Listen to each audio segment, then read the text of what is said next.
Councillor Roberts, I note that you have your hand up already. I was just about to call this meeting to order. Is there? Yes, there is. Thank you, Chair. I just want to make everyone aware that I don't know whether you're on. I'm again experiencing video problems, hardware problems. So what I'll be doing is my screen will be black most of the time, and I'll only turn it on when needed. Thank you. Okay, and we will watch for your hand. Your electronic hand. Thank you. Okay, committee, welcome. For those up north, it's a beautiful winter day. It's the perfect winter day right now. I would like to call this meeting to order. It is currently 9:02 a.m. and confirm that all members of committee are present, and I confirm quorum. I would also like to verbally confirm that our CAO, acting clerk, director of financial services, and other members of the senior leadership team and staff are present. Advise the public that there is no public input on the agenda, but we do invite public input at TML public comment at muskokalakes.ca. Just a reminder that today's meeting is being live streamed and recorded on the Township of Muskoka website and YouTube channel. By participating in the open public meeting today, you are consenting to your image, voice, and comments being recorded and posted online. I'd also like to note that there is no supplementary agenda, and at this point would ask committee if there's any disclosures of pecuniary interest. Okay, seeing none, I will move now on to item number 5, which is the reason we are all here today. Item number B, which is the report of the Director of Financial Services. In order to facilitate that discussion, I am going to pass a motion to suspend rules of procedure. Sorry, thank you. So moved by Councillor McIntyre and seconded by Councillor Zavitz. Be it resolved that pursuant to section 2.3.2 of the Township's procedural bylaw 2019-79, as amended, the rules of procedure are hereby suspended for the duration of the 2023 draft township operating and capital budget discussion, and that they be reinstated at the conclusion of the discussion. All those in favor? Thank you. That has passed. Thank you. Thank you. And just before I hand over the floor again to Director Donaldson, I did want to have a few opening remarks. Just want to welcome everybody back to our day 2 of budget discussions. Today's focus will continue to be on the discussions of our capital requirements, beginning with the discussion from Public Works. At the conclusion of the department discussions, Director Donaldson will summarize his notes and next steps captured as it relates to capital from Monday's discussion and this morning's discussion. I did want to note that there was some conversation on Monday about when and how it is appropriate to ask questions on capital items without getting into the line-by-line review. One line of thought was to accept staff's recommendation and on a high level provide direction. Another line of thought was to allow members an opportunity to question a capital item, as in some situations this can lead to a change in the capital plan. In the spirit of ensuring members have input, but without going line by line, I would ask committee to continue to ask questions on a capital item to seek clarification or understanding on that item. If required, that item will be placed on our review list. And at the end of the capital discussion today, Director Donaldson will review these items and committee will discuss ultimately providing direction on these items. After a capital discussion today, Director Donaldson will be taking us through a review of the reserves before we all move into the discussion on the operating budget and service level enhancements. At the end of today, we will either schedule another meeting to continue these discussions, in a more likely scenario, provide staff direction to revise these drafts to reflect any new directions from committee, and schedule a meeting in the coming weeks to review draft budget number 2. A public meeting will be scheduled at a point when committee is comfortable with sending a budget out for comment. We are together today from 9 until 2 p.m. We put a cap on that timing, and we will include breaks appropriately. So with that, I will now hand over our meeting to Director Donaldson. Thank you.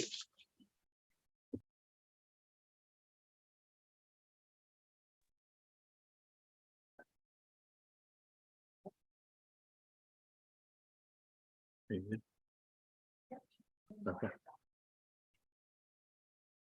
All right. Thank you, and good morning, committee. Just to recap from what I took away from Monday, just very quickly, there were 3 items that I noted in our discussion that were placed on a list to discuss at the end of the conversation on capital. One related to project 98036 for the fire service, which was the passenger vehicle. One was item 23007, which was the Windermere ATV and trailer. And one was item 23147, the painting of the Bala Bridge. So those 3 items were raised by members of committee for questions. So those will be added to the list for review. And there were 2 other items for future action that were discussed. One related to a future staff report related to a policy on reserve and reserve funds, and to review a formulaic approach to determining the annual contributions for reserves. So that would be a future staff report that would come back to committee. There was also a request made that for a future report, a expanded level of detail for the reserve balances be submitted that allows and shows the inflows and outflows of cash that's going in and out of these funds and contributions and usages. And there was a request for a listing of fire equipment inventory by location to confirm the amounts or the quantity or the equipment lists that were there. So those were 3 items for future action that I took from last meeting, and I don't know if any members of committee have anything to add that I missed. Councillor? Expecting that, Mark.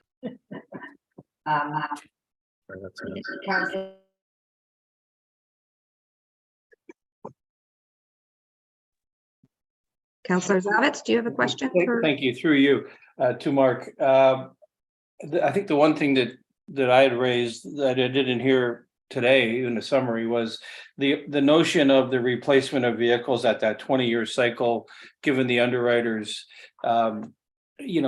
sort of understanding of that's the way we've always done things. Is that something that I'd like to see that again brought up. It's a second budget. It's been discussed. Could we have more fulsome discussion on that and or information and a future report as well, please? Thank you, Director Donaldson. Yeah, thanks, Councillor. I'll add that to the list. Okay.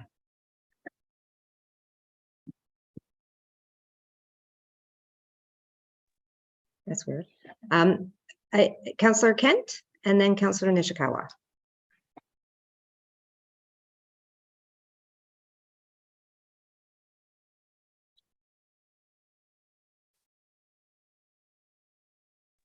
Sorry, I'm using an iPad today because I have no data on my pen. Sorry, a little slow. The only item that I thought Mark was missing was I had asked you to look at the forecasting, and it was specific to the fire, but I think it relates to every single other item, which was the longer term forecasting percentages for growth rates on the multi-year forecast, because I think it drove the increase in reserves because you were using like a 6 or 7% rather than a 2 or 3%. And I thought you could look at that. Okay. Yeah. Sorry. Go ahead. Yes, go ahead, please. Thank you. I will add that to the list, and just for additional information for you, councillors, for Councillor Kent.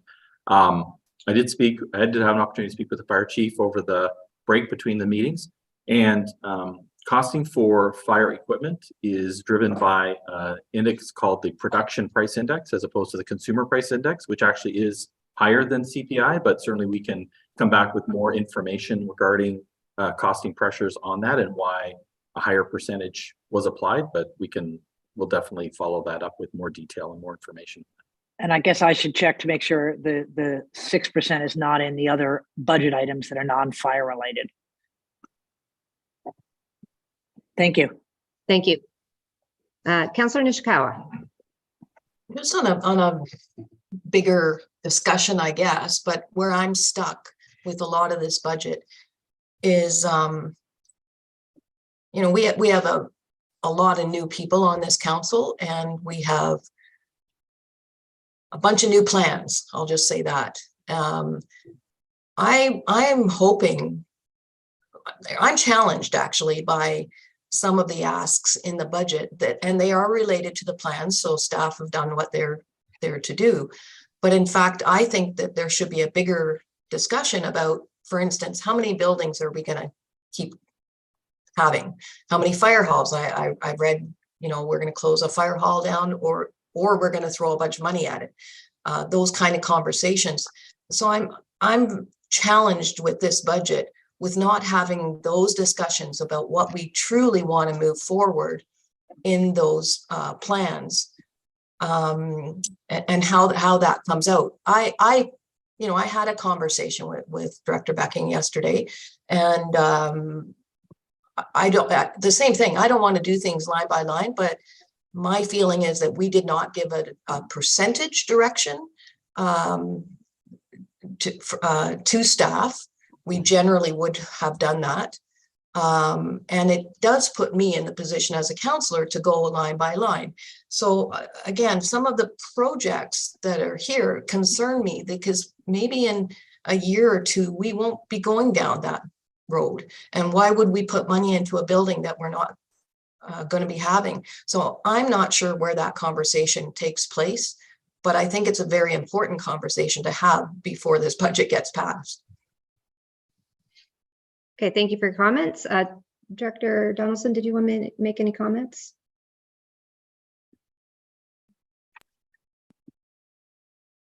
Yeah. So thank you, and that is something that we are mindful of. The budget is presented, does not presuppose any future outcomes of any future discussions with respect to asset management or feasibility studies or any of those things. So we are in a bit of an interesting time where we are in discussions and still gathering information and still trying to kind of set the course of what the future will look like. But I think I would stress as well that the 2023 items are really the items that are being decided for approval. The items through 24 through year 2032 in the capital are forecast indications based on what we know today, and definitely will be changed and updated and modified and adjusted as more information becomes available. So as we have more of those conversations about assets and asset management and service levels in the next 12 to 18 months, that will become more and more clear, hopefully, and will help set the direction in terms of what our future capital needs are. And ask CAO if he's got any additional comments that he'd like to add with respect to some of the studies and work that is being undertaken. Susan, could I have one more? Thank So you, mostly Director I wanted to add that what I'm looking for is something under 5%, because I have to put a number out there. Thanks, Madam Chair. Good morning, members of committee. I have no additional comments to add beyond what Director Donaldson has said. I think he's captured it well. Thank you. Okay, Mayor Kelly.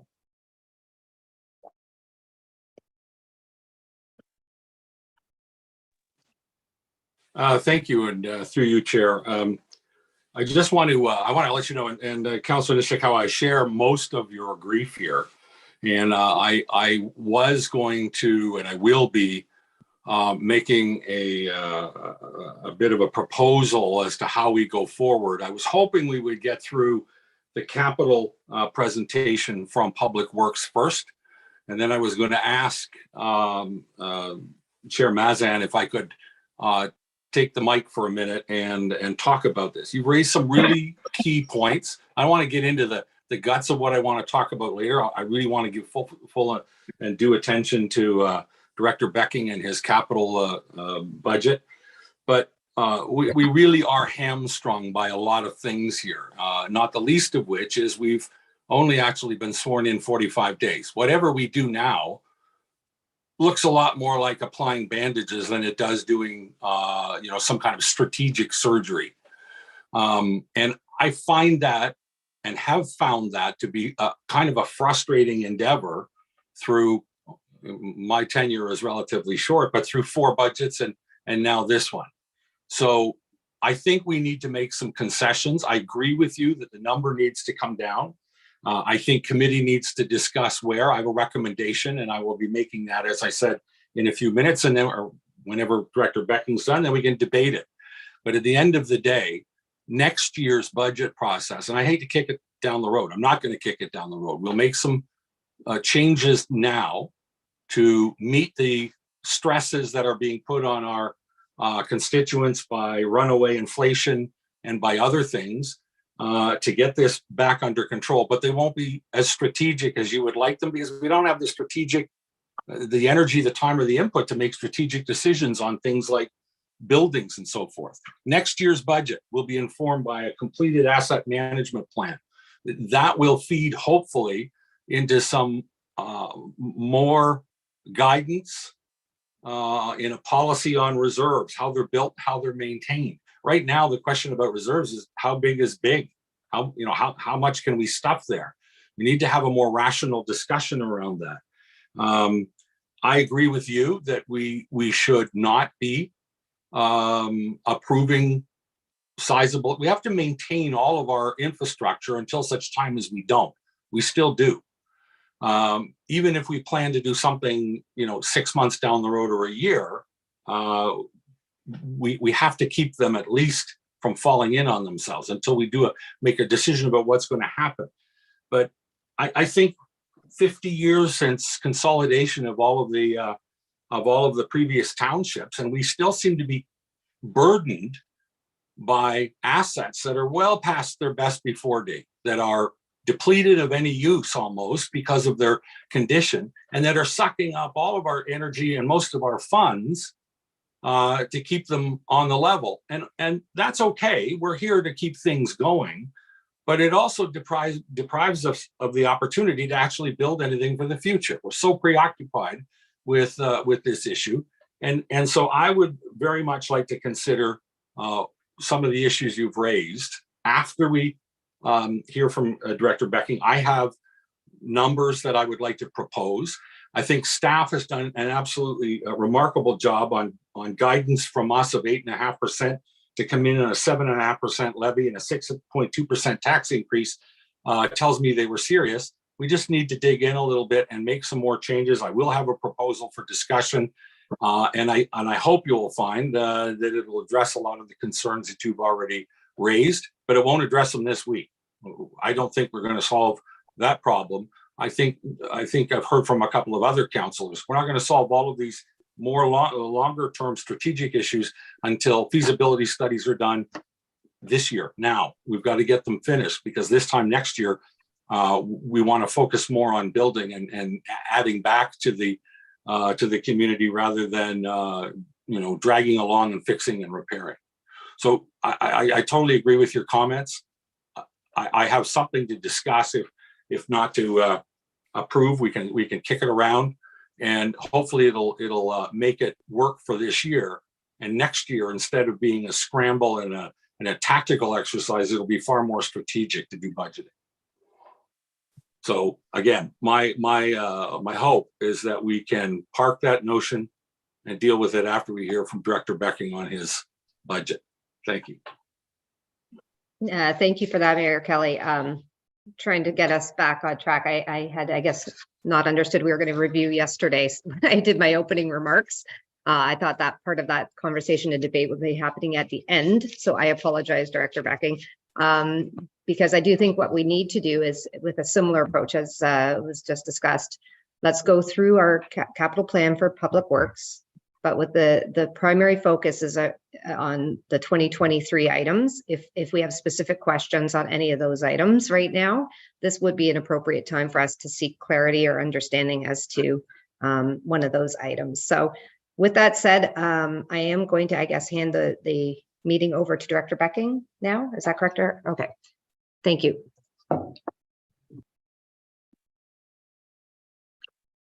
Good morning, committee. Can we, Mark, can you or somebody share the screen? Okay. Next slide, please. I'm going to walk briefly through the capital budget as it relates to the responsibilities of public works. I'll highlight the big items in the current year and give you a sense of what could be faced by the community in the longer term. Starting with cemeteries, both in the short term and in the longer term, we're facing the need for what I'll call major maintenance. It's minor replacements of components. Save and accept for a proposed service enhancement at the Port Carling Cemetery. Currently, the plots in Port Carling are at or near full subscription, to the point where we're not approving any additional sale of plots. That having been said, we are getting frequent requests for internments at Port Carling. One option that you can consider is the construction of a columbarium. There is a business case that is appended to the budget package, which outlines the proposal. It is proposed to be 72 niches. A niche is simply a compartment for a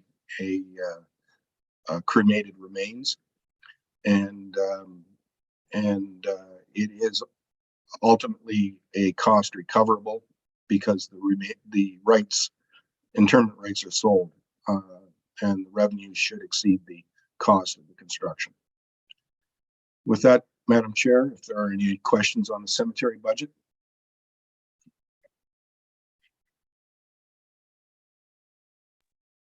Thank you. Committee, any questions? Okay, seeing none. Director Becking, you can take us to the next slides. Thank you, Madam Chair. The next budget. Bear with me here while I work through my notes.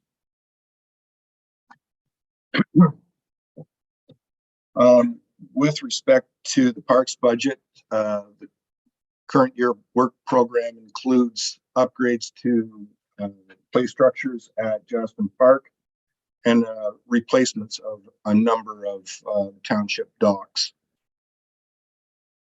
In the longer term, I would suggest that the community is going to face some sizable commitments with respect to some of its major wharfs, including Beaumaris and Windermere,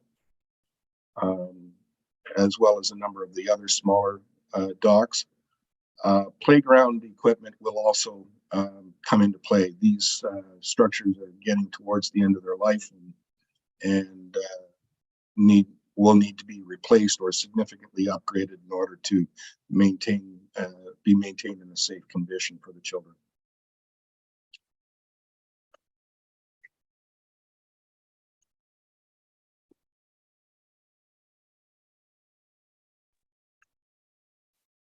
Thank you. Are you done your presentation, Director Becker? I am for that section, Madam Chair. Okay, thank you. Committee, do we have any questions for clarification on any items? Thank you. I see Councillor Roberts and then Councillor Zavitz.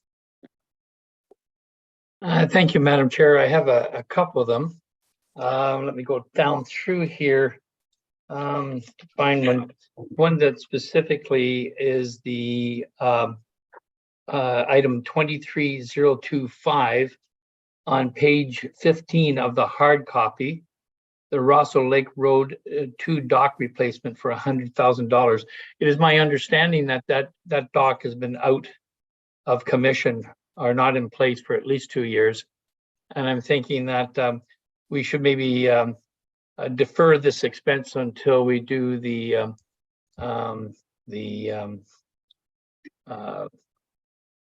transportation plan, or the transportation plan, I guess it is. So that's $100,000 right there that I don't think we need to spend right now. Apologize for the flashing. Sorry, Councillor Roberts, I just want to remind, is there a question for staff as to clarify that particular line item? Well, we'll get to the discussion. Yeah, okay, we'll get to right. the discussion and put that item on the review list after. Okay. Well, we'll put it on the review list. Okay. And just a confirmation of staff that dock has not been in place for at least 2 years. Director Becking? Thank you, Madam Chair. Yes, the councillor is correct. The dock was not in the best of conditions in 2019 and was significantly impacted by the floods that we experienced. It has been barricaded off since that time because it was deemed to be unsafe. And it's taken us until now to get ourselves into a position to be able to address the issues there. To the best of my knowledge, there has been no complaints received as a result of it not being available for use. Thank you. Thank you. Supplemental, then another question I have for Director Becky. Okay. Again, it's item 23-123. Oh no, sorry, I got the wrong number. 24014 Torrance Ball Diamond Fencing for Dog Park. It's on the page, bottom of page 16. That was to be done in 2023, but it appears we've now moved it into 2024. And I'd like to know, I thought it was just the fencing of the area, and I want to know why it's been moved. Thank you. Director Becky? Thank you, Madam Chair. As committee can appreciate, the program that's being proposed for 2023 is quite sizable. And there were a considerable number of demands on the current year's budget for funding. Something had to give, and given the relative importance of the various issues, that was one of the projects that was thought could be postponed in the short term to 2024. If committee and council wish it to be brought forward, then that will be done. It's entirely up to committee. Okay, thank you.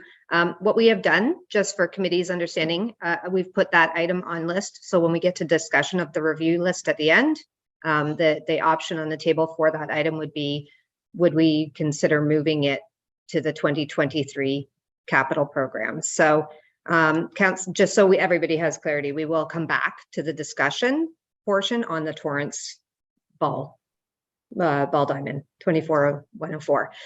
Councillor Zavitz, do you have a question?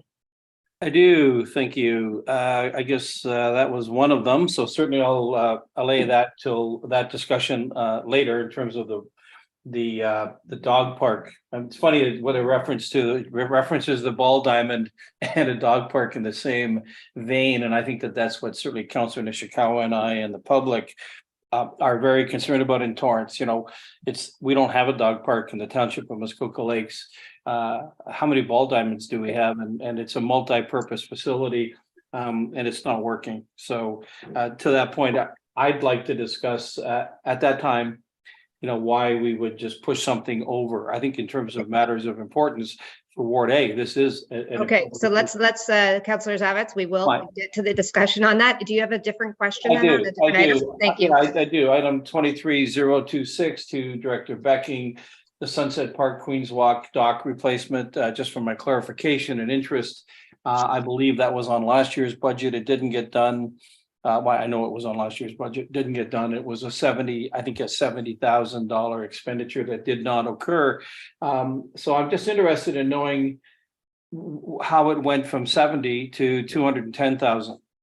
Is that a full replacement now of the dock, where last year it would have been contemplated to be an upgrade or a maintenance issue, or just for clarification? Because that's a quantum leap. Thank you. Okay, Director Becking. Thank you, Madam Chair. The councillor is correct. The project was proposed last year. It was proposed to be a rehabilitation repair. We tendered out the work and received no bids. The feedback we got from the contracting community was that they felt that it was a better proposition to replace the dock than to try and repair it. On the basis of that feedback, we are now proposing a full replacement. Okay, thank you. Thank you for that clarification, Director Becking. Councillor Nishikawa. Thank you. This will be more of a comment, but along with the dock, along with what Glenn has brought up, I hope we do get to revisit that because I'm again looking at, that doc was downloaded to us, if I'll say it that. Okay, so looking for Councillor other- Nish, Could I finish, please? no, actually, because what we are asking here is questions and that what I have am done, trying to help. that's a comment on that line item. So we are putting it on the review list and then we will open it up for discussion as part of the whole. So if we have a specific question related to an item that we are seeking clarification, that this is the opportunity to do so now. So I see Councillor Nishikawa has gone off screen, so I will now turn it off to Councillor Edwards.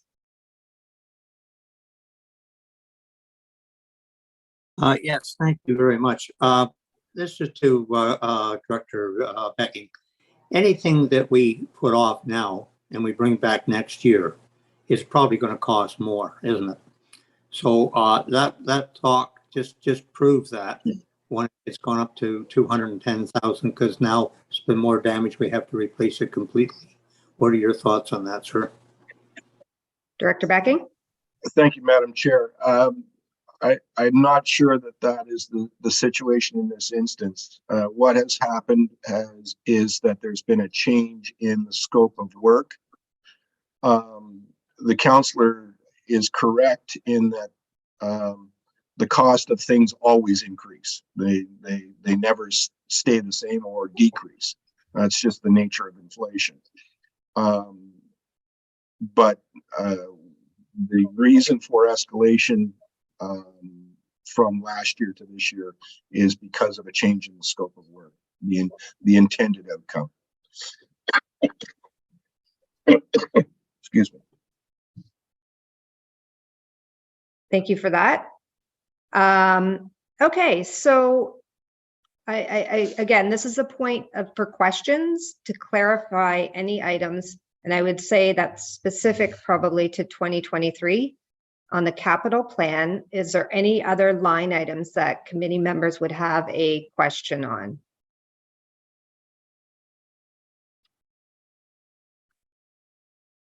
Okay, I'm not seeing any. So I think at this point, we'll turn it over for the review. She has more, I'm sure. Oh, I'm sorry. I forgot about the rest of your presentation, Director Becking. I was all ready to go to the review section. Sorry. Director Becking. That's quite all right, Madam Chair. Thank you. Community centers. The two major items, or three major items for the year, are going to be the upgrades to the washrooms at the Raymond Community Center, which is currently underway, as the committee is aware. The other two major items are the upgrades to the two kitchens at Walker's Point and Windermere, and the replacement of the Milford Bay Community Center HVAC system. In the longer term, I think committee should expect that you're going to have to start replacing a number of these systems over the course of the 10-year time horizon, and make some fairly significant investments in the infrastructure to keep them in a state of good repair. And that will become a recurring theme over the course of the next 10 years, would be my expectation. With that, Madam Chair, I'll be happy to answer any questions. Thank you. Councillor Zavitz. Thank you, and through you. I guess my again, being very ward specific here, item 23132, Torrance Community Center washroom update of 150,000. I'm not sure if we can call on Councilor Nishikawa. I mean, she is responsible for that particular community center, and she and I have had discussions, and we're both sort of scratching our heads as to whether it's a couple of toilets and sink update. I can't fathom how we can get to 150 grand. And obviously the director can speak to that, but I'd like to hear. Okay. There is some background to this, and Councilor Nishikawa could speak to that. She's the best one suited, but I'm not sure if she's here. Okay, so your question though is directed towards Director Becking, correct? That just giving us a history or context to that line item of 150,000? Yeah. Thank you. Thank you. Director Becking? Thank you, Madam Chair.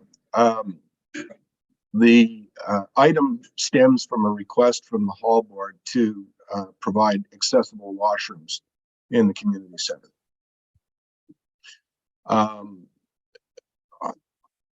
Under provincial regulation, the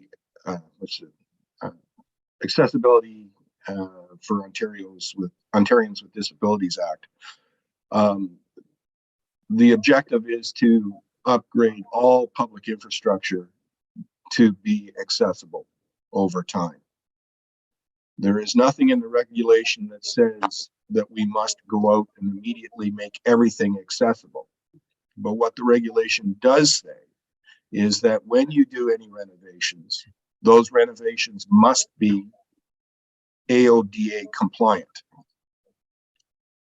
One of the things that we've learned as a result of our experience with the Raymond Community Center is that AODA compliance is not an inexpensive proposition. And to that end, while the desire of the Hall Board may have been simply to replace a couple of toilets, it frankly is circumventing the intent of the regulation in the Act. And so hence the reason why it's been proposed as it has been. Okay. I think that covers it, Madam Chair, but if there are any additional questions, I'd be happy to answer them. Thank you. Councillor Zavitz, do you have a supplemental? I do, thank you. Then I would request that that particular item be placed on the that review list for later today. Thank you. Yeah, thank you. Councillor Edwards and then Councillor Roberts. Yes, this is just to Director Becking. Are there any grants from the province for upgrading to make everything accessible? I think there should be. If they're legislating it, they should be helping with the cost. Thank you. Director Becking? Thank you, Madam Chair. I am not aware of any provincial funding programs. That having been said, I am aware that there is a a federal program which we, as some councillors are aware, received a $100,000 grant in contribution to the Raymond washroom upgrade. Certainly we could pursue that as an option and see if they're still accepting applications for to fund the Torrance program. Okay. I thank you. And just as a note, we will make sure we have that on our review conversation as well. So that's thank you for that question, Councillor Edwards. Councillor Roberts. Thank you, Madam Chair. Just a clarification question to Director Becking on page, let me see where the number is here, page 17, the Hecla Community Center HVAC conversion. Can you let me know or let committee know what that entails? Director Becking? Thank you, Madam Chair. Certainly. Again, this is a bit of a recurring theme. In our insurers and the industry as a whole is moving away from the use of fuel oil as a heating fuel. And we are experiencing considerable difficulties getting insurance for our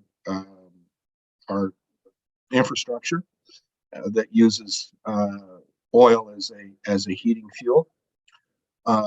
And we're having difficulty getting services of companies to come in and service our infrastructure. The furnace at the Hecla Community Center is at the end of its service life. And the proposal is to replace the current oil system, which is problematic, with a propane-based system, which is doesn't expose the community to the same difficulties with respect to environmental liability and the like. So, Madam Chair, I would like this one added to the list for discussion. Thank you. Okay, thank you. Committee, any other questions on any of these line items? Okay, seeing none, Director Becking, I think you can move on to your next section. Thank you, Madam Chair. The next section is arenas. The arenas proposal for the year entails a number of system replacements. One is a desiccant dehumidifier in the Bala Arena, and some energy efficiency improvements in terms of the on-ice lighting, switching it from metal halide to LED, and a significant commitment to repairs to the roofs on the two arenas. We have some considerable difficulties with leaking roofs. The waterproofing systems are at the end of their life and need to be replaced. This will be a recurring theme. Both of these arenas are now in the order of 50 years old. Typical life for arena is about 40, so we're about 10 years beyond the point of having to take on some fairly significant repairs and upgrades if these two facilities are to remain in service. With that, Madam Chair, I'll be happy to answer any questions.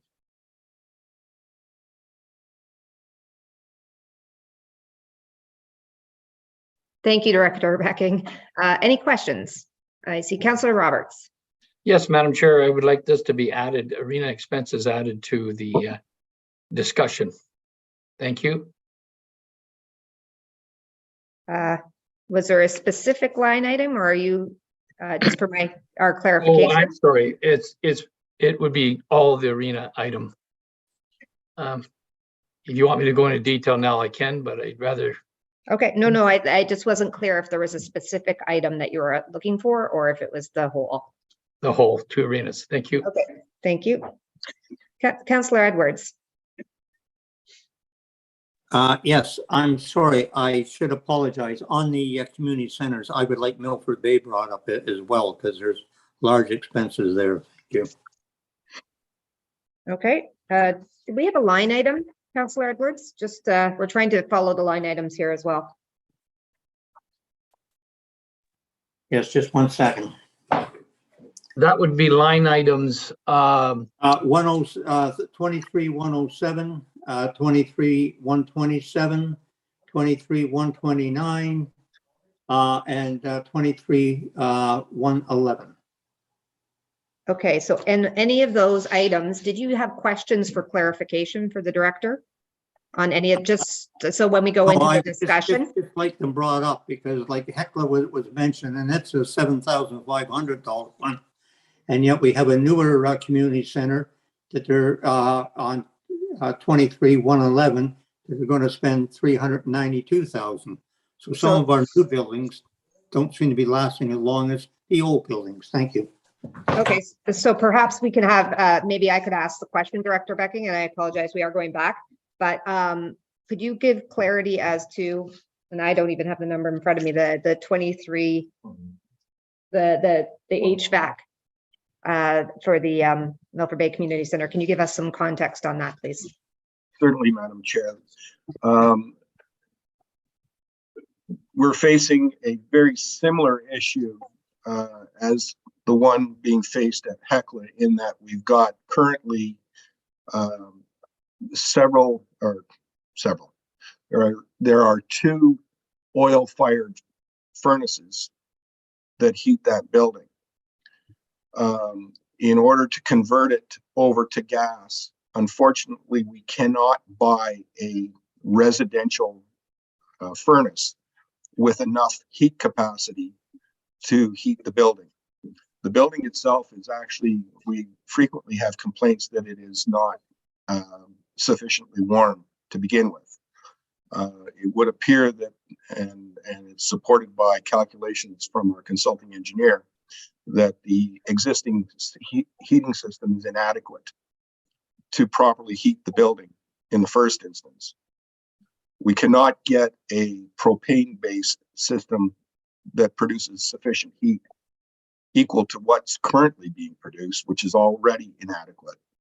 And the design that they've come up with is the proposal that is in front of you, which will provide a rooftop based HVAC system similar to what we have at Port Carling as an example, that is sized and adequate to properly heat and cool the building.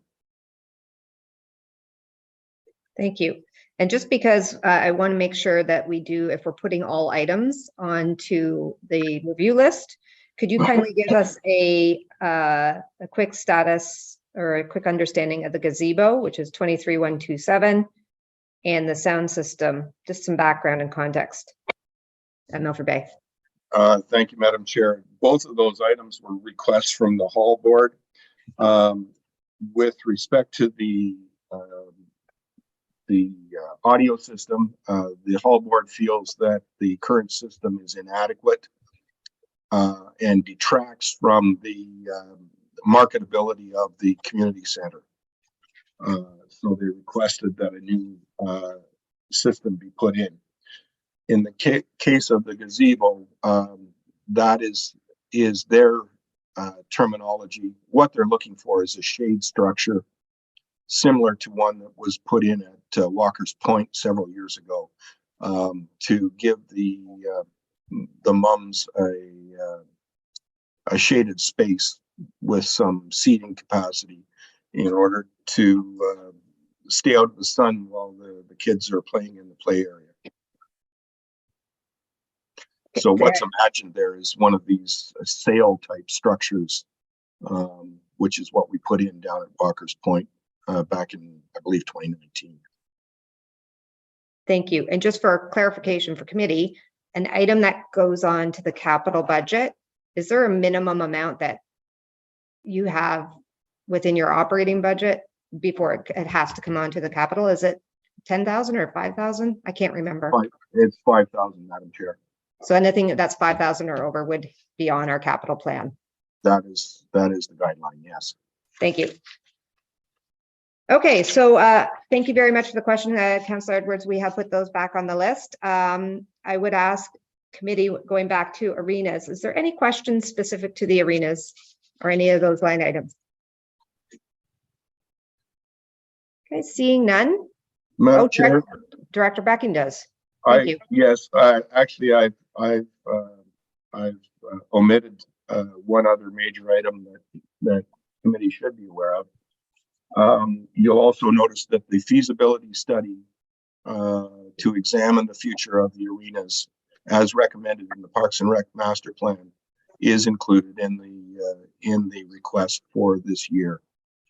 So that item is being proposed. Okay, thank you. Okay, thank you very much. I'm not seeing any questions, so Director Becking, can you please continue on? Next slide, please. Okay. The major items proposed for the current year consist of some upgrades to our fire halls to address some Occupational Health and Safety Act requirements, particularly as it relates to the fume extraction systems in those buildings, and the provision of showers for protecting the safety of our firefighters after attending fires. The other major item that I'd like to draw to your attention is a proposal to replace the fuel storage and dispensing system at the Ranwood Public Works Yard. That system consists of one underground tank and one above ground tank, both of which are single wall tanks and are not insurable, and are an environmental liability for the municipality. The dispensing system itself is well past its life expectancy and has been problematic, requiring frequent repairs. So it's time to replace it. With that, Madam Chair, I'd be happy to answer any questions. Thank you, Director Becking. Committee, any questions? I'm not seeing any hands. So Director Becking, please continue. Thank you. Next slide, please. Trails.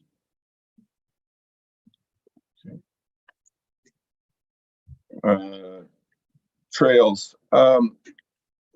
What is being proposed here is a series of localized improvements on a number of our trails. Most notably, there's a proposal to extend a new loop, or actually reinstate a former loop at Huckleberry Rock, and to extend and reestablish a link between the Walker's Point Community Center and the Hardy Lake Provincial Park. The rationale for this latter improvement is because we have a parking problem at Hardy Lake, inadequate parking, and we have a surplus of parking available at Walker's Point, and the hope is that by encouraging the public to avail itself of the parking at Walker's Point, we minimize the safety concerns at Hardy Lake.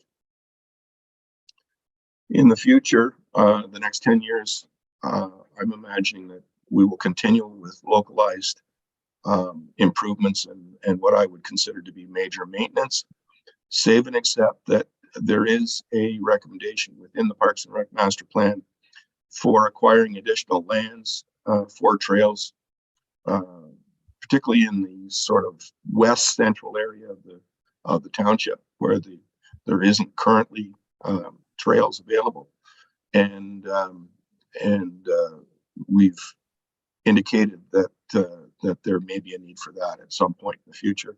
Of course, that would be entirely up to the discretion of committee and council. With that, Madam Chair, I'll take questions. Thank you. Councillor Kent.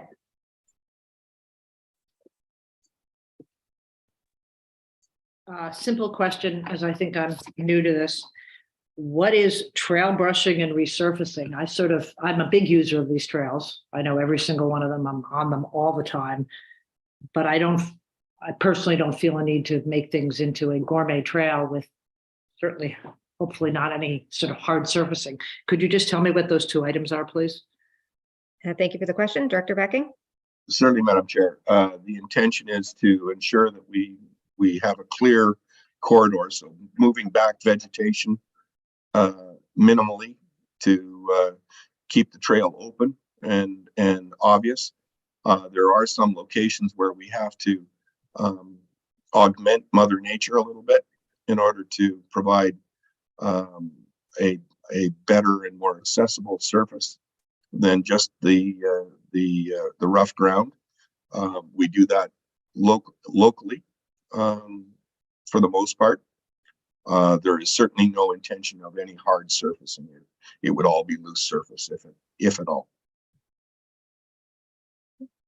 Thank you. So, a follow-up question quickly. A supplemental, yes. Yeah, just quickly.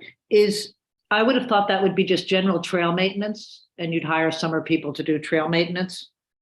Simple question. Thank you. Director Becking.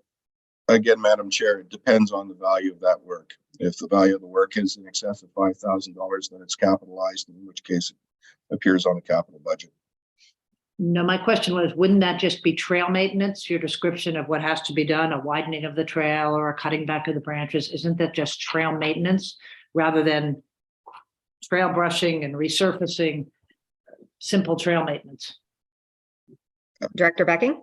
Again, Madam Chair, it depends on how extensive and the value of that work. If the work is in excess of $5,000, then it appears as a capital item. So just to add a further question, I guess, then Director Becking, it would appear that 2 of these items actually are considered new or a trail expansion, in which case you're starting, like that's a creation, not necessarily a maintenance. Is that also true? Just for my own clarification? That is correct, Madam Chair. I was actually focused on line 53 and 59, not the new additions. So- Okay, so that Sure, just thanks for that clarification. So would you like to put those items then on the review list, Councillor Kent? Yes. Okay, so it was, I'm sorry, it was item 53 and 2353 and 2359.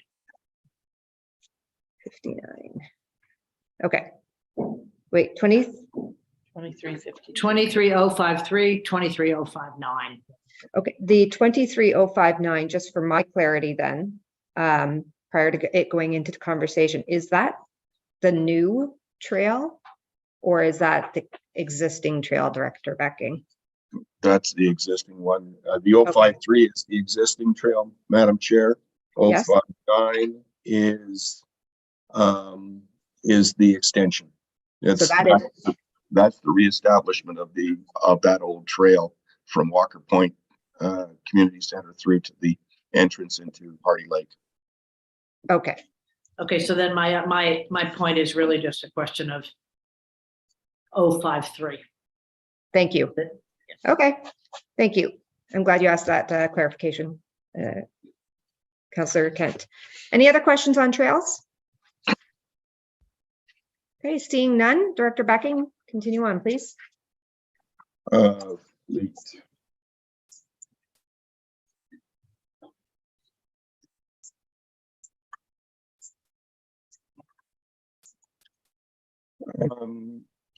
Okay, under the fleet, in the current year, we're proposing replacements of 1 plow truck, the backhoe loader for Glen Orchard that the committee is already aware of, replacement of a 3/4 ton and a 1/2 ton, and replacement of a ride-on lawnmower and a float for our parks, floating around our parks equipment.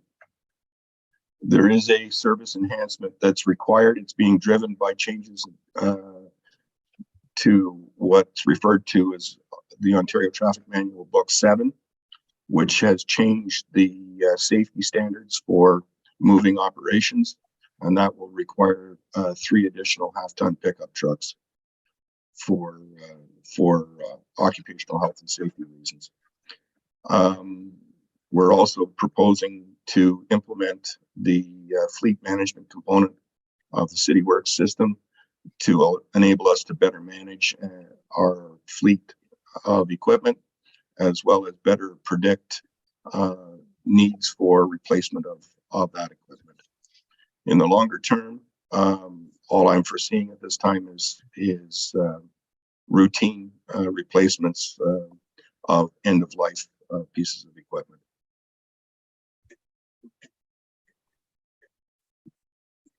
Thank you.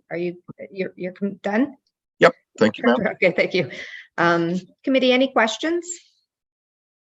Councillor Zavitz. Thank you. Through you to Director Becking. Ken, just for my, I might be simple here, but I can't see the, you referred to the backhoe that we had been discussing months ago relating to Glen Orchard. Is that, I'm not seeing it here. Where would that be located in terms of your budget? Thank you, Director Becking. If you'll bear with me, Madam Chair. Was wondering if it was coming out of a 22 reserve or. Well, Council, Madam Chair, has already decreed that it'll come out of the fleet reserve. So there's no levy impact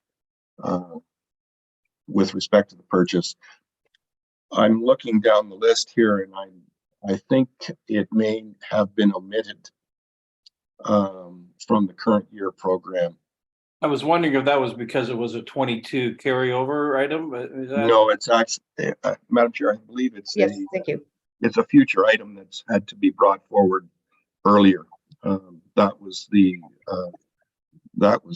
situation. Yeah, because that is a $240,000 expectation, I understand. That is correct. Okay. So I'm just going to look to Director Donaldson. Is that, do you want to provide comment on how, if something has been missed, certainly of that magnitude, do we just add that in? Sorry, I'm going to let Director on quickly.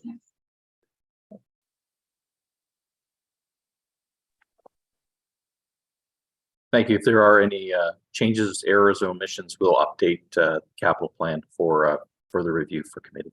Thank you. Okay, thank you. Great catch there, Councillor Zavitz. Committee, any other questions on the fleet portion? Councillor Edwards. Yes, thank you.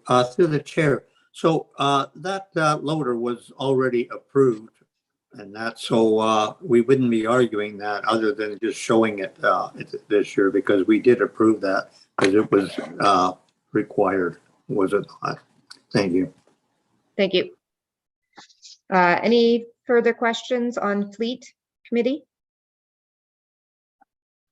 Okay, seeing none, I'd like to move on then to the next portion. And just, I just want to do a quick check to make sure we're all on the same page. Can somebody help me on the Public Works? Are we now on to page, I have page 29 on my packages. Online package, we're now on page 46. Okay, so page 29 and page 46, just in case anybody is in the agenda package. Thank you. Okay, Director Bechting, over to you. Thank you, Madam Chair. The roads program for the year carries on with the previous directions. In particular, we will be moving forward with the completing of the Everly Road project, which has been underway for the last couple of years. We will be focusing our attention on the needs in the Royal Muskoka Island area, needs within the Torrance community with Torrance Road and with East Bay Road, same road, two different names, as well as preparation for a couple of structural projects that will be coming down the pipe at the council in the next few years, namely the Burgess 1 Dam rehabilitation and the replacement of the Dark Bay Road culvert. The other project would be the continuation of the graveling of Bear Cave Road, as well as our ongoing to slurry seal our surface treated roadways. In the 10-year horizon, as long as council sticks with the current plan, the structures should be in fairly decent shape.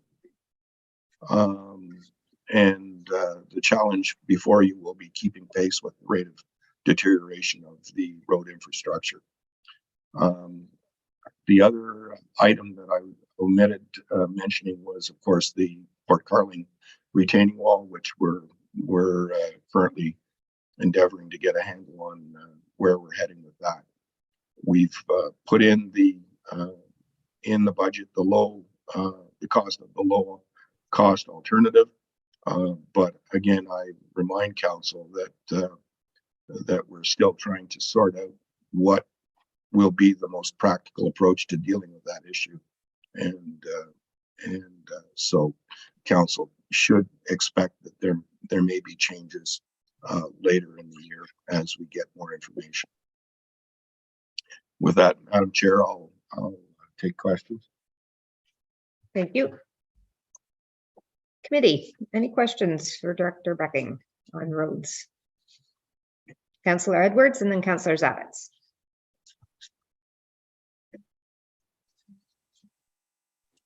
Yes, thank you through the chair, Director Bechting.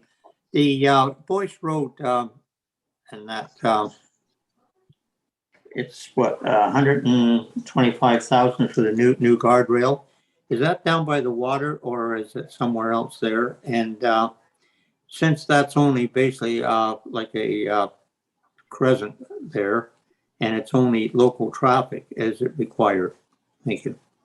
Thank you, Director Becking. Thank you, Madam Chair. The councillor is correct. It's down by the water. It is required in order to meet minimum provincial standards.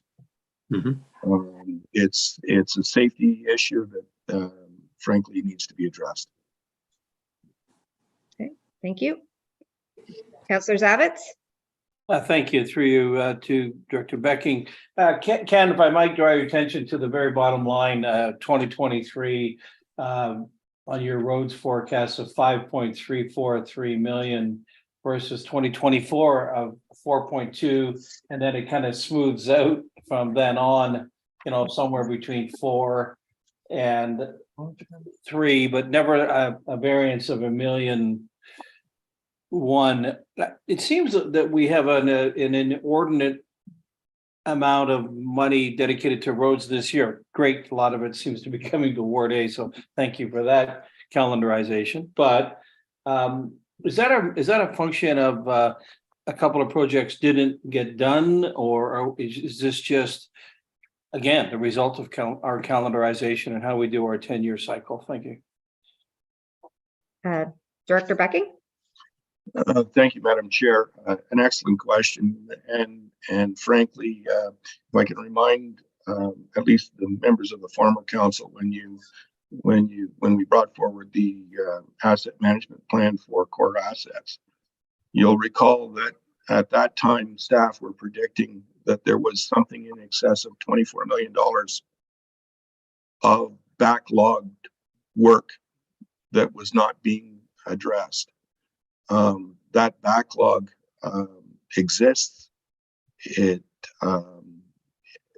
going to get worse, quite frankly, because the current rate of expenditure on roads is insufficient to keep pace with the rate of deterioration.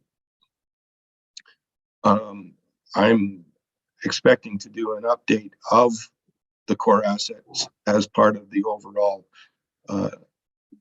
asset management plan, and I think that the numbers that the councillor made reference to are going to change. So to that end, I think we need to move forward. The roads and bridge work that's currently proposed were intended to be done, and I think there's been a bit of slippage, quite frankly, that's contributing to the piling up of the needs in the current year.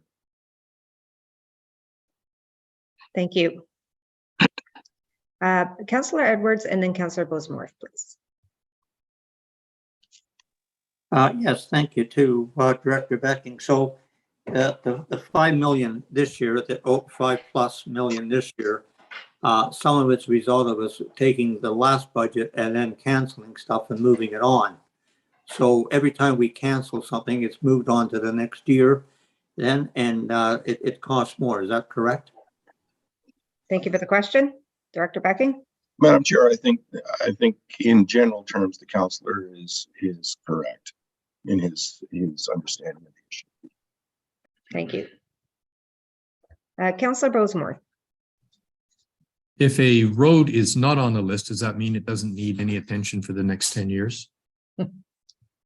Thank you, Councillor Bosmore. Director Becking, I know that, yeah, thank you. I'll let you respond. It's an extremely astute question from the councillor, and I would not necessarily suggest to you that that's a fair assumption. Thank you for. Stay tuned for more details, I think, Councillor Bosworth. Yeah, without being coy, Madam Chair, I think this is part of a broader discussion that committee and council is going to have at the time that we consider the asset management plan. Thank you. Councillor Edwards, I just wanted to circle back. I meant to ask 2306, the Boyce Road question that you had. Is that something you wanted to have on the review list, or were you satisfied with the response? No, I'm satisfied with it. I just thought that's what it was. It just seemed like a lot, but I realize that. Okay, And thank you. it's a safety issue. It's too bad because it does mar the beauty of the area, but if it's safety, we have to do it. Thank you. Thank you. Councillor Ken. This may be a naive question, but in line with Councillor Bosmer's question, I would assume that the work as you look out over the 10-year period falls into two categories: maintenance and upgrades. And I was wondering whether there were any, and I assume there are, some very specific metrics that you use to judge when a road needs to be resurfaced and or just maintained with some pothole fillings. And I'm sure I'm using the right terminology, but I was wondering how much of a policy-oriented framework you use to establish what gets reworked and what gets delayed. Thank you. Director Becking? Thank you, Madam Chair.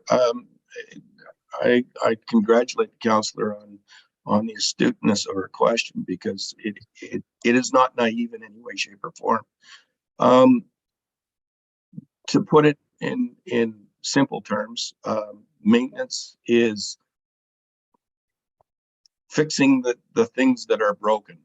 So it's filling the potholes.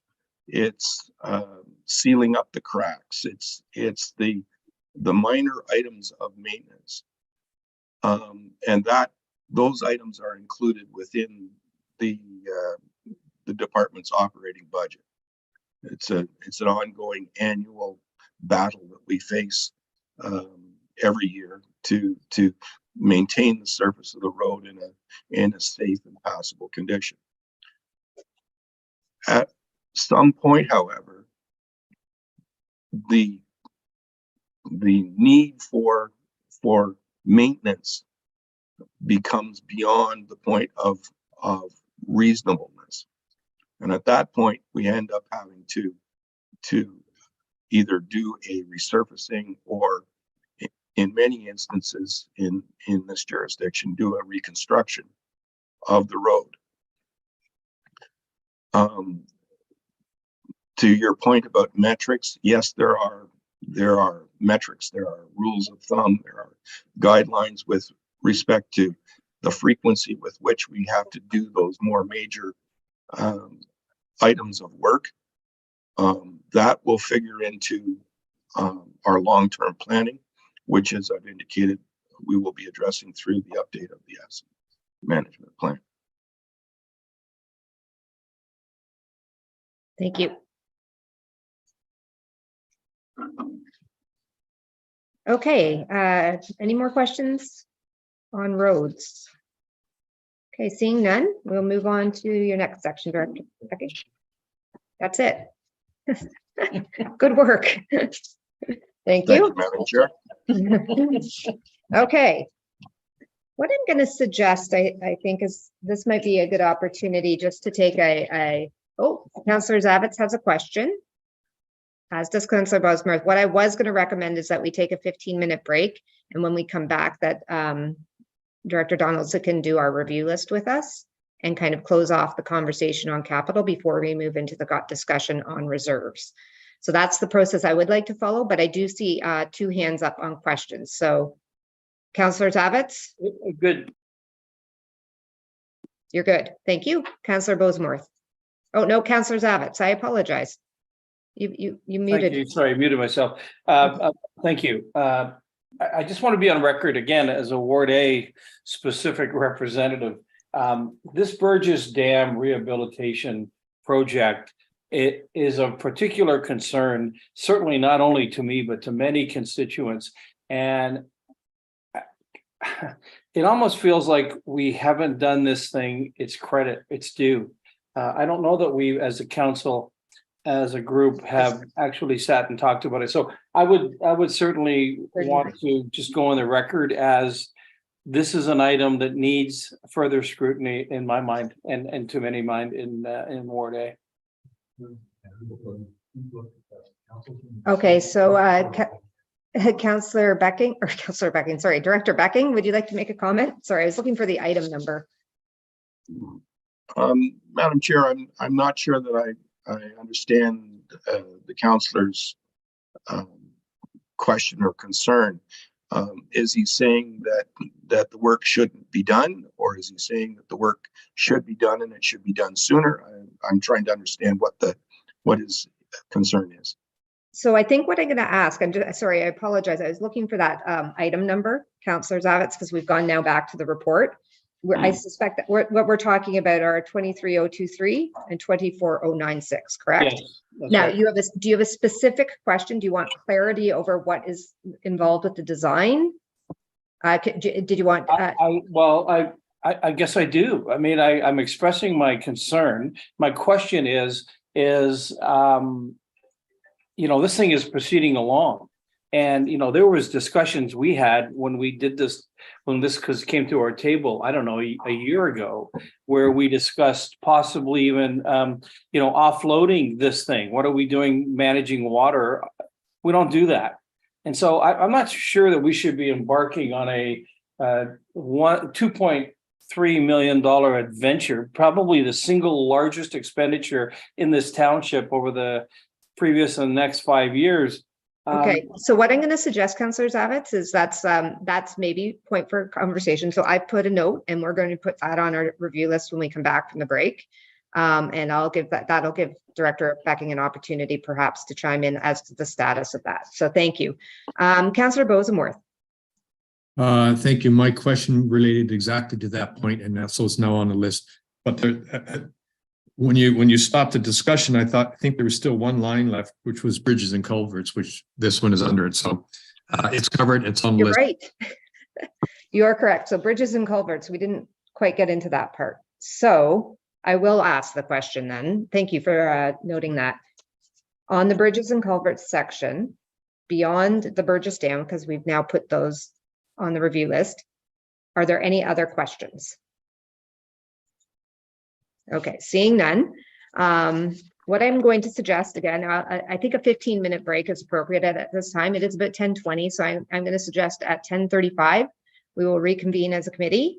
And at that point, as mentioned, Director Donaldson will walk us through our review items as it relates to the capital program. What I'd like to do is be able to close off on that. So that's going to take a little bit of time. So there will be some decision points. And then Director Donaldson will be taking us through his presentation on the reserves. So that will be our next two steps coming after the break. Thanks, and we will see you all at 10:35.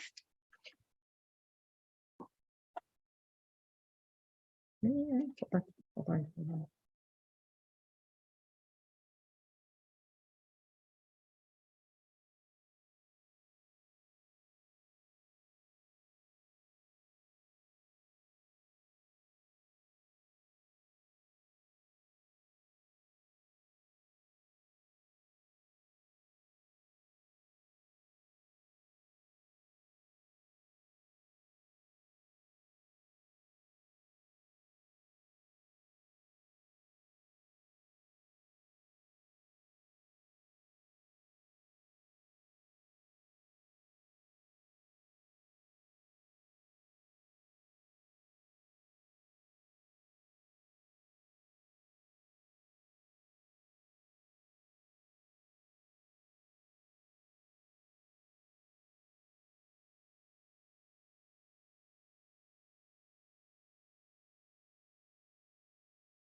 Okay, committee, it is 10:35. Just confirming if everyone is back. Councillor Roberts, you can just put your hand up if you want. I don't see you. Oh, there you are. We have you in person. Okay.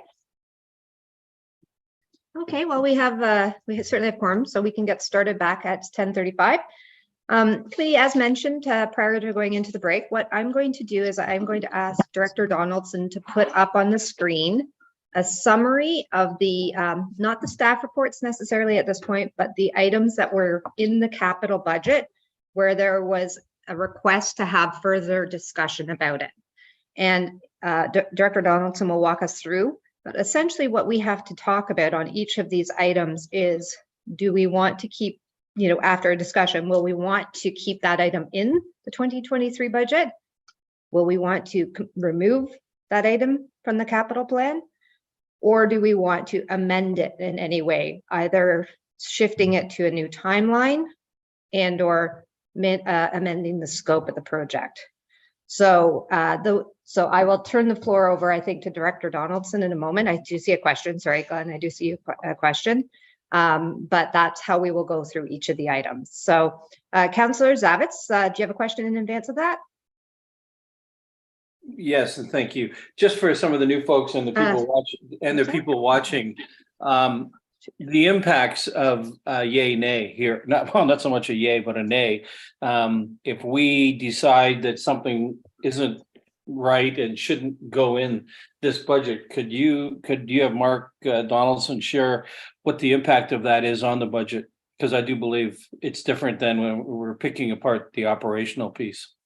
Thank you. And I will ask Director Donaldson to comment. Thank you. Okay.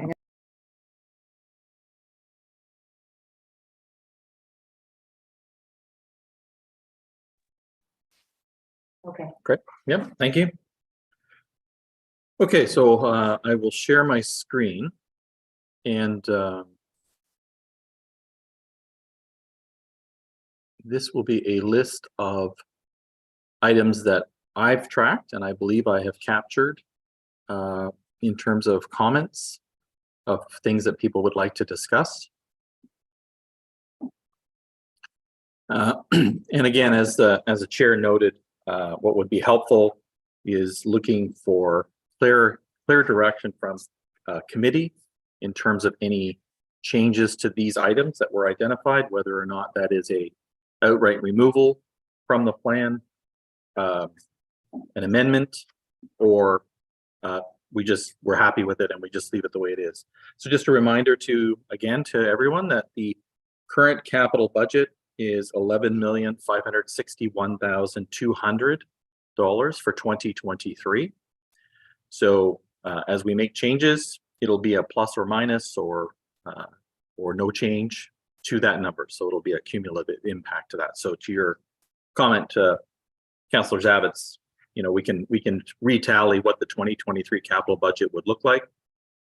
And again, the impact on the levy is to be determined because there are numerous capital needs, and so there's a whole discussion coming up about reserve and reserve funds and what we want to do with that. So with that, I would, for ease and direction for council. So first item was item 98036 was the passenger vehicle and heavy rescue equipment. That was on page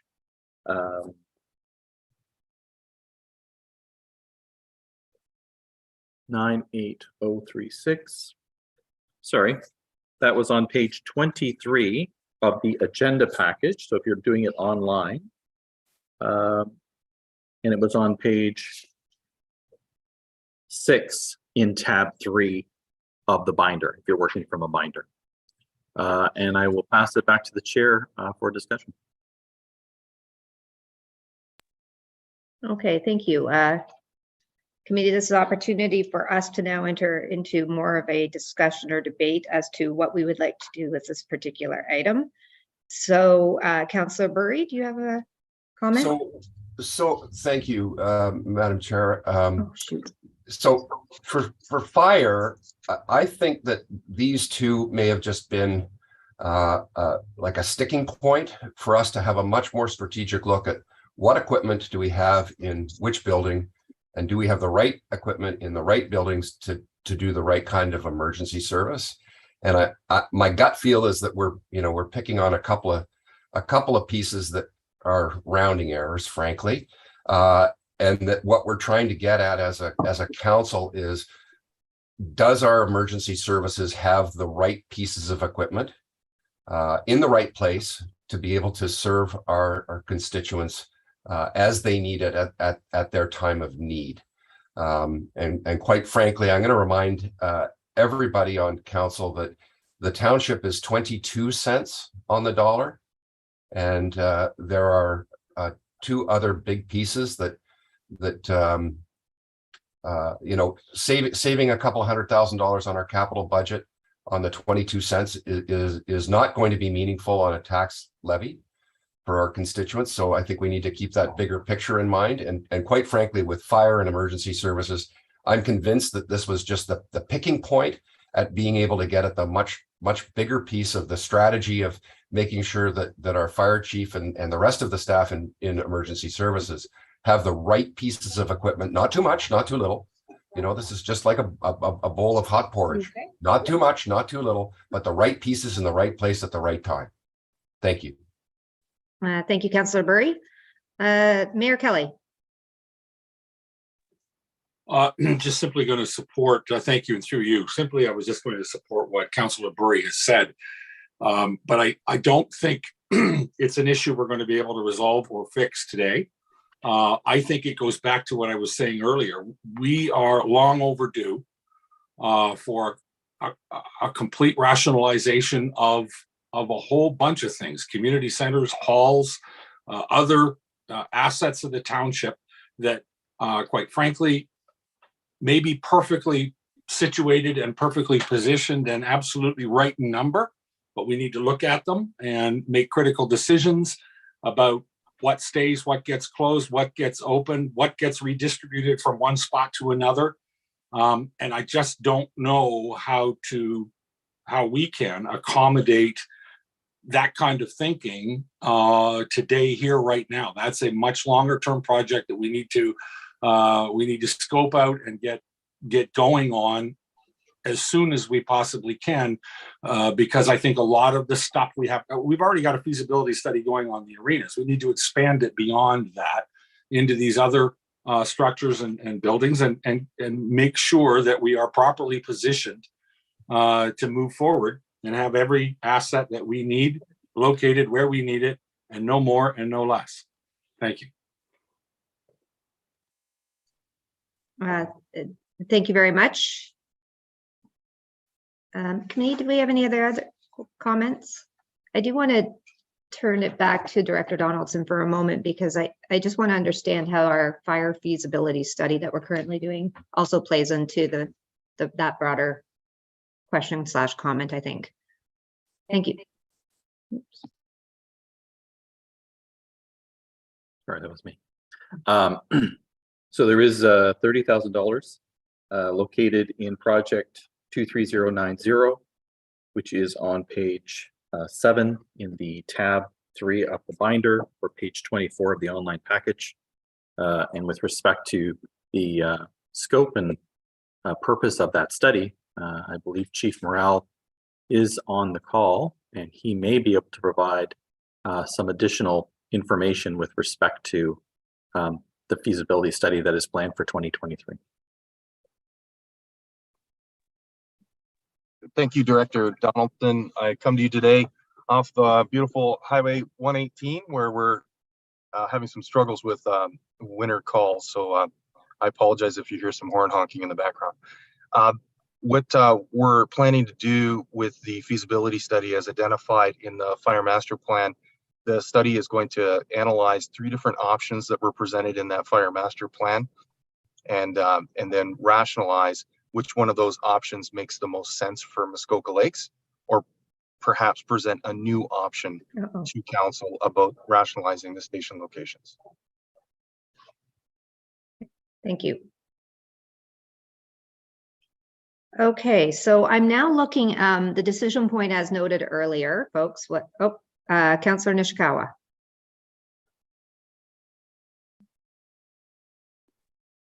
I would ask the question, is there an opportunity to remove some of these items until that study is completed? And I'm sorry, Chair, could you direct that to where you feel the question would be answered? So I think that's actually exactly what we're discussing or debating right now are these two items. And I'm sorry, I'm having a hard time seeing. So it's the fire, the passenger vehicle. And the second one is the ATV. This is the two items that are specific to the fire initiative. And the decision we're trying to make right now is, do we want to keep them in the current year? Do we want to contemplate deferring these until a future point? Or do we want to remove them completely from the capital plan? So those are really our three choices in front of us. I think what I'm hearing from two of our colleagues is they'd rather continue the investment and then wait for the information from our feasibility studies. Councillor Nishikawa, I believe, is just bringing up, is it possible for us to contemplate deferring these until we have that information? And then I just saw Councillor Roberts, you had your hand up. Yes, thank you, Chair. I think we should talk to them separately. Thank you. Okay, that is fair enough. So I am going to go to passenger vehicle and heavy vehicle rescue equipment. I'm getting, the clerk is suggesting that I do a straw poll. Oh, thank you. It's suggesting that we do a straw poll on the item. Unless there's any more comments, I'm going to ask about the passenger vehicle and heavy vehicle rescue equipment. Is there any more comments or discussion that somebody would like to have on that particular item before I do a straw poll as to what we want to do with this in the capital plan? Councillor Bosenworth and Councillor Edwards. Specifically to this item, it's fairly heavy for the next 2 years and it drops off a little bit, but I guess the question is, would this decision change if we saw some fairly dramatic or significant change out of the study that we're doing with the total fire service? And that's the question to the chief, I guess. Okay, Chief Morrell. Thank you, through you, Chair. No, it wouldn't change the positioning of the first two of the 2023 and the 2024 investment, because those are to replace the rescue equipment that we already have. It could change the balance of the 26 through 2030 investments, because I see those are the lower number. That's for one tool on our first due apparatus. So basically what the smaller amount, the $18,000 to $22,000 investment represents is a smaller tool used on our first due pumper that arrives on a scene to pop a door or do some simple rescue. And then the more advanced numbers that you see there are for heavy rescue, i.e. a dump truck or a cement truck that's rolled over on a passenger vehicle, the stabilization that's required for that, and the bigger heavy tools required for that. So that's what those larger numbers and smaller numbers are. I hope that helps.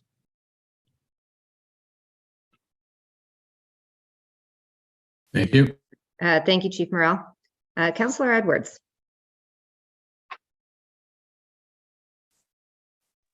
Yes, on the vehicle, I don't have a problem with either that or the ATV. If the chief says he needs it, I would support it. And that I'm not going to nitpick on the fire budget, as I don't know exactly what is required. I'll let the experts decide on that. Thank you very much. Okay, thank you. Councillor Kent.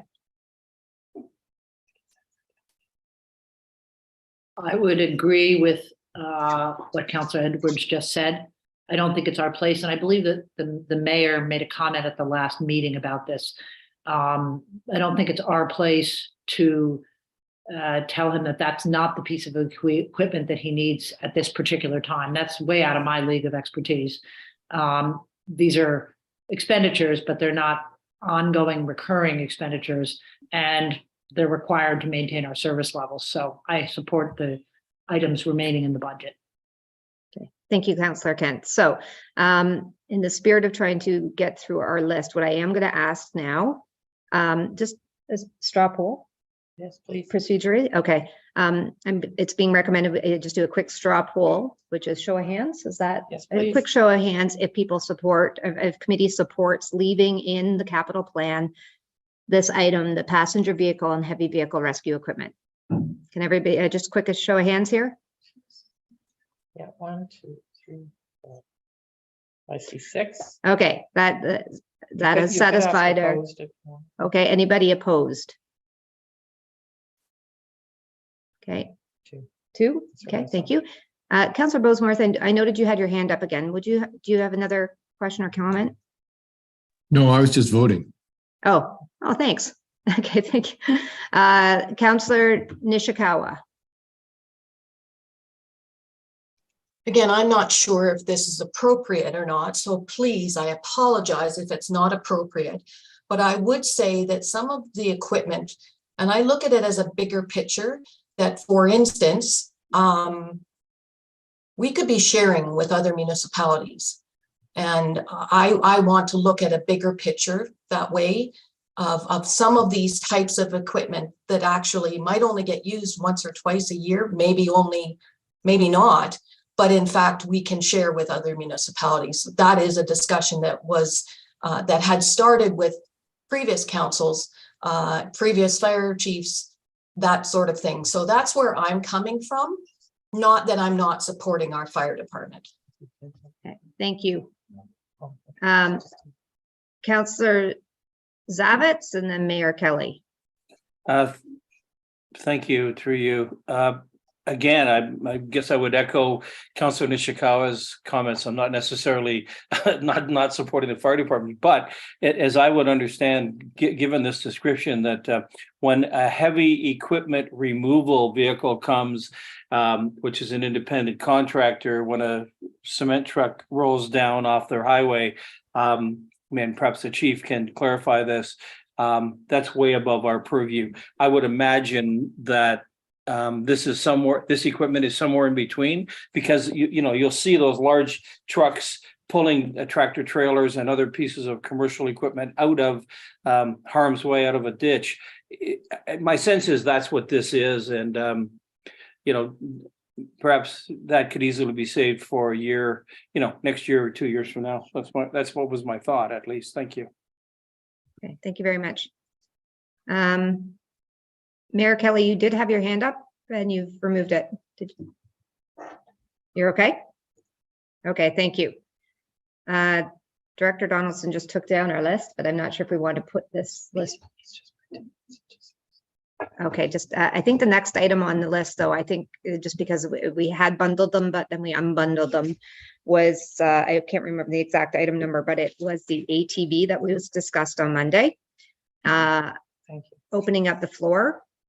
If we have something specific to this one line item, if we want to keep it in the capital program for this year, if we would like to discuss the possibility of changing the timing on this, and or if we'd like to remove it. Thank you. Councillor Boseworth, sorry. I would strongly recommend leaving it in. This was a very logical replacement, very well explained justification, and lots of 12 months use versus the item it was replacing, which was only winter use. So I would keep it in. Thank you. Any other comments? Okay, I'm not seeing any at this point, so I am going to once again do a straw poll. All those in favor of keeping this item in this year's capital plan? Okay, thank you. Can they really raise them? We're just asking, that the clerk is asking if you guys could kindly just raise your hand so it's quite visible. Okay, we're good. Thank Okay, you. we're great. Thank you. Do I ask about all those not in favor? You could. That's Okay. Bala Bridge, my apologies, item 23147, the Bala Bridge painting and repairs. Any questions or comments on this particular item? Councillor Edwards. If I understood it correctly yesterday, this was the railroad bridges and not even our own property. So I would not be supporting painting somebody else's bridge. And I think what they could do if they're that hard up is they could get a sponsor to paint it and put advertising on it, like some of the boards at hockey rinks or something like that. But I would not support this. Thank you. Thank you. Councillor Zavitz. Thank you. Before making a comment to Councillor Edwards, I would ask staff to comment on how we come to being able to paint someone else's property. Because to Councillor Edwards' point, if this is the CP bridge and they own it, what are we doing painting somebody else's item? If that isn't the case, and we're well within our purview to do it, then I would ask for everyone's support of this for $25,000 to improve one of your two towns. Thank you. Thank you for that question. Is Director Pink on, or Mr. Moore, one of the two of them, able to talk to this particular item? I see you, Director Pink. I just don't see Corey. Thank you, Chair. Through you, and good morning, committee. My understanding is we have had discussions with CP Rail, and they are amenable to us doing the work. Although I have the understanding that they're not particularly interested in doing it themselves or paying for it. So they would permit it. However, they don't wish to commit any funds. If committee wishes to remove the item, that's certainly your purview. We would prefer it be left in the long capital plan and in the docket, so to speak, and we can look for other grant opportunities or continue working with CP to see if they're willing to step up. So I thought hopefully that helps. Thank you. Any other questions or comments from committee on this item, which is 23147? Okay, Councillor Zavitz. Well, thank you, and through you, not to beat a dead horse, but I would hate for this straw poll to go the wrong way and Bala doesn't get, I mean, we as a township don't paint that bridge. I think you've heard that the Director Pink, we've gone to the effort of contacting CP. We can't get into that, but if that is a clear runway for us to take care of this, it is in an access point to our township. And it's a hell of a welcome to see a rusted out old hulk. So again, maybe it's because I'm from there, but I would implore the rest of this committee to not cut this $25,000 when you look at some of these other things we're considering. Thank you. Thank you, Councillor Zavitz. I see now Mayor Kelly and Councillor Bozemarth. Thank you. And through you, I would agree with Councillor Zavitz. This is too prominent a feature to leave to the deteriorated state it's in. I think for $25,000, we should just get it taken care of and show CP what good corporate citizenship looks like. Thank you. Thank you. Councillor Bozemarth. I have a question. Can we paint it the color we want, and can we put designs on it so that we can make it look better than just battleship green or gray? Thank you. Well, this is off topic on a budget item. I think what we're trying to do, I could just ask Mr. Brewer just to comment quickly on what the plan is there. Sure. Thank you, Chair Mazan, and good morning, committee. So we have been in discussion with CP Rail about these two bridges. The condition of them being, rather rusty right now was loud and clear during the development of our community improvement plan. Currently, the painting of those bridges isn't in their ongoing maintenance plan. So if it was something where we wanted to undertake that, they suggested, we could certainly do that. So we would be paying for them to have the bridge painted themselves. They would be completing the work as it's their infrastructure. In terms of, we did ask about, different designs, the ability to maybe put Welcome to Bala on it. They're reluctant to put any type of wording on the bridge itself. They are open to colors, if we wanted to perhaps choose a color that identified with our township, particularly Bala, maybe cranberry red.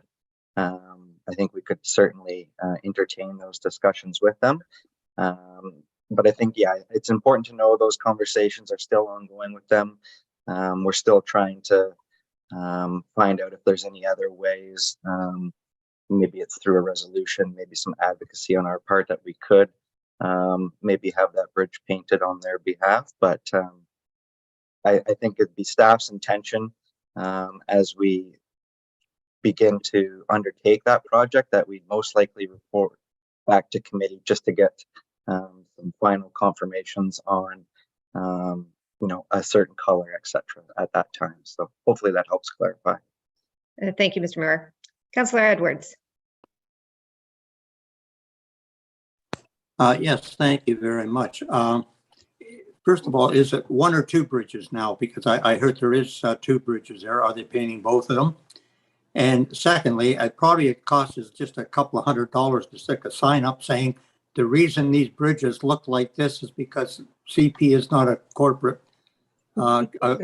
corporate citizen, and maybe it would shame them into it. But I still don't like spending money on somebody else's thing because every store there will say, "Oh well, why don't you paint my storefront too?" I will not be supporting this. Thank you. Just a quick comment on the number of bridges. Is it one or two, Mr. Moore? It is two. Okay, thank you. Okay, committee, I'm not seeing any other comments on this particular line item, so I would like to do a straw poll for those who would like to support leaving this in this year's capital plan.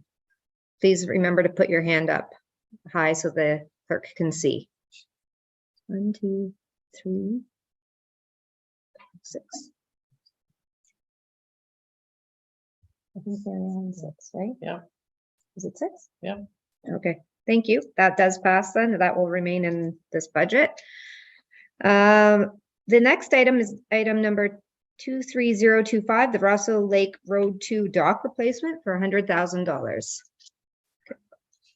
Does anybody have comments from committee on this particular line item? Councillor Roberts.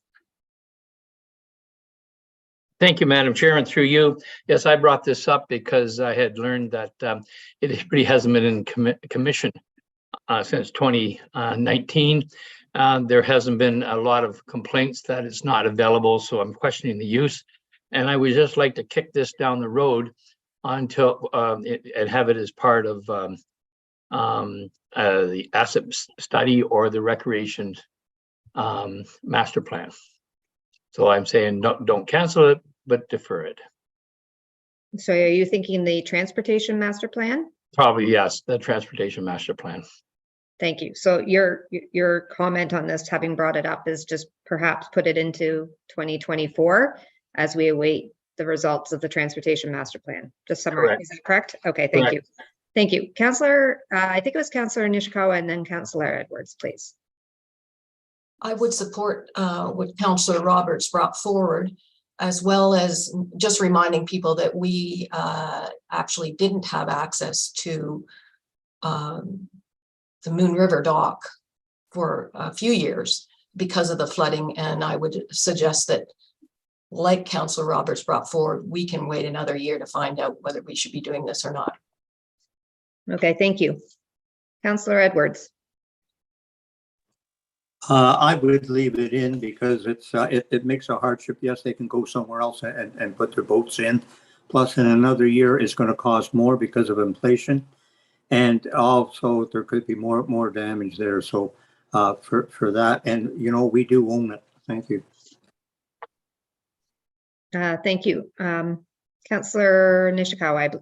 Is your hand up again? Thank you. It is up again. I wanted to ask a question of Director Becking. Could you remind me how many public access docks are on Lake Rosseau? Great question. Thank you. Director Becking? Madam Chair, I don't know the answer to the question off the top of my head, but if you perhaps want to give me a few minutes and I can get the information and come back to this, I'd be happy to do so. Thank you. Councillor Nishikawa will get back to that question. In the meantime, I think it was Mayor Kelly and then Councillor Bosemore. Thank you. And through you, this is just a question of process. When we're doing straw polls, it seems that in the council chamber, you can see everybody who is raising their hand. I'm being told from people who are sending me texts, and certainly in my circumstance, I can't. I can only see the speaker and the screen shared document. I don't know that matters, but I just want to point it out so the clerk can figure out if it's something we need to. Should take that down each time. Okay, thank you. I Actually, hadn't realized that. you know what, from a transparency standpoint, that's what our clerk is saying. That's a very good recommendation. Thank you. Thank you. Yeah. Councillor Bosemore. It would seem to me that the only reason for delaying this expenditure would be to decide whether or not we were going to replace it. If we know for sure we're going to replace it, I don't see any reason for deferring it. So that's a general comment. And then specifically as to whether we should be replacing it or not, do we have any idea of usage and how important it is? Generally speaking, I'm all in favor for maintaining our public accesses, but should we have that discussion about do we replace it or not? I would say if we absolutely are going to replace it, then what's the point of delaying it? Thank you, Councillor Bosemore. Director Becking, are you on the call yet? I think we've sent him off. Oh, no, there you are. Thank you, Madam Chair. I think the question was about use. My understanding is that we do not get a lot of use at that particular location. And I would, well, I cannot give you use statistics on any of our public accesses to water. I would suggest to you the absence of any complaints about people's inability to access it is a pretty good indicator that it doesn't get a lot of use. I would also point out to you that keep in mind, we're not taking away the access. We're just not replacing the dock that presently exists there. To answer the earlier question, Madam Chair, there are 8 accesses to Lake Rosso, of which this is one. Okay, thank you very much. Just to supplement on that, does that location have a ramp?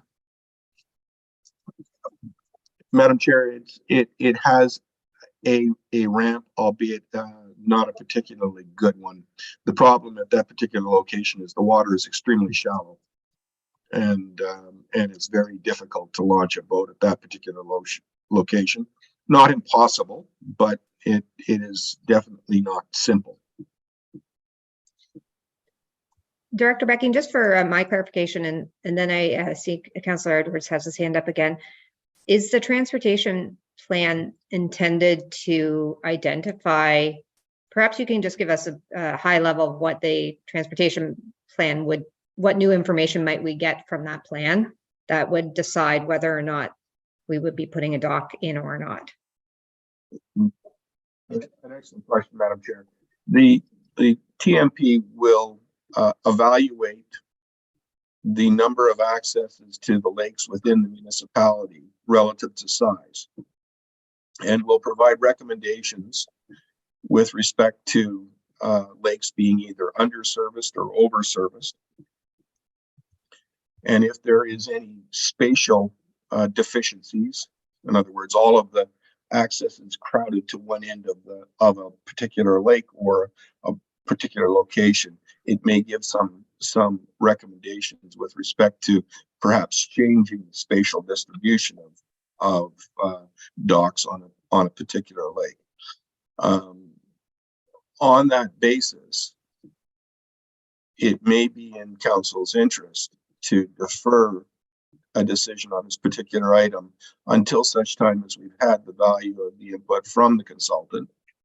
And then you can make an informed decision as to which way you want to go. To Councillor Edwards' earlier point about inflation is hitting us all the time, and there may be an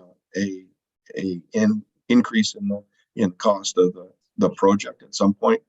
But that is the nature of the beast, as it were. Thank you. Councillor Edwards? Yes, thank you. It was answered, so there's a boat launch there.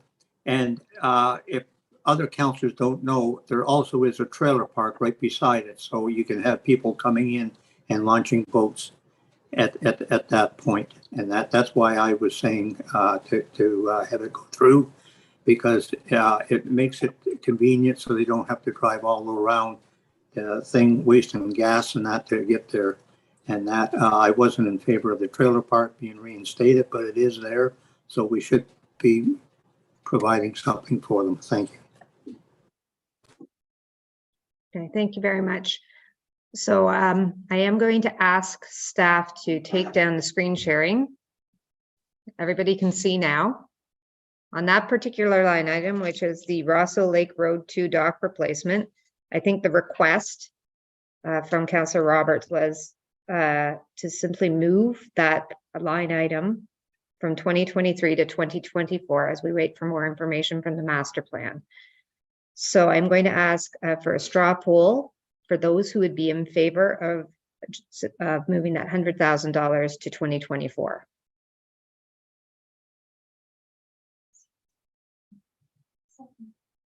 Seven? Okay. That will then be moved to 2024. Thank you. We're now going to move on to item number 23026, which is the Sunset Park. And that is on Queen's Walk dock replacement for the amount of $210,000. And maybe I will ask us not to screen share. I think if I come, is it okay with you, committee, if I don't screen share in that way we can have the conversation? Okay. So item number 23026, Sunset Park, Queen's Walk dock replacement for the tune of $210,000. Committee, any comments on this particular line item? Councillor Zavitz. Thank you. Through you. Happy to share, as you know, it's our home base. The dock is there. It's functional. It's viable. It's old. It needs work. I mean, for $210,000. I mean, if I said my thought might be that it could manage to be deferred a year. I just would want to understand, you know, what that means to the structure and the concern that it might become a $300,000 event in 2024, but that it would actually be a 2024. I'd hate for it to lose its place in our line because we deferred this expense because we're fiscally sensitive, prudent this particular year more than others. I don't know, given inflation, et cetera. So that's my thought. You know, I think it could go another year from what I know of it. I mean, it's not going to fall in the lake. But I don't want to lose its place. Right. So is your preference that the work would be conducted this year? I just want to be clear. And that if committee is wanting to, that we would just ask that it simply gets moved to next year. Well, I haven't spoken. Thank you for that. I haven't spoken with Councillor Nishikawa, so maybe I just got myself in the face. But to my mind, from what I know, that thing could last. Could easily service our township for one more year. Okay, thank you, Councillor Nishikawa. Thank you. I'm not sure how to form this into a question, but I completely agree with Councillor Zavitz. I guess a question would be, I'd like a better history of that dock. And if it was downloaded from the feds, and I'm hearing constantly how there's more monies available through grants, and certainly I have observed that with other municipalities. I'd like to pursue that grant process, especially on these items that were downloaded from either the province or the federal government. Okay, thank you. Director Becking, could you give us a bit of a background on the Sunset Park dock? Certainly, Madam Chair. The councillor is correct. It was a former government wharf under the jurisdiction of the federal government. I believe it was downloaded to the township in the late 1990s, but I don't know that for fact. It's It's definitely in need of work. There are some of the timbers that are of questionable ability, and that's hence the reason for the concern.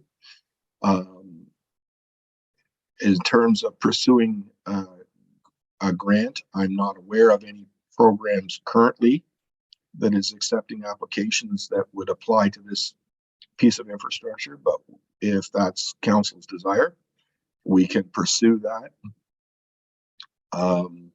And if such a grant program exists, we can make an application.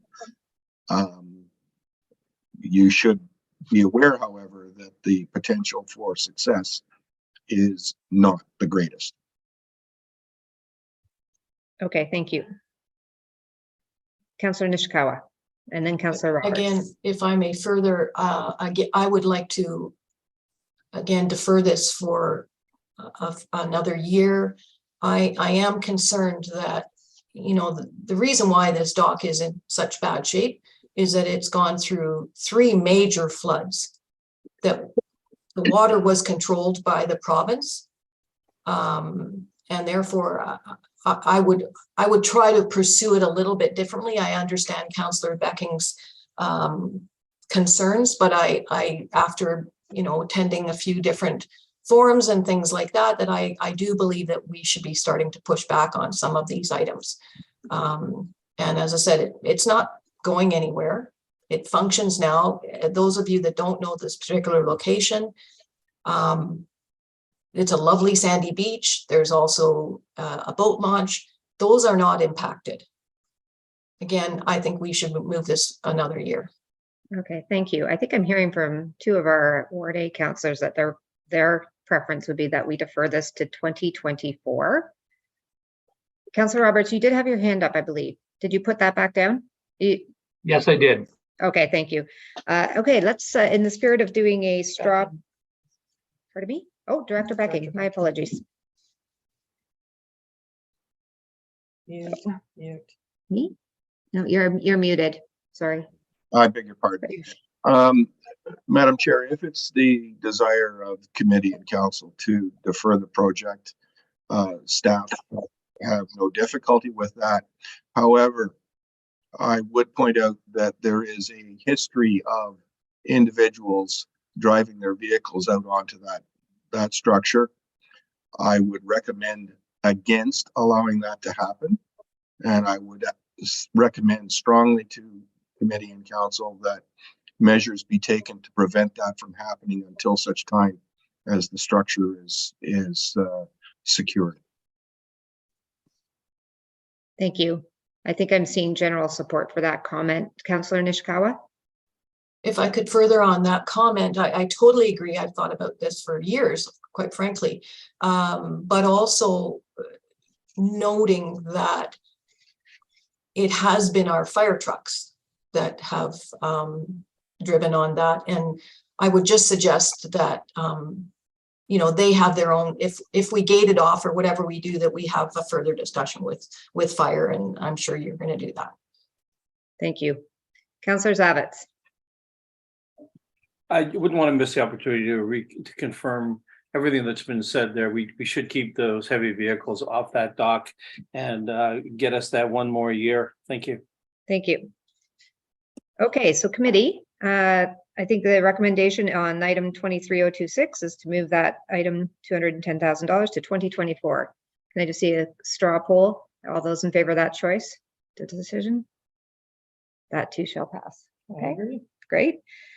Moving on to item number 24014, the Torrance Ball Diamond fencing for dog park. Committee. Questions and comments? What page was that on, please? Oh, the page, I'll give you the number. The page, I have to wait for somebody else to help me with that. The number is 24014. And the page number. 16 in the binder. 16 in the binder. Page 33. Page 33. Thank you. Okay, Councillor Nishikawa and then Councillor Zavitz. This is in order to create a dog park. It is also the request from the community so that their children don't have to play in baseball in dog feces and other things that we have done at this dog park. No, dog park. It's become a dog park, and unfortunately, our staff even address it as that, and that started long before a lot of this other stuff. So I would almost ask now that some of the signage and the picnic tables and the you know, all the poop bags and all of that be removed from the entranceway into the ball diamond. It is a ball diamond. It was built by the community for the community, and let's please give it back to them. Thank you. Okay, I don't think there was anything for Director Becking to comment on at this point, so I will ask Councillor Zavitz. Thank you, and through you, just I guess reconfirming yet again, or repurposing. It's a fairly vast area there for those that don't know what we're talking about. There is a dedicated ball diamond. I believe it's the Township of Muskoka Lakes only am I wrong? Only dedicated baseball diamond. So there's that. And you know, there is room there for a dog park, and it's been allocated, discussed. We've been discussing this thing now for, I don't know, 18 months. And why don't we just make it go away?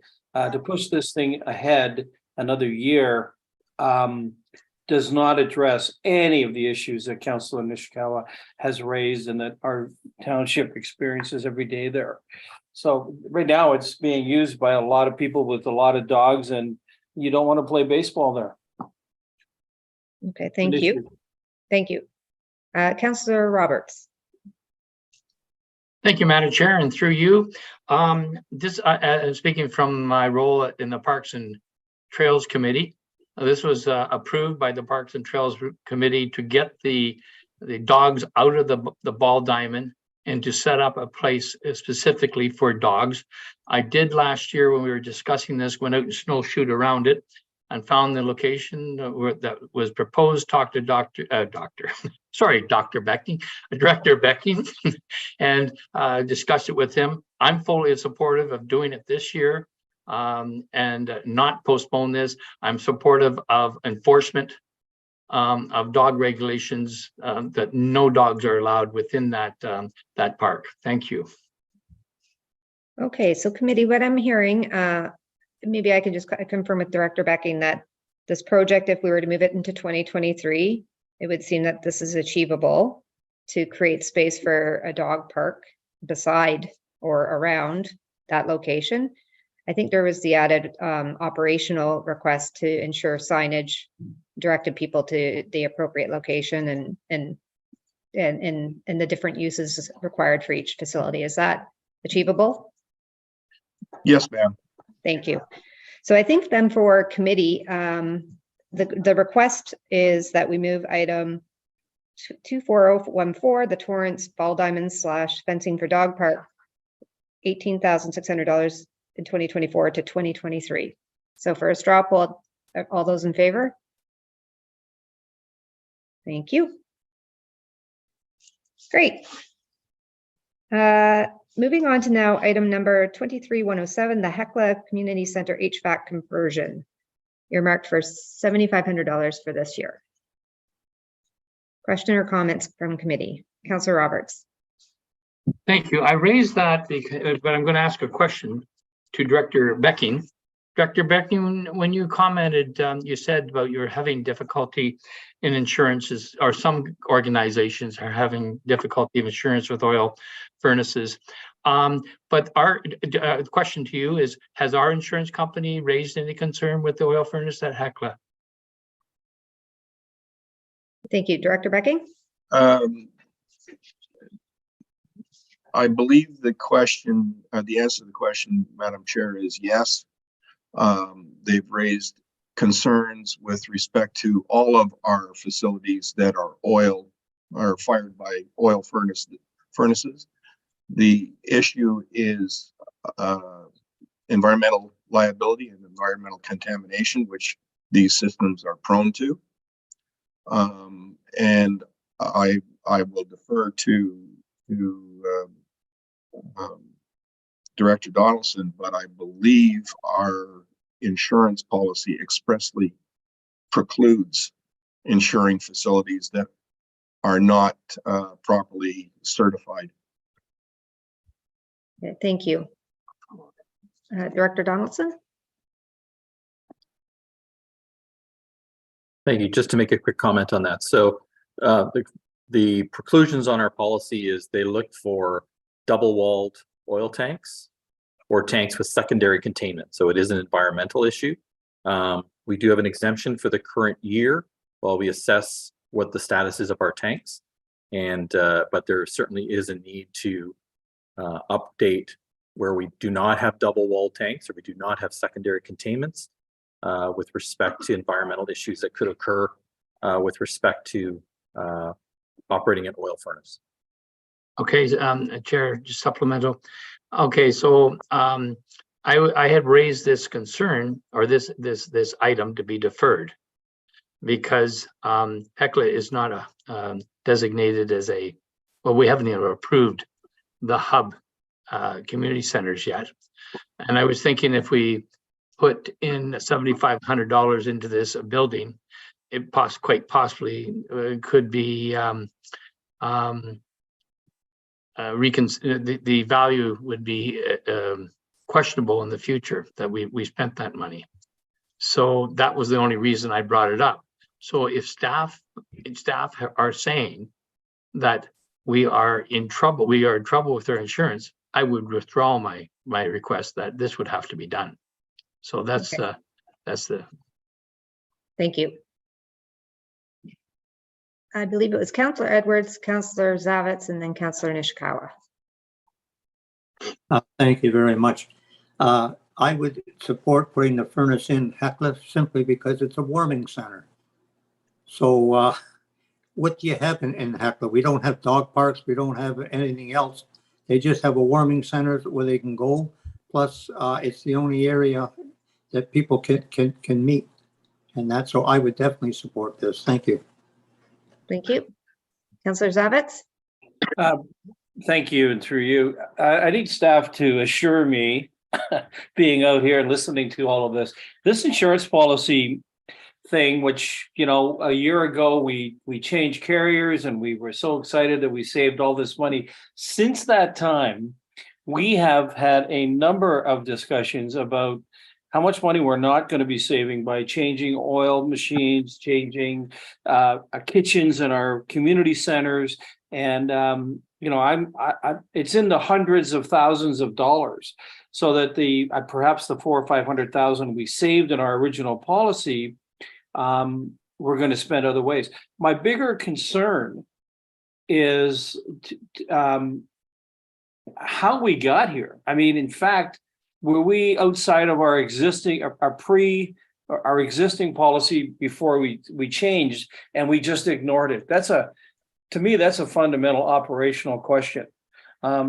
We were good with our old insurance company and they were fine with everything we had and everybody had to inspect, everything's fine, but we get a new insurance company and not much of our infrastructure is any good anymore. Question mark. Thank you. Director Donaldson? So I think just to clarify again, so I think we made this point that with respect to other matters that there appears on the surface to have been a change, there has not been a change in coverage. I think that there's better understanding and clarity around what in fact is covered. And with respect to this, I want to stress that this is not a property issue. So this isn't a fact that the community center building proper is not covered because there's a single walled oil tank. It's an environmental issue. So if there was an environmental contamination or something because an oil tank leaked and we didn't have a double walled tank or we didn't have a secondary containment, there would be issues around cleanup that would be at issue in terms of the property itself. It's not about, you know, we were covered at that building, but now because we have a different heat or the same heating system, but we don't have the coverage on that building now with the same heating system, that's not the case. So again, I think I reported back to committee, the coverages under our current policy are deductibles, the limits, and exactly what we had under BFL. We just have better clarity. The same as, you know, with our fuel tank issues and the one that Director Becking spoke to earlier around Randwood. These things are environmental. I think they're pretty common in the insurance. I'm not an insurance expert. I'm certainly not an actuary or an underwriter, but I think that matters of environment, an environmental issue, all insurers are looking for clients to take necessary precautions to avoid catastrophes.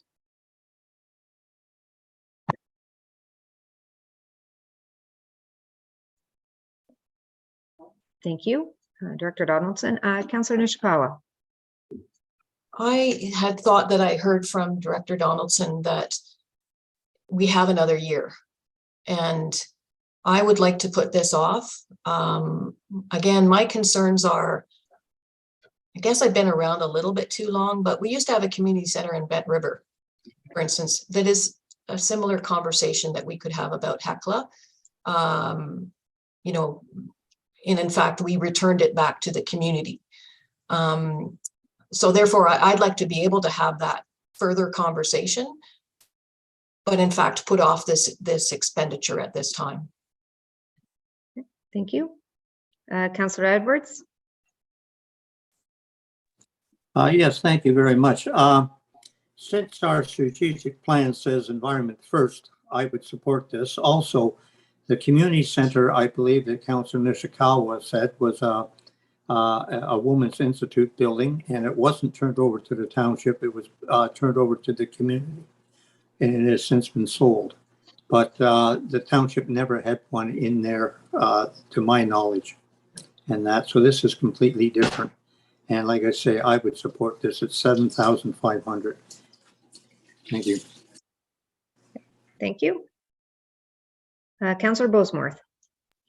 Just a quick one. $7,500 is a fairly small amount of money. I just want to be clear, what is it for? Are we replacing the single wall tank with a double tank? Are we converting it to gas? I think I heard that. And I might have a supplemental when I get the answer. Thank you. Director Becking. Thank you, Madam Chair. No, the proposal before you is to replace the furnace in the community center with a propane fired furnace. And part of the rationale for that change is that the furnace is at the end of its life. And in addition to that being the issue of not replacing it in like kind with what already exists is because of the environmental impacts and the insurance impacts that the community faces should there be a failure in the tank. Thank you. 7,500 seems like a real deal. I just last year paid 10,000 for a much smaller unit in my house.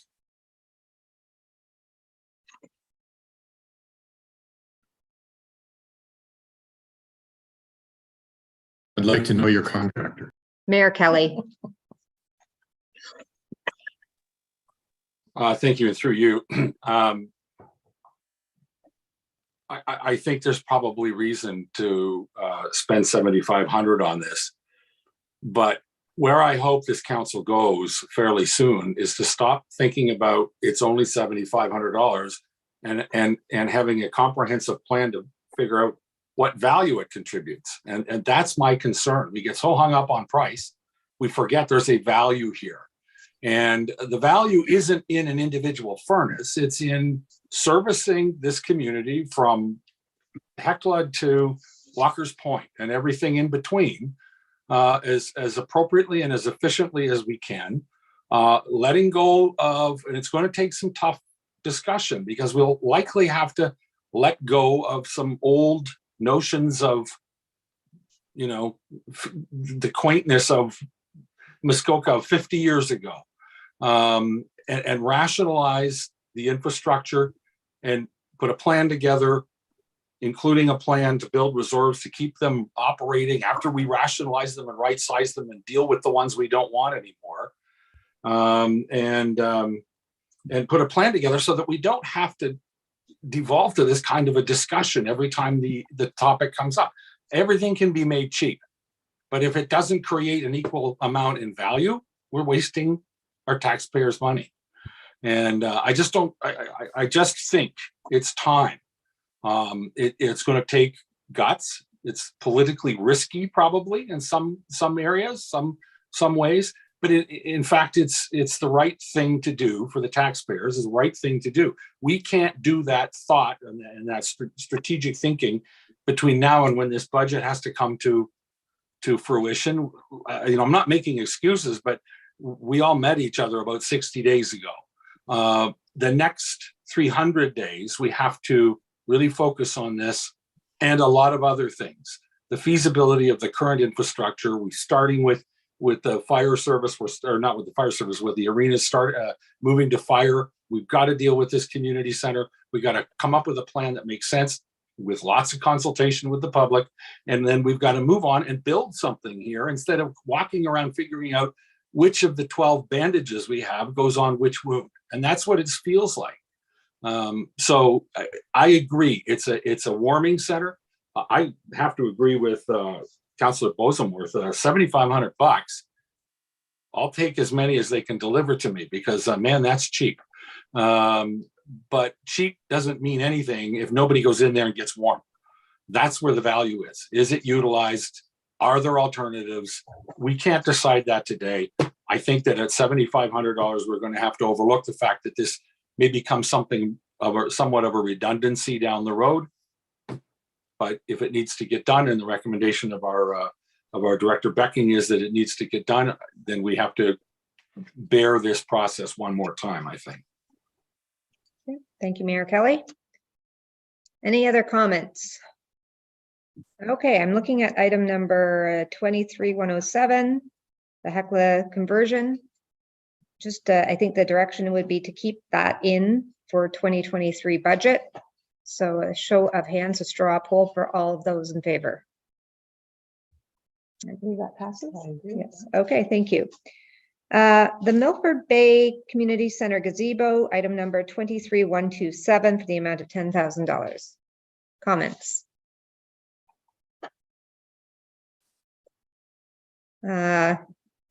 Councillor Roberts. Oh, you're on mute. I'll support this with history. 2 years ago, the community, and I estimate the community put into the Milford Bay Community Center a $20,000 to $25,000 gazebo. They all paid by the community. What is happening here is that the chair of the community center walked the property with the director and said the community would like to have a shaded area for the fathers and mothers that use the park. And I would hesitate to guess this park is used by, is overused. It's used a lot. I see it all the time. So, and there is no shaded area for the mothers or for the young children that come and play, and they're there for hours. So this is why that gazebo is there. I'm sure the community could do that same work for, I'm guessing, $2,000. The problem is that we have to follow certain rules. No, well, the community would follow all the rules, but it could be done by community volunteers, as was done by the gazebo for $25,000 that we just put in. So this and the other items on Milford Bay, I'll speak to, but this is what this is for. Okay, thank you. Committee, any other comments? Okay, I think the request here is to keep item number 23127, the gazebo, into this year's capital budget. All those in favor? Okay, thank you. Moving on then to item 23129, the Milford Bay Community Center sound system upper hall. Councillor Roberts, would you like to comment to that as well? Yes, this has been in the budget request of the Milford Bay Community Center for over 8 years. They're currently using a realistic, and some in the room will understand a realistic product for speaker systems came from Radio Shack, and it's taken out and it's hooked up. It's being used all the time. Matter of fact, it was used at a memorial service for well over the capacity of the hall recently. And we pulled out the speakers, and this is the unit. So it is our largest community center. And it doesn't have a speaker system, and it could be, if we had a good speaker system, that we could maybe get more people to come to and use, like conferences, or oh god, maybe even the in 4 years time we could get all the district to come there for the councilors meetings. It's that big. It has a commercial grade a kitchen, so it's a big hall, and we've got to put some investments in this. So this month I am really pleased to see that this system is put in. On a sidebar, I was at the hospital presentation at the Port Carling, and they brought community center, and because no one can use that one, know how to use it, and it's questionable, everyone brings their own speaker system, as they did with the choir. So that should be looked at too, but that's off subject. But anyways, talking about the Milford Bay one, it's been on the community board's list for well over 8 years. Thank you. Committee, any questions or comments? Okay, I think the request is to keep that $15,000 in this year's capital program for 2023. Can I just see a show of hands? All those in favor of keeping that in? Thank you. Moving on to item number 23111, the Milford Bay Community Center HVAC upgrade for $392,000. And perhaps what we can do, maybe just before I ask committee, if you could kindly remind us, Director Becking, what's involved with that cost, or what the background here is. Certainly, Madam Chair. The existing heating system consists of a couple of frankly residential style furnaces. They have been moderately reliable. They are oil fired, and along with that oil firing is the fact that the tanks are single walled. There is no secondary containment, so we're facing the same issues at Milford Bay that we just discussed at Hecla. The system is undersized and does not adequately heat the building. We explored the possibility of going to propane, only to find out that you cannot buy a large enough residential furnace of the type that currently exists sufficient to heat the building. The fundamental issue is that the system was not properly sized or designed when the building itself was created. And based on the recommendations and the design of our consulting engineers, they are recommending that we go to a centralized rooftop HVAC system that's commensurate with the size of the building. To put this building into context, the upstairs area is 5,400 square feet compared to Hecla, which is 600 square feet. We're talking about apples and bananas. We've gone past oranges in terms of the needs of this system. Okay, thank you. Thank you. I think that satisfies my question. So committee questions, comment. Councillor Burry. Thank you, Madam Chair. Through you to Director Becking. Air source heat pump. What are we looking at energy efficiency here? Because there may well be energy savings in the implementation of a newer system that's properly sized for the building. And you know, quite frankly, again, we're looking at the capital cost, and we're not looking at the total cost of ownership. These are the things that drive me bananas. And I know, Ken, you look at this stuff, so I'm giving you a platform to tell us about it. Madam Chair, thank you, and thank you to the councillor. We did very, very tentatively stick our toe into that water, and it was the considered opinion of our consultant that given the size of the building, it wasn't a practical solution. And hence the reason why they've developed their design based on a propane-based system, which is the most practical given the circumstances that we're dealing with. I completely agree with the councillor's position that the capital cost is actually the cheap component. It's the ongoing life cycle cost that is the thing that will kill you over time. And I would strongly encourage you all to be open to that point of view as we move forward. But in this particular instance, I'm afraid to say that we are where we are. Thank you. Committee, any other questions or comments on this particular item? Councillor Boseworth. Thank you. My question was essentially the same as Councillor Burry's, but Director Becking, will the operational cost be higher than the diesel? And this is more out of curiosity rather than a yes or no answer on whether we should be spending this money. They will be the same, if not somewhat cheaper, is my understanding. But we're talking about shades of gray, quite frankly.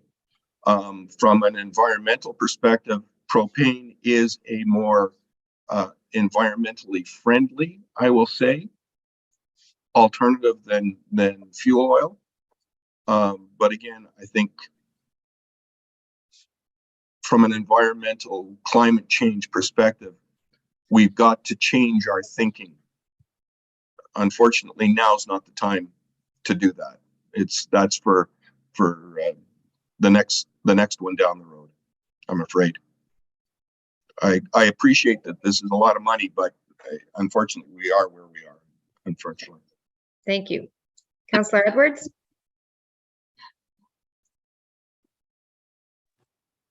Yes, thank you. I would support this because one, it's the environment. It's better using the propane. The building heat system is undersized as it is now. It was a design problem, so we're correcting that. And that's so I would support it on those because, like I say, the hall is used and not quite often, and it is worth it. Thank you. Thank you very much. Okay, committee, I'd like to do a straw poll on this one. Could all those in favor of keeping this line item, the HVAC for Belford Bay? Thank you.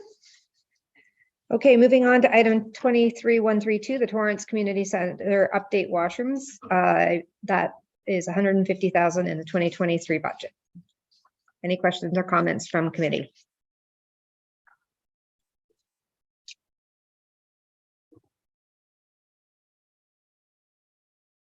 Okay, so I'm trying to recall, are we asking, I think the question at the point was, are we looking to keep that money in the 2023 capital plan, defer it or remove it?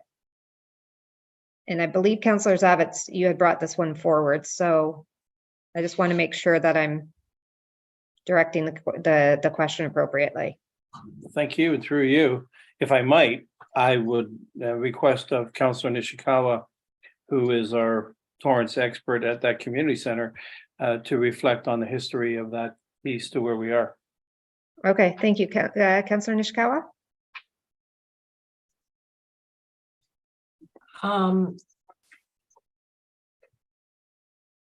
To Councillor Zavitz, quite frankly, I am actually trying to catch up because we're not showing, we're not screen sharing anymore. I'm just trying to pull up the line items once again on my computer, which is a little more difficult. But I will say that our hall board have had discussions about these washrooms. Director Becking and I have had conversations about these washrooms. Our ask was what we believe to be very simple.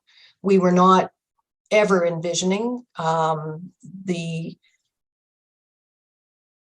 taxpayers of the whole of the township to pay this much for the little ask that we thought was a little ask. But in fact, Director Becking has brought it forward that it is a much bigger ask, and I fully understand the accessibility conversation about this at this point. So we're asking for this to be removed from the budget at this time. Okay, thank you. Thanks for that clarification. I felt like I saw hands up and now they're down, so maybe that's okay. We just resolved those. I think the request is to remove the $150,000 for item 23132, the Torrance Community Center update washrooms, from the capital budget. All of those who are in favor of that decision? Okay. Director Donaldson is just confirming that this is not a deferral, this is a removal. Thank you. Thank you. We are now moving on to, it was a broad topic. It was just arenas. And I believe Councillor Roberts, you brought this forward. So perhaps you can start the conversation. Thank you. Thank you very much. And in second thought, I'd like to defer that until our discussions on the overall budget. Thank you. Okay, thank you. Moving on to the trails. I think there was only one item. There's two showing on this spreadsheet, but I believe that there's only one after Councillor Kent had changed, further understood item 23059, that Walker's Point was actually. But maybe I should just clarify that. Okay, so the first one is item number 23053, the Hazelwood Trail resurfacing. Councillor Kent, I think I will let you start. The amount for that in the capital budget is 13,000. So let's have a conversation. Can you hear me? Okay. I thought, yes, I agree. Item 23059, given that that's a new trail, I've got it. My issue is really with this item, as well as there was two other items in there for signage that I'm just confused about what you would be doing to the Hazelwood Trail, apart from a little trail maintenance that you're calling resurfacing. And I'd hate to see a natural trail turned into something that's hard surfaced or unpleasant. I just wanted to make sure I knew. And then just to clarify, the other item that I was uncomfortable with was, I think it was 30, I'm trying to get to the page for trails. One sec, here it is. $27,000 for trail directional signage. I mean, I've seen some of the signage, it's pretty damn fancy. Trying to understand why we want to be spending $28,000 on new signage when the trail can go either way, by the way. Sorry. Director Becking?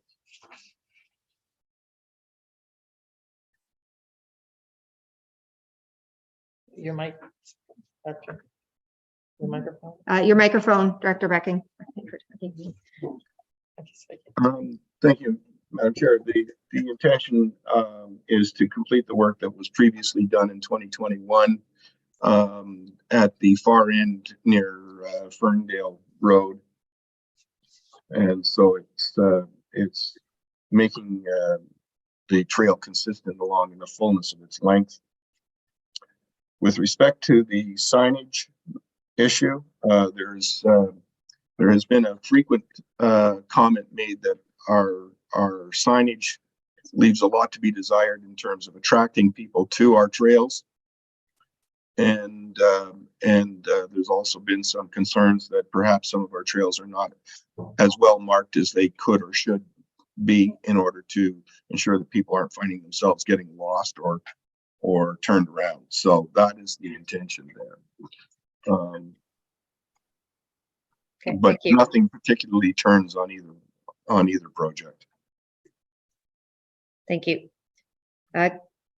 Councillor Nishikawa and then Councillor Roberts. Along with Councillor Kent's concerns, I have the same concerns, and that in fact, in particular, well, first of all, the signage. Historically, a lot of our signage, actually, we partnered with the Muskoka Trails Council, who were able to pay for some of those markers and signage. And in fact, this township is still using some of those, and those signs are still available. The other issue about Hazelwood, my big concern, and now I'm looking at Councillor Roberts saying, hopefully you're hearing this as well, but my big concern is we don't know what's going to happen with that trail. Or maybe there's information out there that I'm not aware of. But, you know, past discussion was that in fact, the golf course has other plans for that trail. So I would be a little bit hesitant to put any more money into something that we don't know how that will go. And again, it's a small amount of money. I would agree, and Councillor Kent, I shared my concern with Director Becking.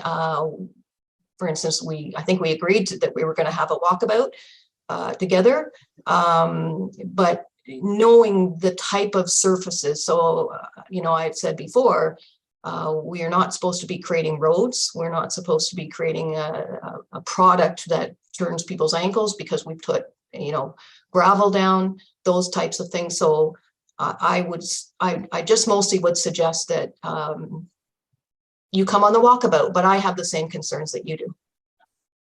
Okay, thank you. Councillor Roberts. Thank you, Madam Chair, and through you. Committee may recall that in the fall time, the Parks and Trails Committee recommended an expenditure of $75,000 in 2023 for improvements, and underline the word improvements, not for maintenance. And I was discussing with Dr. Beck and where that 75 is, and he says it's in between parks and trails. And so I want to give you that. We don't want to lose that. The Parks and Trails would not want to lose that $75,000 for improvements, because for the last 2 or 3 years, we've been able to put money into improvements, just small amounts of money to improve our parks and trails, pending the recreation master plan. So I'm with my colleague Ruth Nishikawa. But first of all, I guess I should ask a question of Dr. Becking. The Hazelwood Trail, given that the jury is still out on that, the $13,000 that's proposed there, is it a safety issue why we're putting the 13,000, or is it just or could that be deferred? Thank you. Director Becking. Madam Chair, there are no safety issues that I'm aware of. There would be no adverse consequences associated with deferral of this matter for a period of time. Thank you. Supplemental. Then another point here is that the trail signage,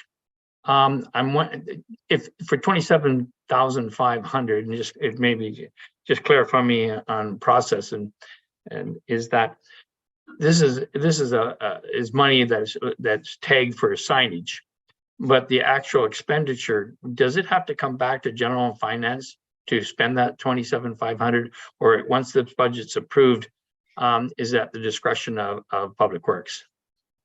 Thank you. Director Becking. Well, the expenditure will follow the procurement bylaw, Madam Chair. And so if there's any individual expenditures that are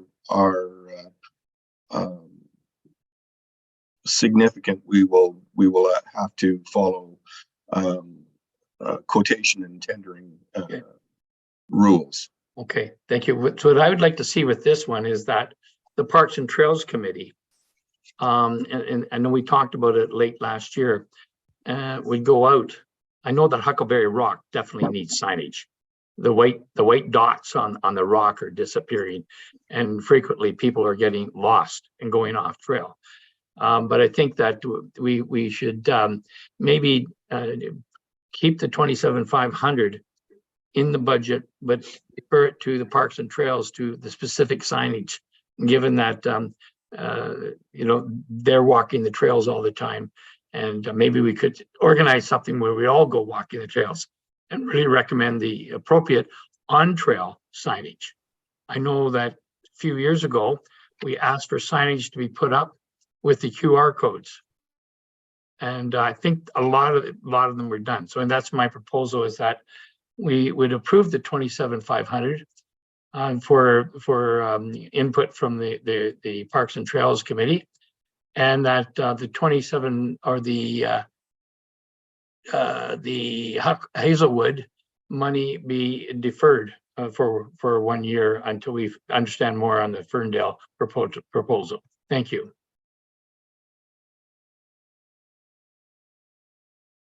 Sorry, Chair, I just complicated it for you. Thank you. I'm just, I was listening to your question there. And maybe now I'm going to have a question that I will ask staff. Instead of having defined uses for some of these items, it seems like the conversation right now is that it's how the money is being spent. I think the request from Councillor Roberts is, could we do something as simple as having a line item in the capital budget for Parks and Trails initiatives to a certain amount to be determined. So that was I guess my question now to Director Donaldson. Thank you.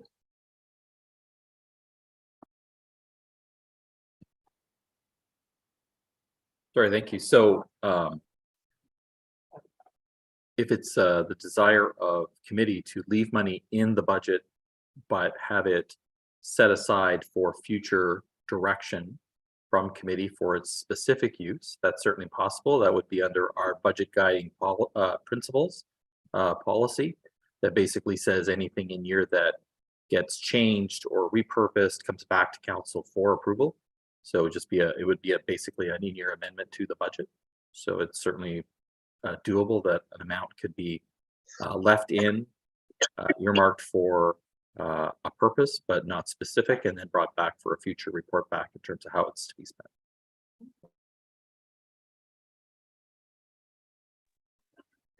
Okay, thank you. Councillor Kent and then Councillor Edwards. I just wanted to clarify that I completely agree with you, Councillor Mazan, our chair, on the signage. I think it should be, these trails are for use by the community. Let's let the community make a decision where we find the need. I do think we have done a good job with the maps. The maps are very helpful. If you can connect a QR code, people use that. It helps them walk through the trail and not get lost if you're somebody who has trouble with that stuff. So I have no problem with that one. On the Hazelwood Trail, my understanding, and it was a clarification from Mr. Becking, that this was a continuation of what they'd done on the first part of the trail. And this was just the last piece up until Fernwood Road. If it's just a continuation of what they've done on the first part, I think they should probably complete it. So I would take back my request to defer that item. My only issue is they've widened the trail to like 5 feet or 6 feet. That's a bigger issue, which is that what we really need in the middle of the woods? Isn't what we need a sort of a 2 foot wide or 3 foot wide walking path that people take their dogs on and walk with we don't need a 6 foot path, but if that's what you started, I would suggest you probably finish it. And that's a bigger discussion for the Trails Committee. Right, okay, and I just thinking back to the Recreation Master Plan, there were some guiding principles in that and coming up with standards, recognizing there's different types of trails. And I'm certainly not going to get into the details on that today, but there's urban trails versus the nature trails that I think many of us are, more used to using. So what I'm hearing from Councillor Kent at this point is her request to have 23,053 removed from the budget. Perhaps we keep that in to extend the Hazelwood Trail for this year. So that's point number one. And then point number two, there was the discussion around signage. And do we want to have just a fund for Parks and Rec to be determined later on, or do we want to just keep that signage in? I just need to get some further clarification from those who are bringing that up. I do see Councillor Edwards and then Councillor Nishikawa. Thank you very much. Through the chair, I would leave it in for the Hazelwood Trail and the signage as I think what council doesn't realize, if we don't spend the money, it just goes back into actual reserves and it's there. Let the Trails Committee come up with something. It can come to council and then we can decide if we want to support it at that time. But I would not be taking either route at this point. Thank you. Okay, thank you. Councillor Nishikawa, Councillor Roberts, and then I'm going to do the straw vote.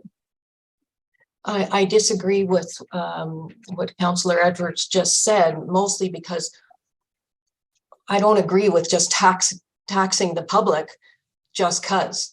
And let's decide later on what we're going to do after we've taken their money. That I don't agree with that concept. Mostly, again, I heard Councillor Pecking say he agreed to remove the item from the Hazelwood Trail. And I don't believe we should be moving forward this year until we know what is going on. Yes, it is a very small amount of money, but there's something happening now that we may lose that trail. It might happen this year. So I think it has to be looked at. Others who are members and things might have a different story, but I really would say that we don't have that information in front of us. I know that during our council discussions, we need to be concerned about this. So that information hasn't been brought forward. I don't agree that we should be putting this money, and more importantly, I totally agree, our trails are trails, they're not roads, but they have been widened enough to be roads. And again, I would reiterate, there are other ways of getting funds for some of these items. And I would, and it's very interesting to me because, for instance, the Torrance Barons group actually approached the Muskoka Trails Council and got more than $1,000 worth of signage. Those are items that are available, and I think we should be looking into those. But most importantly, I would not be wanting to spend any further money on Hazelwood Trail until we know more. And again, it was requested by Councillor Roberts to move that forward a year.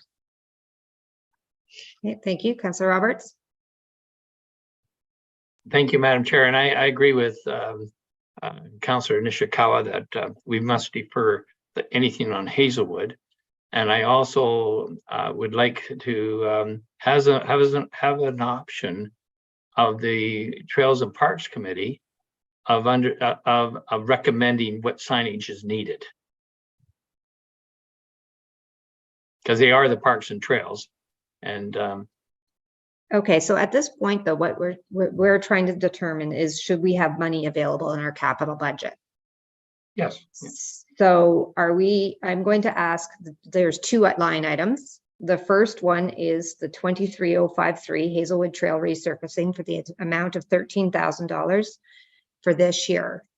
We can choose to leave it in this year's budget, or we can choose to defer it. Councillor Kent originally brought this forward looking for a deferral or a removal, but has since changed her mind to say, let's keep that in. I'm hearing from Councillor Nishikawa and Councillor Roberts that their preference would be to defer this project until 2024. So now, given there's a bit of a difference in opinion, I am going to ask, the first question would be, could I see a show of hands for those who would be in favor of keeping the Hazelwood Trail resurfacing project in the 2023 capital budget? All those in favor? Okay, thank you. I'm now going to ask the question for the Hazelwood Trail resurfacing, to see a show of hands for all of those who would be in favor of deferring this project until 2024 in the capital project. All those in favor? Okay, that decision has been made. Thank you. The next line item that we're talking about is 23139, which is the trails directional signage. So that was added into our review list, and it's the cost of $27,500. So the question at this point in time is, do we want to have 27,000 or that amount for directional signage in this year's capital budget, or would we like to see it deferred? So I'm going to ask for a show of hands for 2023. Do we want to have this item 23139 in this budget, the capital budget? So all those in favor, let's show of hands, please. Okay, there's a few more questions on this particular item. Councillor Bosenworth, Councillor Roberts, nope, sorry, Councillor Nishikawa, Councillor Roberts, Councillor Bosenworth. My apologies. There's an order here. Councillor Nishikawa. Thank you. I heard Director Donaldson say that this can be renamed, this amount of money, and that the Parks and Rec Committee can then determine where that money is spent, not the question that you had asked. Okay. Yep. So thank you very much for that. Sorry, maybe I can have confirmation from Director Donaldson that that is correct. Yes, okay, he's confirmed that we can rename that to any other the Parks and Recreation. Okay. And now Councillor Roberts. I agree. Okay. And Councillor Bosenworth. That was my point exactly. Thank you, Councillor. Excellent. So what we are going to do is we are going to rename item number 23139, the Trails Directional Signage, to be classified as a Parks and Recreational Fund to the tune of $27,500 or something, some language like that. And we will keep that in the 2023 budget. Now I'd like to see a show of hands. I'm sorry, if we could kindly. Oh, I just wanted to see what it looks like. So we're deferring Hazelwood. We're deferring Hazelwood. Basically. And we would be. I've struck the signage and added a new one called General Trails Project. Perfect. Okay. So if you could put that down now. Thank you. Okay, now I see Councillor Nishikawa, you have your hand up again.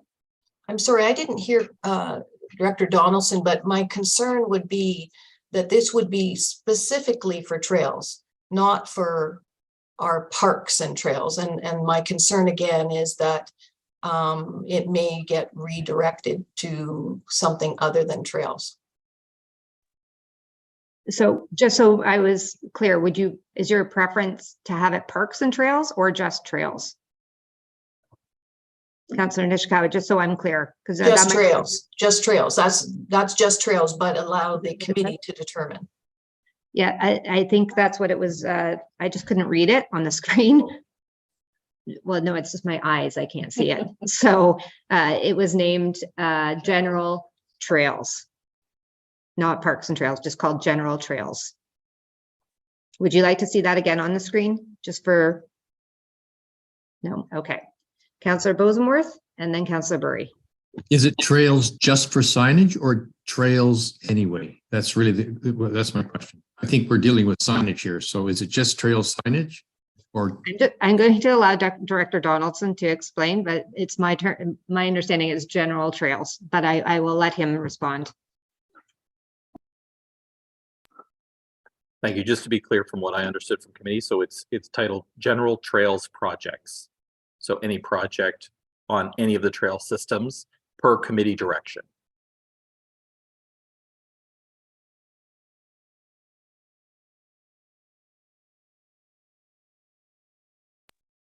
Okay, thank you. Councillor Burry. Thank you, Councillor or Chair Mazan. I'm just wondering at what point, I know you and I have talked and several other councillors have talked at some length about how do we give more autonomy to our community, especially in and around trails and some of the recreational pieces. I was going to save it for the operational budget. And I think that's probably the right time, honestly. Then I'll just shut up. Thank you. Thank you. Okay. Okay. So now I would like to see all in favor to keeping that amount of $27,500 in this year's capital budget. All those in favor? Thank you. That shall pass. The next item I have on our review list was to add the backhoe equipment in 2023. The question that Councillor Zabitz, I believe, had asked of the pre-approved. So I believe that has been, that will be added back in. And then the last two items were the topics around the Burgess Dam. And I do think that this warrants just a little bit further background and delineation as to what we are contemplating today versus what are the options in the future. So this is the last item on our review list, and I am trying hard to watch the time on the clock. So Director Becking, I would like to ask, could you kindly walk us through some of the history and what's in front of us today. Thank you. Okay, thank you, Madam Chair. The history on this is long and somewhat torturous. Suffice it to say that the township became the owner of a dam at some point in the past. Since that time, it has been operated by a private sector firm for which we get an annual stipend. The dam has had little or no work done to it in the last 25 or 30 years at least. When I arrived in 2019, of course, we had the flood. And in that flood, the dam was put at jeopardy. Subsequent to that, we conducted a dam safety assessment and found that there were some significant safety issues associated with this dam. As I think I've explained to many of you, if not all of you, that dam basically holds back Lake Muskoka. And if it were to be compromised, there would be dramatic effects to Lake Muskoka in terms of the water level. I've heard estimates as high as 9 feet that the lake level would drop if that dam were compromised. We then had the consultant look at the condition of the dam and do a dam condition assessment and found some fairly significant problems with the dam that need attention. As a result of that, we conducted a class environmental assessment to determine not only what the needs were, but in addition to that, to assess the implications of doing that work. That study came forward to council, and I don't recall the exact date, but it came forward to council with a recommendation or 2 alternatives. One was to rehabilitate the dam without maintaining the electrical generating capacity. And the second alternative was to rehabilitate the dam and include the electrical generating capacity. Along with a very thorough report and an assessment by staff of the 2 alternatives. Council adopted the latter of the 2 alternatives, namely to rehabilitate the dam, including having electrical generating capacity. The strong rationale behind that decision was that the dam produces a revenue stream and is therefore an economic asset to the township. In the absence thereof, it's essentially a liability. In other words, it has little or no economic value.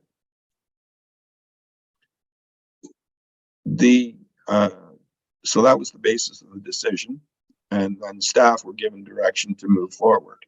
We finalized the class environmental assessment, and the proposal before you is to complete the design work necessary to implement that direction with a view to going to tender in 2024 to implement the work so that the dam remains stable, that it remains an economic asset to the township.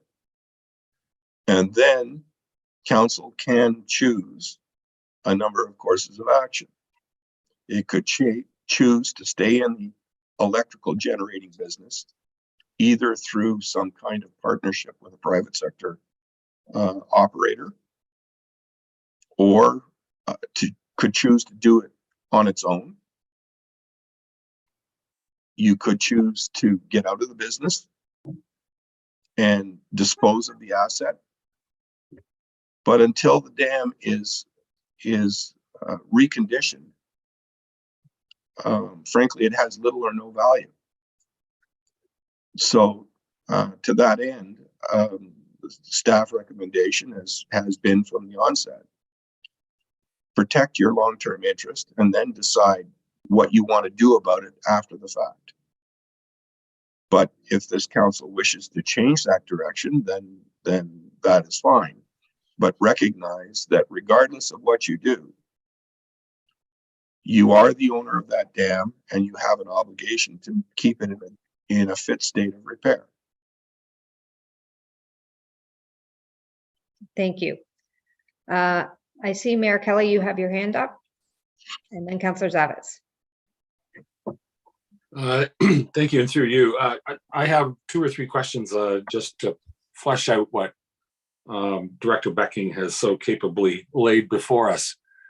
Number one, is there a market for something like this? If we were to decide to exit the dam business or even offload the entire, more than just the electrical capacity, is it reasonable to expect that somebody would be interested in buying it? I'll just lay them out because they're not all that, they don't hinge on your answer. Number 2, I totally agree, excuse me,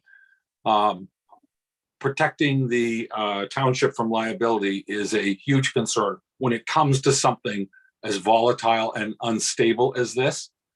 I'm curious to know whether the renovation that would be required to stabilize it is consistent with or always consistent with stabilization and revamping the electrical generation capacity, or is that 2 different trails we would have to go on? That's my last question. You know, if we decide to do one thing and then take a break and figure out whether we want to be in electrical generation, do we have to know that before or after we commit to a stabilization or renovation program, or can one naturally, does one automatically just a bolt on to another? Madam Chair, I guess I'll try and answer the 2 questions somewhat jointly. The township is what is referred to in law a riparian owner. That means that we own the water rights, or we own the rights to about 4 cubic meters a second, I believe is the proportion that we own compared to a very significant additional portion which is owned by SREL, Swift River Energy Limited. That is ours in perpetuity, and so it gives us an economic quantity, an economic viability that is going to be worth something. I'm sure that SREL, who operates the other generating station at Bala, would be very interested in our 4 cubes a second, whether it's being passed through the Bala or the Burgess 1 dam or through their own dam, because it would make their operation more economically viable. Unfortunately, while neither the dam or the powerhouse is in particularly good condition, the powerhouse itself is the worst of the 2. And so I think, if I'm understanding the mayor's question correctly, really what we're facing is having to do both. So Director Becking, in front of us today is a continuation of a decision we have gone, the previous council went through a process, as you outlined, that we're at a decision point for this year's budget to approve the design of this project. What I believe I'm hearing from you is once we get this dam to, it needs to be rehabilitated, our options as to future use and how we want to approach that as a long-term strategy would still be in the purview in future discussions of this council. Is that correct? That is correct, Madam Chair. Okay, so in front of us today for 2023, in the capital budget is the amount of $250,000 for the design of that project. That is correct. Correct. Okay, so Councillor Zavitz, Councillor Nishikawa. Thank you, through you. To your point, Chair, that it's not just the development, it's the if you look at the next 2 years of forecast, that's the blight on our capital forecast of over $2 million. It was over the, and so as the mayor had said, Director Becking did a great job of positioning this to a point. What there's a couple of wrinkles to this. Of course, Swift River possesses 96% of the water that courses the watershed and goes down through into the Bala Reach and the Moon River. What's interesting is we control 4%. We, a township that has no right being in this, nobody ever said the township of Muskoka Lake should be in the hydro business. There's a lot of businesses that we shouldn't be in. This seems like it's one of them. We profess to many of our constituents that we do not control the water. Yes, we're concerned about the water levels like you are. We can do what we can to speak to Gritton Smith and everyone else, the government, about it, but we can't really affect it. Well, we can. We actually own riparian, we actually have access and responsibility for the water. What I was aware of when council wrestled this thing with this was that there was going to be a side discussion, because to my mind, we should divest, we should get rid of this. This thing is a boat anchor. This thing can't make money. And Okay. we don't, so if I might, I don't want to, you're right, this is not the time or place for that. But my point is, this is a $2.25 million blight on our forecasting. And I just don't want people to be too confused by it. I think it needs to be a very separate discussion set for a time.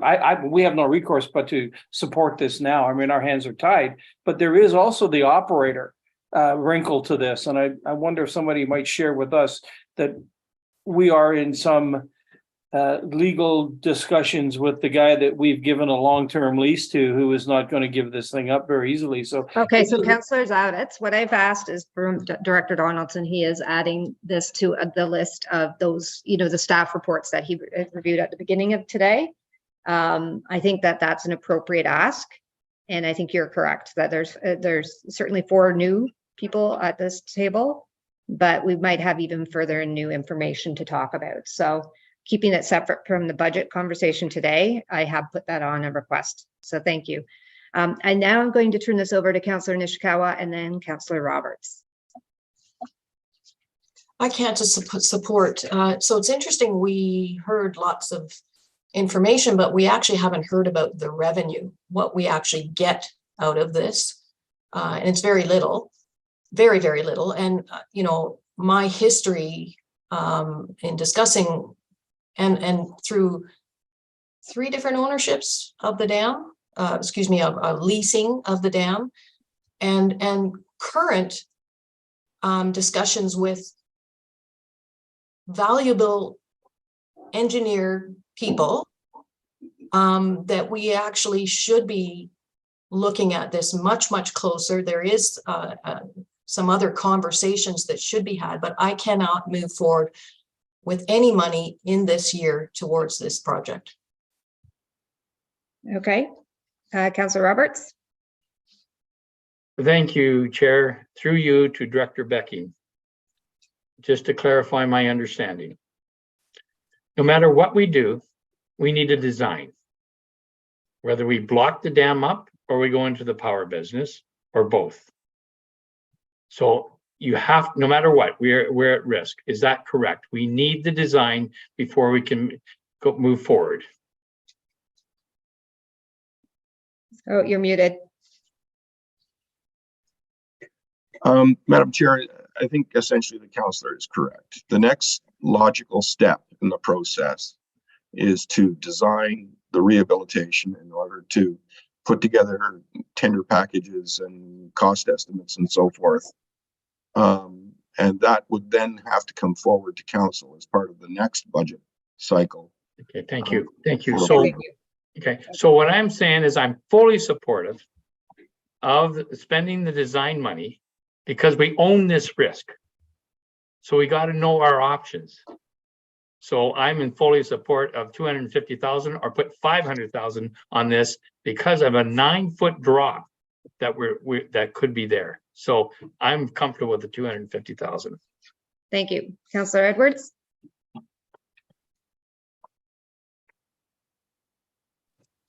Thank you. Through the chair, I'm supporting the 250,000. We have to know what it is. If you think people are calling because their water's up over 6 or 7 inches now, imagine when it goes down 9 feet, and that we will be responsible for it. And it's irresponsible not to get the engineering report so we know what we're dealing with. The last time I looked on TV, Flex Seal was not recommended for dams. Thank you. Thank you. Okay, so Councillor Nishikawa, Councillor Zavitz, and then I am watching the clock. I'm not trying to rush the conversation along. I think this is a significant asset we have in our township. I think the risk has been outlined to us. I think this has been explained as a natural next step in this process, even though none of us like what we're having to deal with. So there's lots of question marks in it. I don't know that today is the right time to have that kind of conversation. But I certainly have been looking at staff and asking them, especially keeping in mind that we actually have 4 new members on committee who are probably very interested in understanding this particular project in a more fulsome manner. So I think somebody put their hand down. So Councillor Nishikawa. So again, I guess I could ask the director to confirm. Remember, this comes from a culvert. This water flows through a culvert. And in fact, that culvert is very shallow. So I feel like we've sent up warning, be afraid. Don't be afraid. You know, the flooding that occurred and the impacts are the water levels being controlled by someone else other than us. So the whole conversation, it seems like we should be, putting people in fear. If people understood the size of the culvert and how quickly we can actually change that opinion, it really concerns me that in fact there needs to be further discussion. Just to say, well, we got to do this study in order to move forward. I don't believe we do. Sorry. Thank you. Councillor Zavitz. Thank you, and through you. I wonder if Director Becking would share, so everybody is clear, and as Councilor Nishikawa so well put it, we've already paid the $85,000 for an environmental assessment. So the EA has been done on this facility of ours. And as I understand it, and I wonder if Director Becking could clarify, what did the EA tell us? Was there an actual time frame? This is a ticking time bomb, I get it, but this $250,000 is not going to help us put a finger in the dike. It's not going to touch the water. It's going to be on paper, and it's going to be diagrams and engineering criteria that will help us build this, spend the $2 million on it. Am I correct? Is there a time frame, Director Becking, that says you've got to replace this, you've got to make moves on this by 2023, 2024, 2 years, 4 years? What did the engineers say? So could I just ask, because I have been trying politely to say, I do think this is a much more fulsome discussion than handling it during the budget. But I think the comments that I've been hearing that perhaps put me in the uncomfortable situation is, this was at a huge risk a few years ago when we had a flood, and there is risk and there's liability. We've gone through a process, and staff is just going through what their recommendations are as professional engineers. I'm going to ask the CAO to chime in just to make sure that we understand not only what is our risk liability, where we're at, but also what is an appropriate next steps from an understanding of future conversation by this committee. Thank you. Oh, sorry.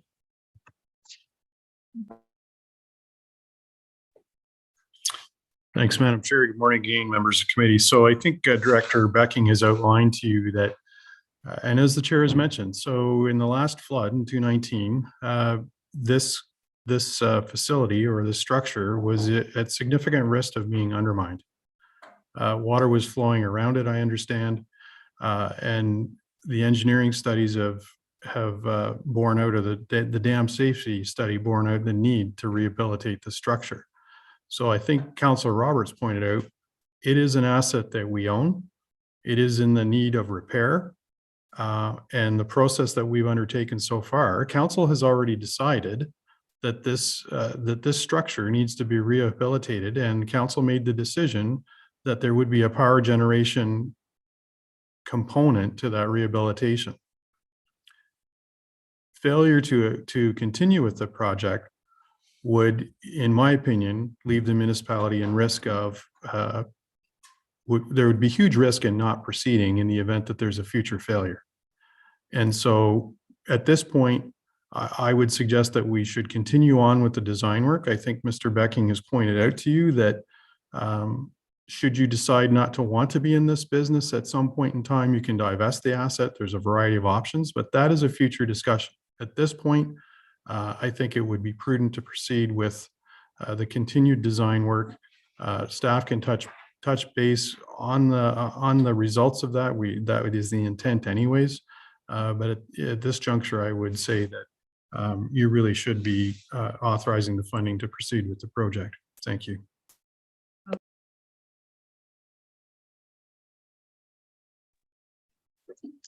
Okay, so with that comment, I would like to ask, this is the last item on our capital review list. And that is item number, can't see, 23023, the Burgess Dam Rehab Replacement Design for $250,000. I'd like to see a show of hands for all those who would be in favor in keeping this in this year's capital plan. Thank you. Is that right? 6? Yes? Yes.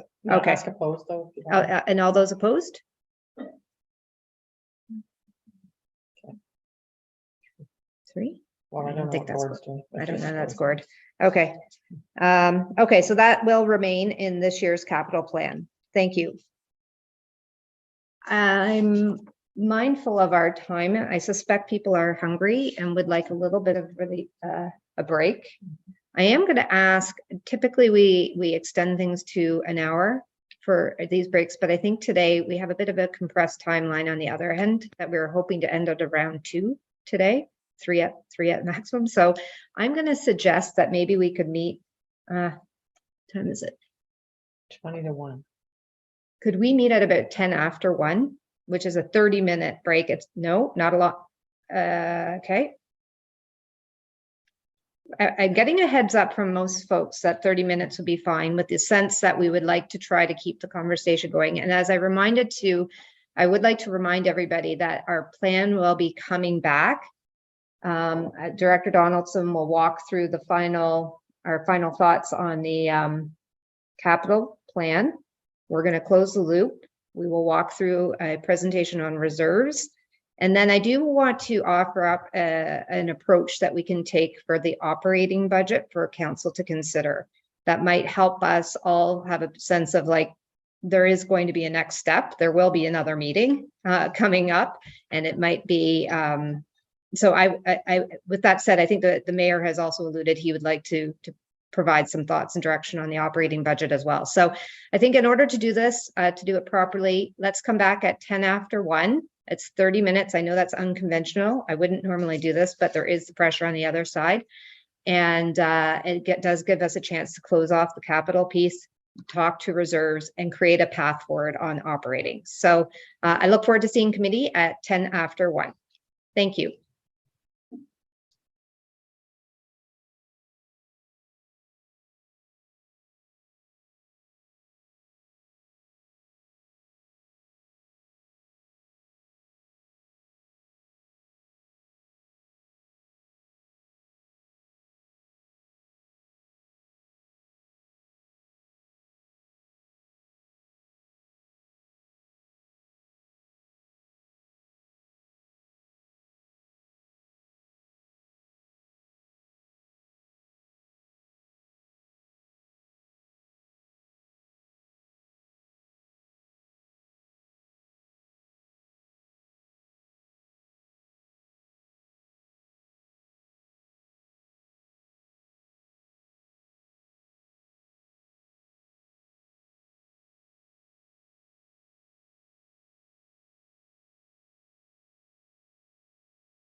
Okay, committee.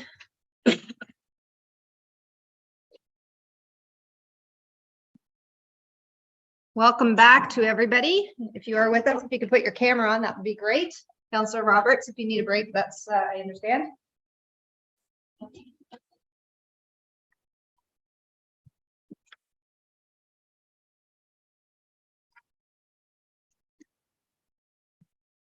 Okay, is everybody here?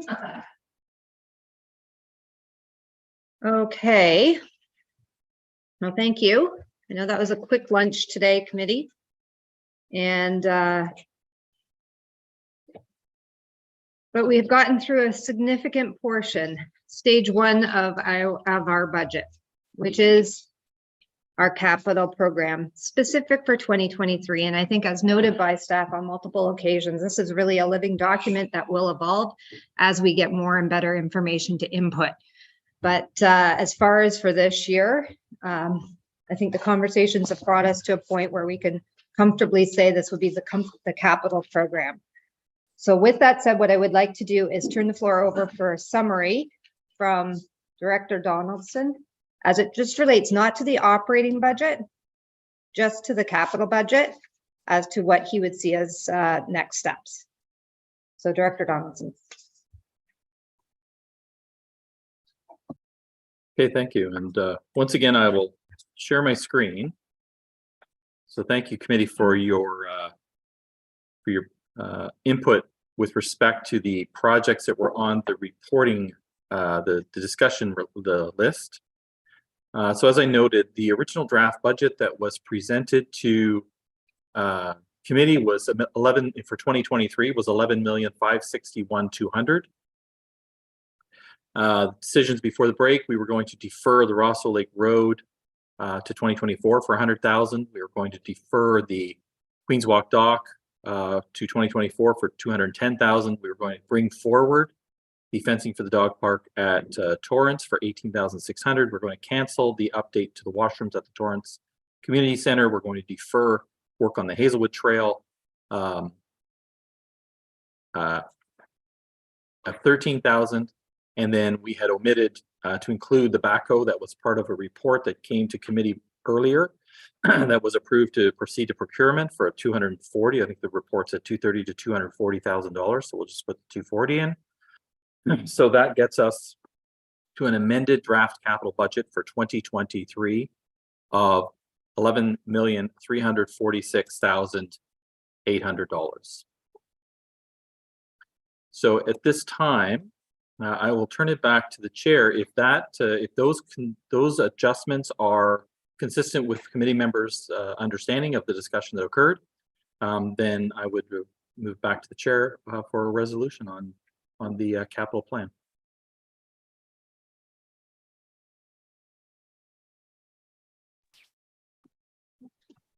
Thank you. No, thank you, and appreciate that summary. So committee, I know this might feel uncomfortable, particularly, oh, I see Councillor Edwards. Do you have a question or a comment, Councillor Edwards? Question, yep. Just to, and that Director Donaldson, that 18,000 for the dog park, was that not already in? And yet, yeah, I see it added there, or is it my mistake?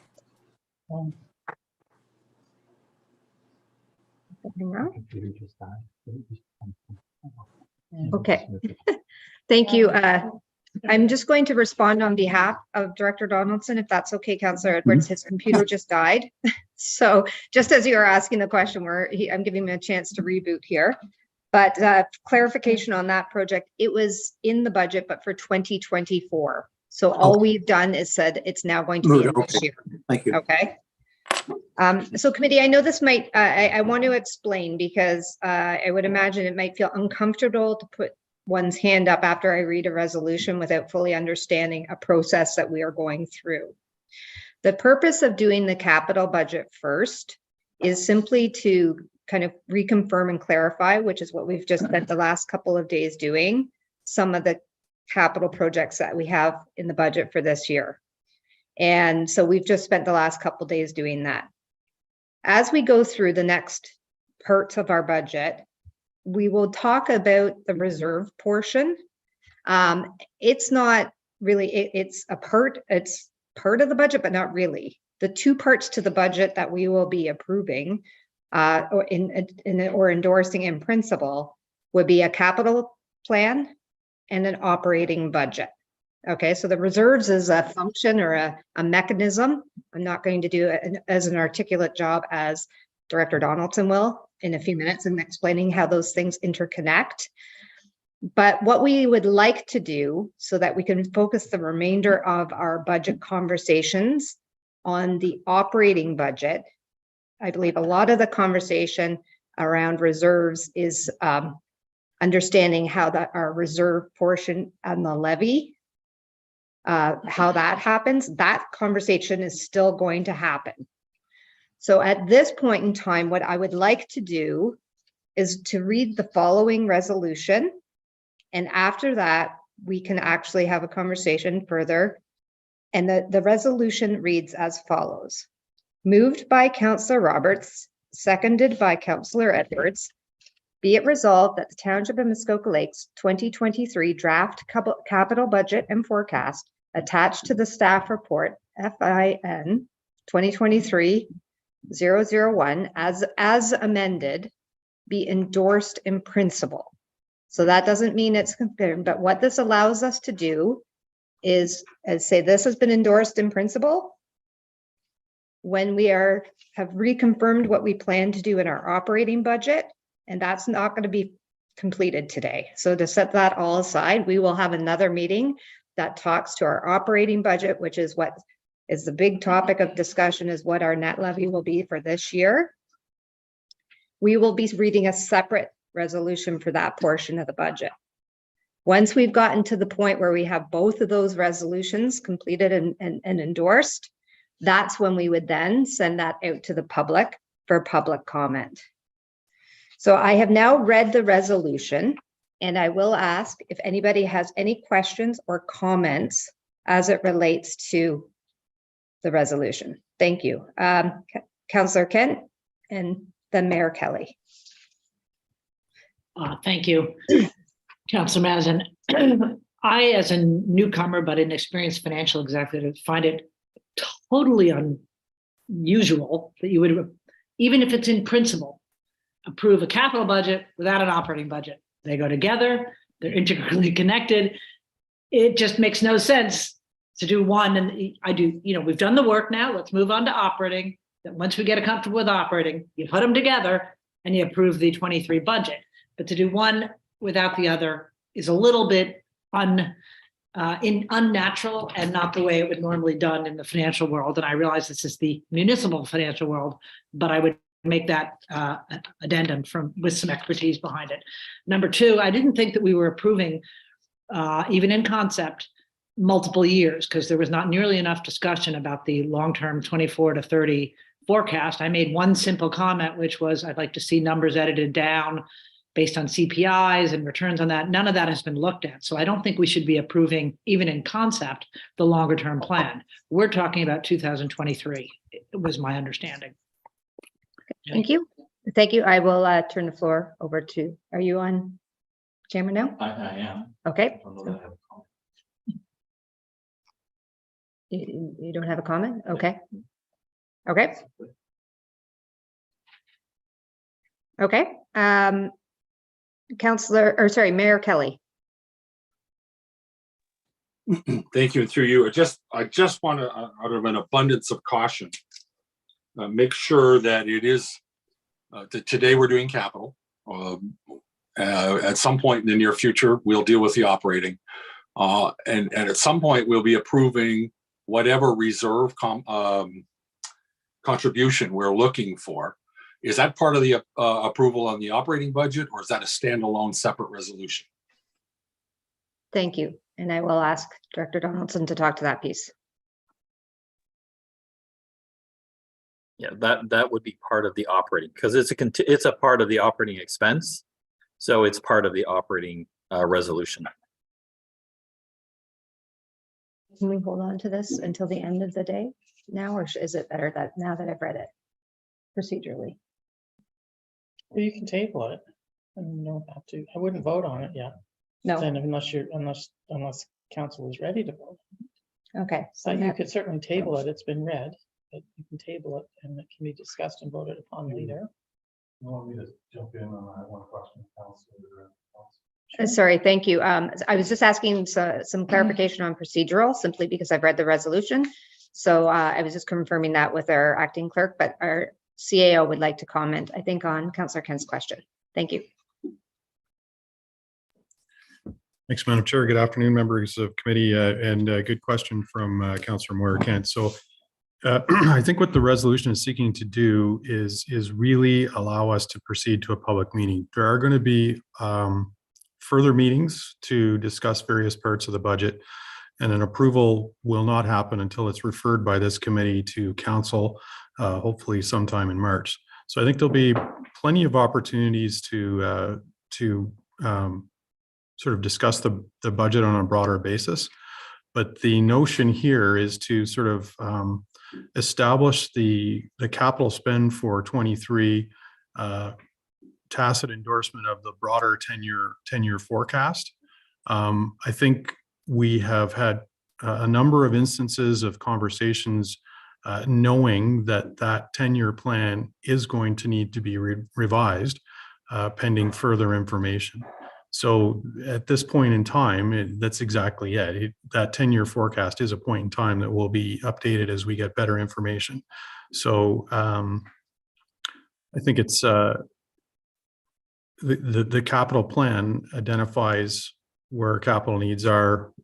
Again, it's in a state of flux, and further conversations will ensue. Thank you.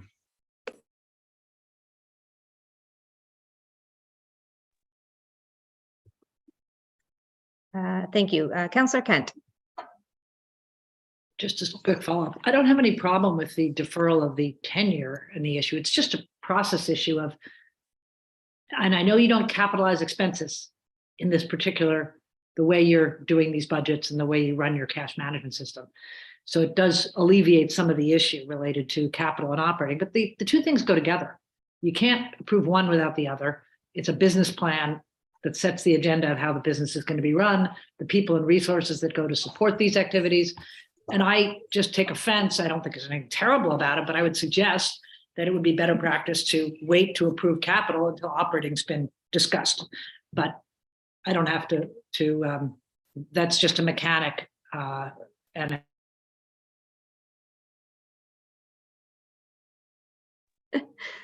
Thank you, Councillor Kent. I'm hearing you, and that's partly the reason I said up front. I know it's an uncomfortable process when you know, going through it. So I think our CAO would like to comment again. Thank you. Thanks, Madam Chair. I think it's the nuance here, Councillor Kent, is in the language. So we are not approving the capital plan today, simply endorsing it in principle to move it forward for conversation through the public process.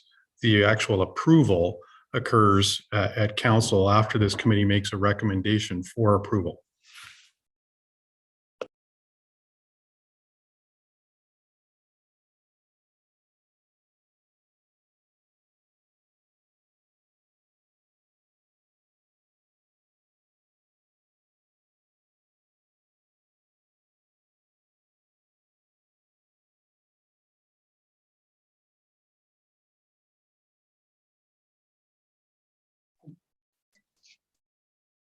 Thank you. I'm just getting some guidance from our acting clerk here as to how to proceed. And what I would like to do, like the intention not is to make anybody uncomfortable.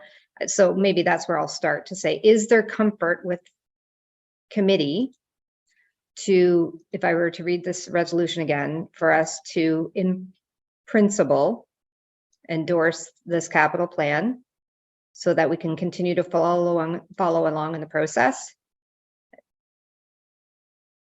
I'm trying to get a general sense. Is there a general sense that we are okay if I read this resolution? Okay, I'm going to read the resolution again. Moved by Councillor Roberts, seconded by Councillor Edwards. Be it resolved that the Township of Muskoka Lakes 2023 draft capital budget and forecast attached to the staff report FIN-2023-001 as amended be endorsed in principle. All those in favor? How many? 6? I don't see much to come off screen. Okay, so that carries? Yep. Yeah, that carries. Thank you.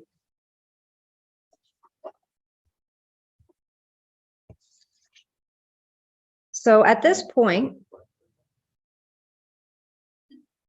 Councillor Zavitz, do you have a question? I do. Thank you. Just for consistency, do we do those opposed, or is that Oh, I can done do only that. sometimes? Is that just done sometimes? No, that's a great That should be done question. all the time. I'm getting direction from our acting clerk that I should be asking that. So thank you for picking up on that.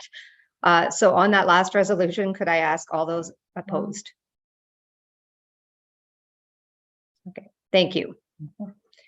Now we're going to move along. I'm looking at the time, and I think there's two parts to our next conversation. One is to talk about the reserves as a whole, which are the last 2 pages of our in the draft capital plan, pages 42 and 43, I think. So Director Donaldson is going to walk us through that. And I think then we will, at that point, have a few questions and comments about reserves.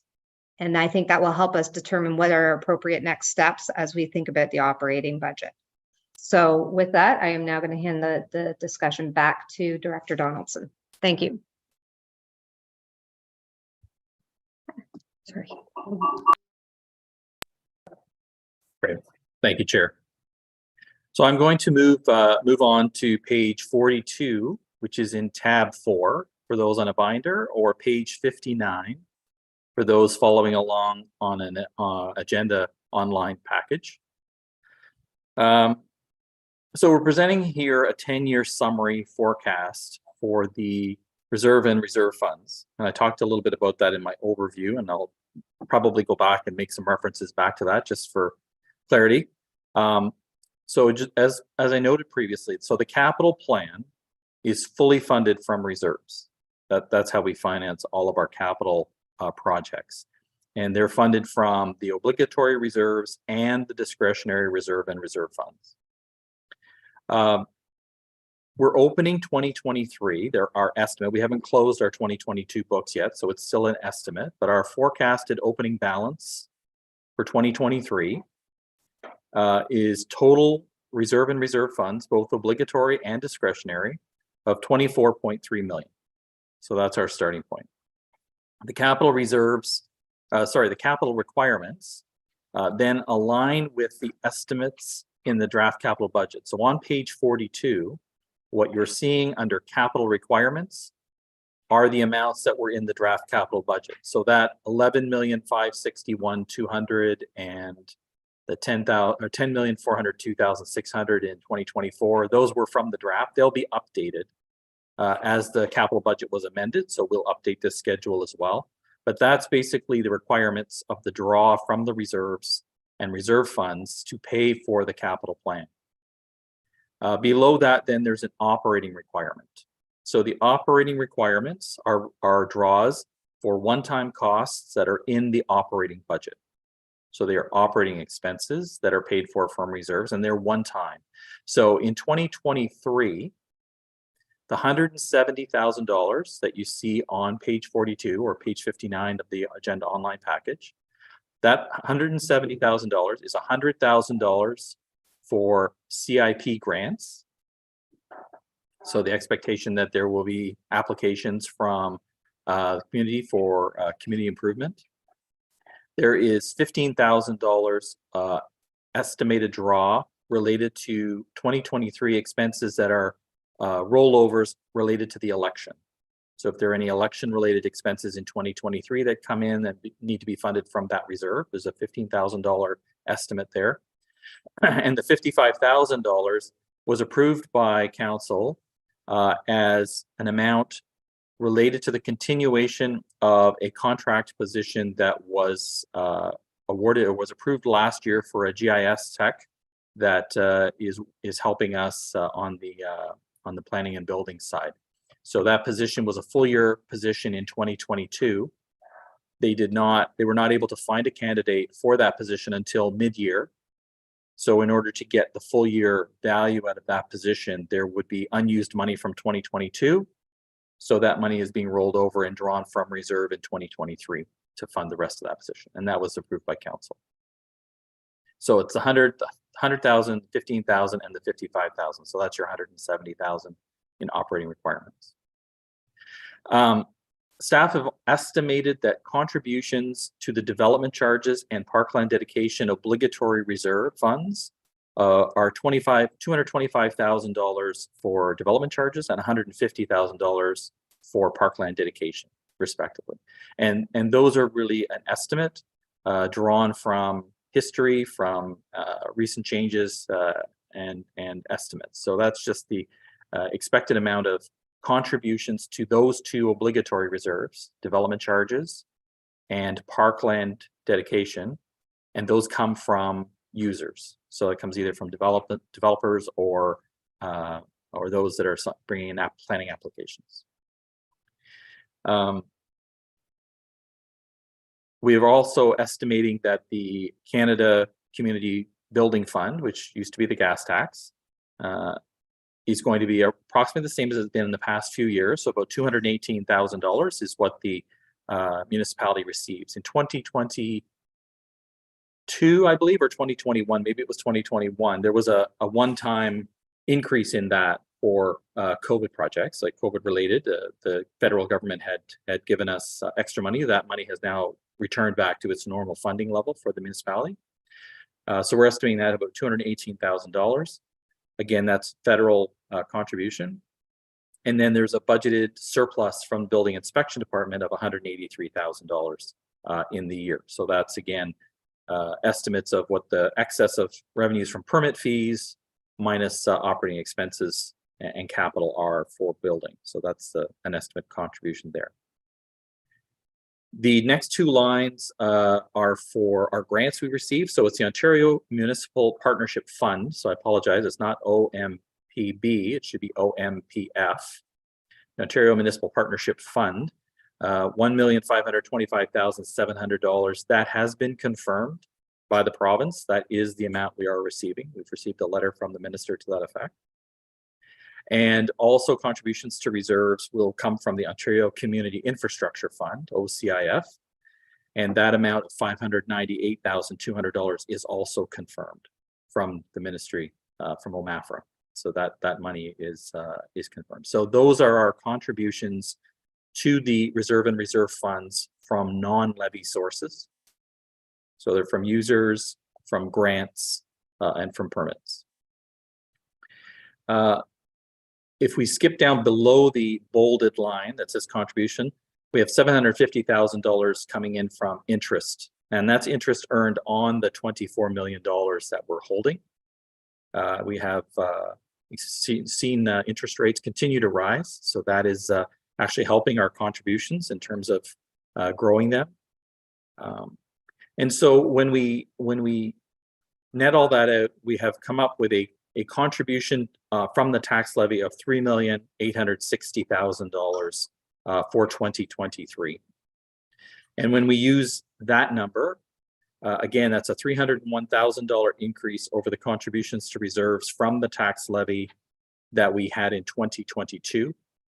It is about just under a 10% increase, and there was some other adjustments, so we had about 10%.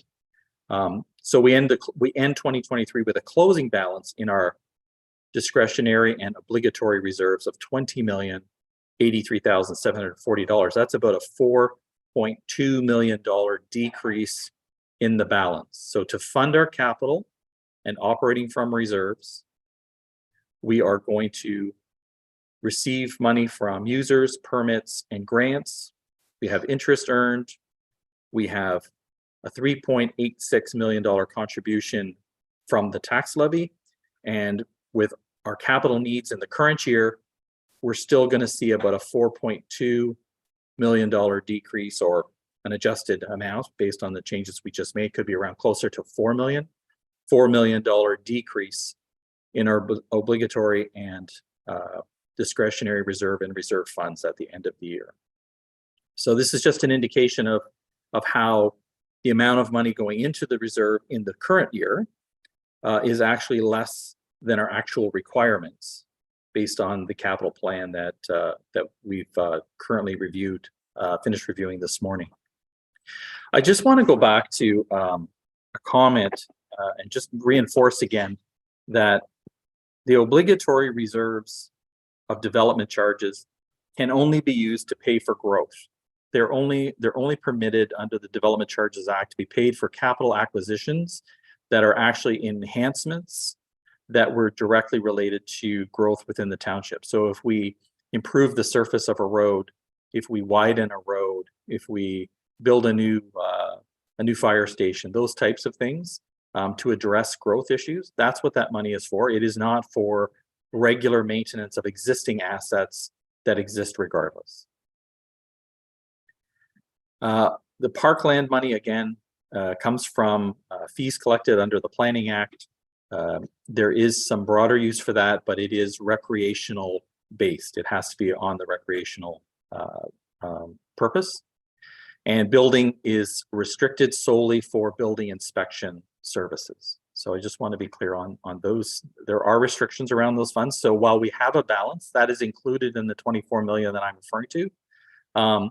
It's not like all of that money is freely available for any capital that we may want to invest in. It has to be for very specific purposes. Looking over the broader term, over the 10-year horizon, and assuming capital expenditures remain at about $99.5 million, you'll see that the closing balances of our reserves at the end of the 10 years, at the end of 2032, actually decrease by over $8 million. So we will not put in enough money based on this forecast to even hold the balances. We'll be drawing down what we have available to us. And that is in light of the fact that contributions to reserves in this model are increasing from 3.86 million in 2023 to 7.8 million in 2032. And I just want to, in terms of relativity and contributions to reserve and reserve funds from the levy in 2018 were less than 20%. So less than 20% of the levy collected in 2018 was a contribution to reserves. In 2023, the proportion of the tax levy that we have earmarked for contribution to reserves is now 27.6%. So we've allocated a larger piece of the tax levy pie towards our contributions to reserves to fund future capital. Right now, if we look at, if we go out, it's unclear what proportion of future contributions are relative to the future levy, because we don't know what the future levy will be. But we are recommending that contributions increase over the longer term to minimize the annual impact to ratepayers and ensure there's sufficient funding available when needed for capital projects. So there are some alternatives, of course. Increasing contributions is one. We can also increase our applications for grants. And we talked about that a little bit this morning. We talked about capital. Staff support this approach. But the measure of success and general availability of shovel-ready projects to take advantage of these programs is really not determinable. And so as a measure of prudence, we've not assumed any success or any contributions from application-based grants in this plan. Of course, if there were success in that endeavor, that would reduce the dependence upon contributions from the tax levy and would make or would increase the value of the balance or increase the balance of the reserves correspondingly. It becomes an increase that doesn't get used right away. So grants are certainly an option. Debt financing may be appropriate for certain larger scale projects, which involve constructing replacement assets. But expenditures related to normal life cycle are not usually recommended for debt financing, and staff would not recommend using that. The current capital forecast does include a couple of replacement assets. There is notably Fire Hall in Torrance and Manette that are included in the out years due to their age and suitability for equipment. But for the most part, the projects in this capital plan are not replacement assets like a replacement buildings or the like that would be typically eligible or recommended for debt financing. So, and again, I just want to bring to committee's attention that the 10-year capital budget and forecast is not all inclusive. There are potential future investment needs that are not identified in that $99.5 million number. And we will seek direction on future projects by council and the levels of service to be delivered that will ultimately affect the final long-term capital plan as well. The discussions will also be impacted by upcoming studies and the non-core asset management plan, which we've talked about. And there is a requirement for a financing plan for asset management under Ontario Regulation 588/17 that will have to be delivered and presented to council by 2025. So that will be an important part of influencing what our actual reserve contribution needs are once we have all that information. So based on the outcome of council's discussions after receiving those reports, we'll have a much better sense of where we need to be. On the next page, just very quickly, so I've presented the closing balances. We talked a little bit about this, I think, on Monday. Council, again, reminder, council has the discretion to reallocate funds in its discretionary reserves and reserve funds as needed. And based on the actual costs of projects and other potential sources of revenues, such as grants, these balances will be updated on an annual basis. And I think that's my general comments with respect to reserves, and I will open it up for questions at this point.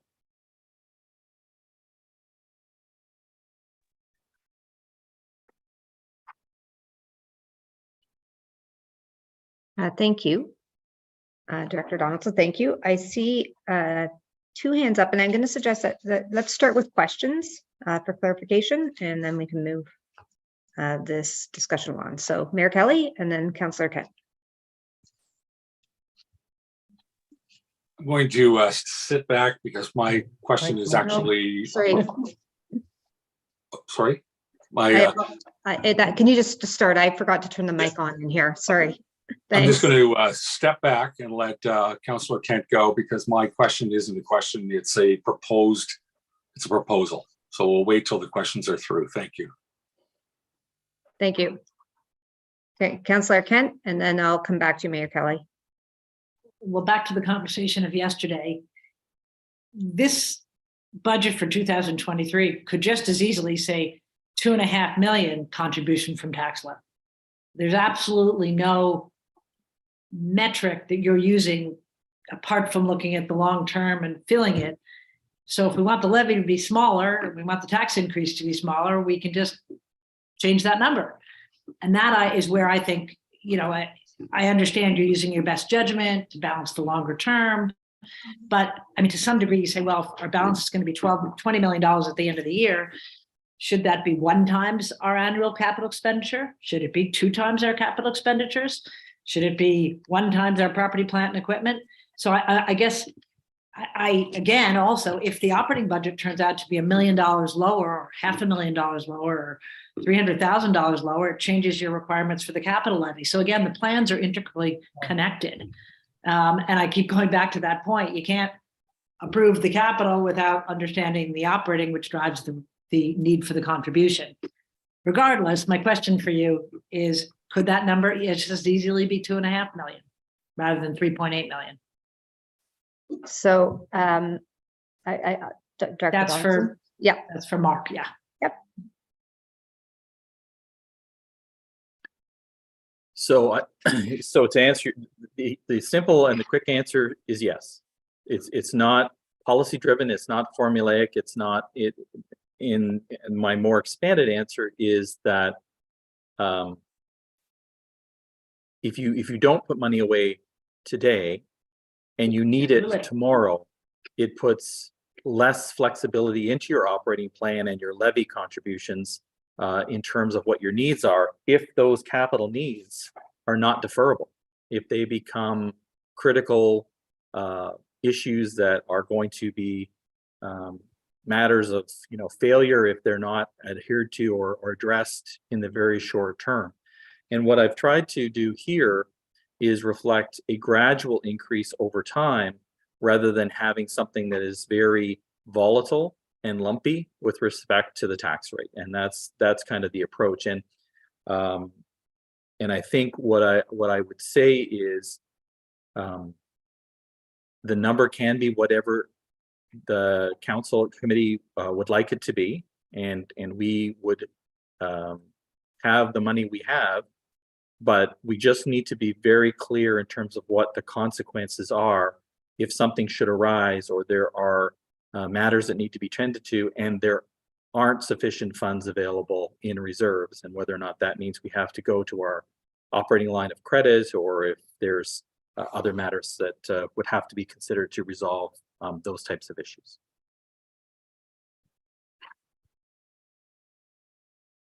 Thank you. At this point, I think Mayor Kelly, you had your hand up. So I suspect it's not going to be a question based upon your comments. So there may be a few questions thrown in, but no, I want to talk about this. And first of all, to Director Donaldson, thank you for that, walking through that. I know you've walked that through all this with several of us individually and now collectively. It's very helpful. And to Councillor Kent, you're absolutely right.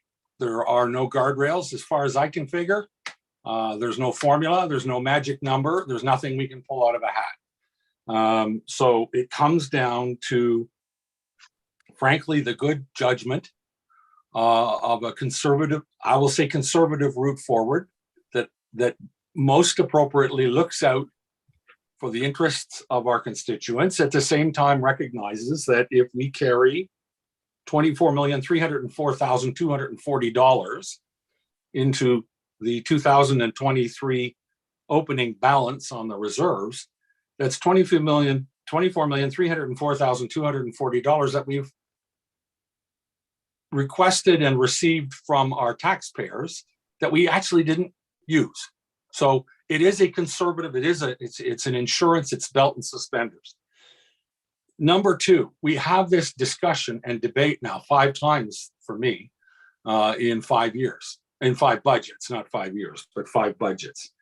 And I'm going to promise you 2 things. We'll have probably this debate again in 12 months, but I also promise you that we will hopefully in the interim establish our own guidelines on an asset class basis after lots of consultation from lots of people who deal in this stuff as you have and others on council have through the course of their career, to come up with appropriate metrics, probably different from asset class to asset class, so that we can at least guide ourselves and take this notion out of here that how big is big, how big is enough. That having been said, I'm going to switch gears a little bit, and I'm going to commend the directors of all of our individual departments. We gave them the task of coming in at an 8.5% hit to the levy, or assessment to the levy, and they came in at 7.5. I think that's an incredibly credible approach that they took to not spend the whole bucket. That having been said, I've spent a considerable amount of time in the last few weeks, month or two, fielding information, phone calls, doing my own homework and research, and looking at how other like-sized municipalities and even some within our district have managed to bring the tax assessment this year down, recognizing that our constituents are going to be particularly hard hit. A lot of them will be very hard hit by this rampant inflation, where the price of everything from eggs and butter has doubled or tripled or whatever it's done. And I think probably, I mean, it's never easy for anybody to admit an error. I think we probably came in here too loud and too proud at 8.5%. I think 7.5% is, based on what I'm hearing and what I see, is too much. So my perspective on this is that as far as reviewing the capital budget, we've done it, we've approved it, I'm quite comfortable with it. we need to, as some say, pull the few levers that we have available to us to find additional takeouts to reduce that hit to the levy, even below the 7.5 that we're currently sitting at. We really only have 3 ways to accomplish it. One of them is an adjustment to the reserve contribution. One of them is boosting any revenue opportunities that we might have available to us. And the third one, obviously, is a reduction in the expenses that are under our control. And I'm going to break it down a little bit, because what I'm hoping to achieve is big and chunky, and it looks a lot better if you spread it over 3 columns.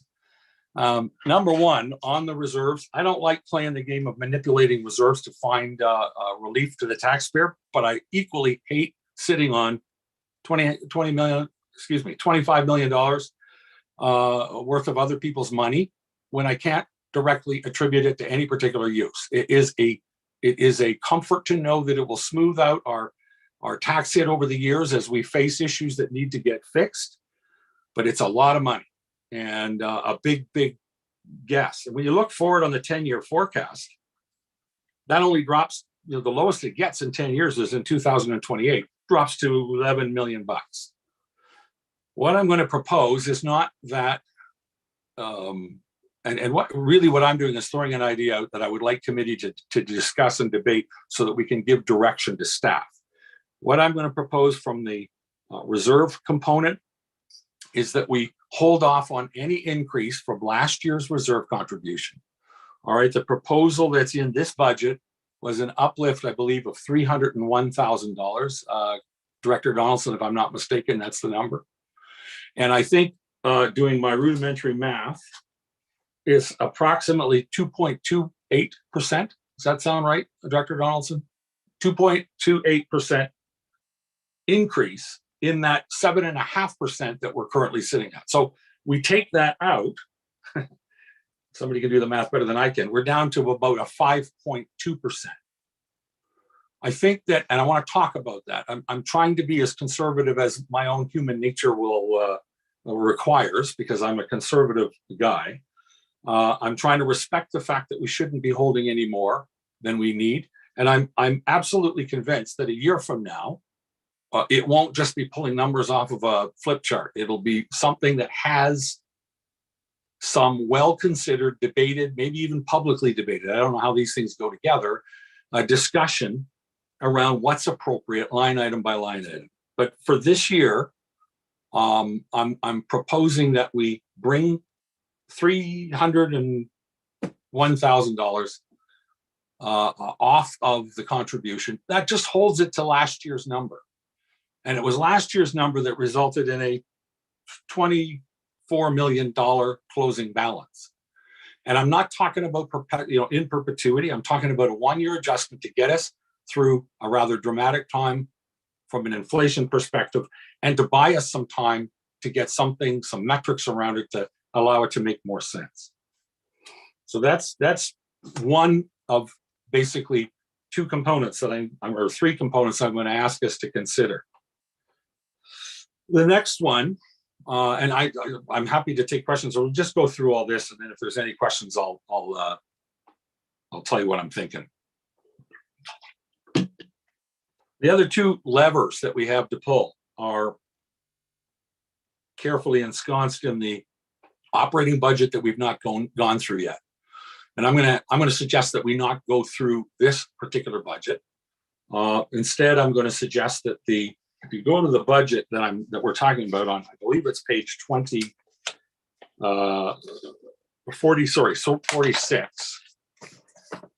You look at page 46, you've got the operating budget summarized by category. You've got expenses on the top, revenues on the bottom. And you've got a list of, I'm going to say 8 or 10 line items, general categories that apply across all of the operating departments of our municipality, with the titles and the headlines on them. I'm going to take this budget. I'm going to ask this committee to consider putting this budget back to staff with a direction to find an additional $300,000 reduction in the levy. And that could be any combination, not any, but a combination of expense takeout or revenue uplift. But I'm looking to take another 2.28% off of the levy as defined in this current budget, which, if my math isn't all suspicious, gets us pretty close to 3%. Now that would be, I would think, in these circumstances, a pretty good target, because we're going to come back when we do the operating budget and we're going to look at 3 or 4 new initiatives that have not been priced into this. And I don't want anybody within the sound of my voice to think we're going to hold it whatever we come back. We have to start growing we have to, I've said this 3 times today. I'm losing my voice over it, frankly. I didn't run to be mayor to continue to drag along all of these vestiges of the old days. We have too many of certain things, and they're at the end of their shelf life, and they're now costing us more to patch and repair than they likely would to renew and rejuvenate. I don't know that we ever have sat down and tried to rationalize why we need as many pieces of infrastructure as we have. At the very least, the prudent move would be to look at it. We may decide it's perfectly situated. The numbers of buildings, whether they're fire halls or community centers or whatever they are, couldn't have been better. If the 10 of us were dropped into a room with a big piece of Bristol board and a bunch of pens, this is exactly what we would have come up with. I don't believe that. I don't believe we'd come up with anything like this. And it's time that we set aside the old, I don't know, we have to mature into this. This is a huge organization that's extraordinarily important to a lot of people, and it deserves to be led, not managed, and it deserves to be built towards a vision for the future with an eye on the past, but not just to protect things from before. So, long-winded speech. The fact of the matter is, this time next year, we will have a completed asset plan. We'll have the non-core side of it done. It will, I hope, inform, and I don't know how these things roll out. I'm not a finance or an accountant or a finance person, but that will inform the creation of a asset class understanding of appropriate, sustainable, and meaningful reserves and reserve building. And we can focus less on, is this enough? I don't know. Do you think it looks like enough? I don't know. It's only flat on the bottom. I don't understand, how I don't want to spend any more time doing that stuff than we absolutely have to. So let's give ourselves the advantage of forethought and consideration and come up with that. We will also, we're undertaking a feasibility study on fire. We're undertaking a feasibility study on arena. I think we need to undertake a feasibility study on the rest of the infrastructure, particularly community centers. And we need to make difficult decisions. I said maybe the first or second time that I talked about this, it's precarious a little bit politically. Not everyone is going to universally love whatever we come up with. We have to apply the best of our abilities with the best interests of this community and this township in mind, and come up, I think, with a better vision for the future than we have right now. So short term, we'll my proposal, hold contributions flat to last year. I don't see undue risk. It's not a meaningful drop in the coverage. But it doesn't rely, it takes 2% off of the levy, and it gives a little bit of relief on people we're asking to help build reserves when we open the door this year with $24 million already decked in that category. I'm going to ask the department heads, who have really done, I think, a terrific job of coming in well under the mandate we gave them, to dig deeper, to take a look at revenue opportunity increases and to look at expense takeouts, and in combination and among all of them. And I don't want to be telling them they don't need, I don't want to be the one telling them they don't need a bulldozer or whatever. They have to run in their departments to the best of their ability, but they also have to dig deep. And I think that's roughly a 2% takeout in the overall operating expense budget, the way it was presented that we haven't looked at yet. I'm asking to go back and find, it's not a cost takeout, a combination of expense takeouts and revenue drivers. The only thing that I would like to ask this committee, in addition to that, is whether we want to put any kind of, are there any things that we absolutely don't think that the department head should look at? I mean, I think they should look at everything, but if they come back in 2 weeks and decide they can save all the money that I'm asking, or we're asking them to come up with by running without insurance for a year, that's not on. Might as well clear that up right away. Don't waste a lot of time figuring out what benefit that has. So we've got to talk about an expectation of service level, an expectation of no incremental risk or no undue risk. You know, it's not going to be, the money's not lying under somebody's desk. There will be concessions, and this will have its pain. But if this can come together like this, if these very small changes can be made incrementally and as a group, we put ourselves, I think, in pretty good stead at a 3% hit to levy, to have some more latitude to come back and take a really good look at what of these service increases, or whatever we're calling them, what of these new projects add meaningfully to the direction we want to take this place. I think we'll find we have some latitude to fund a couple of them or all of them, if we're able to get the current budget down the way I'm proposing. So I'm going to stop talking unless I've missed something. I'm going to, all I'm asking this committee to do is, if they support this, I would like to direct staff to take this away and to look for the combination of revenue increase and expense takeout that comes to 300. I would direct Director Donaldson to reconfigure the reserves so that the contribution this year is reduced by $301,000.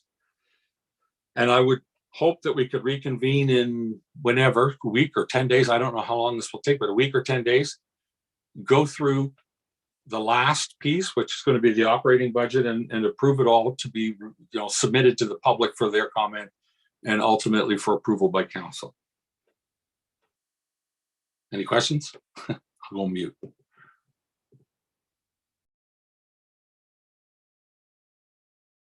Thank you. Mayor Kelly, you are on mute, right? Great. I think we now have Councillor Zavitz and then Councillor Kent. Good, thank you, and through you.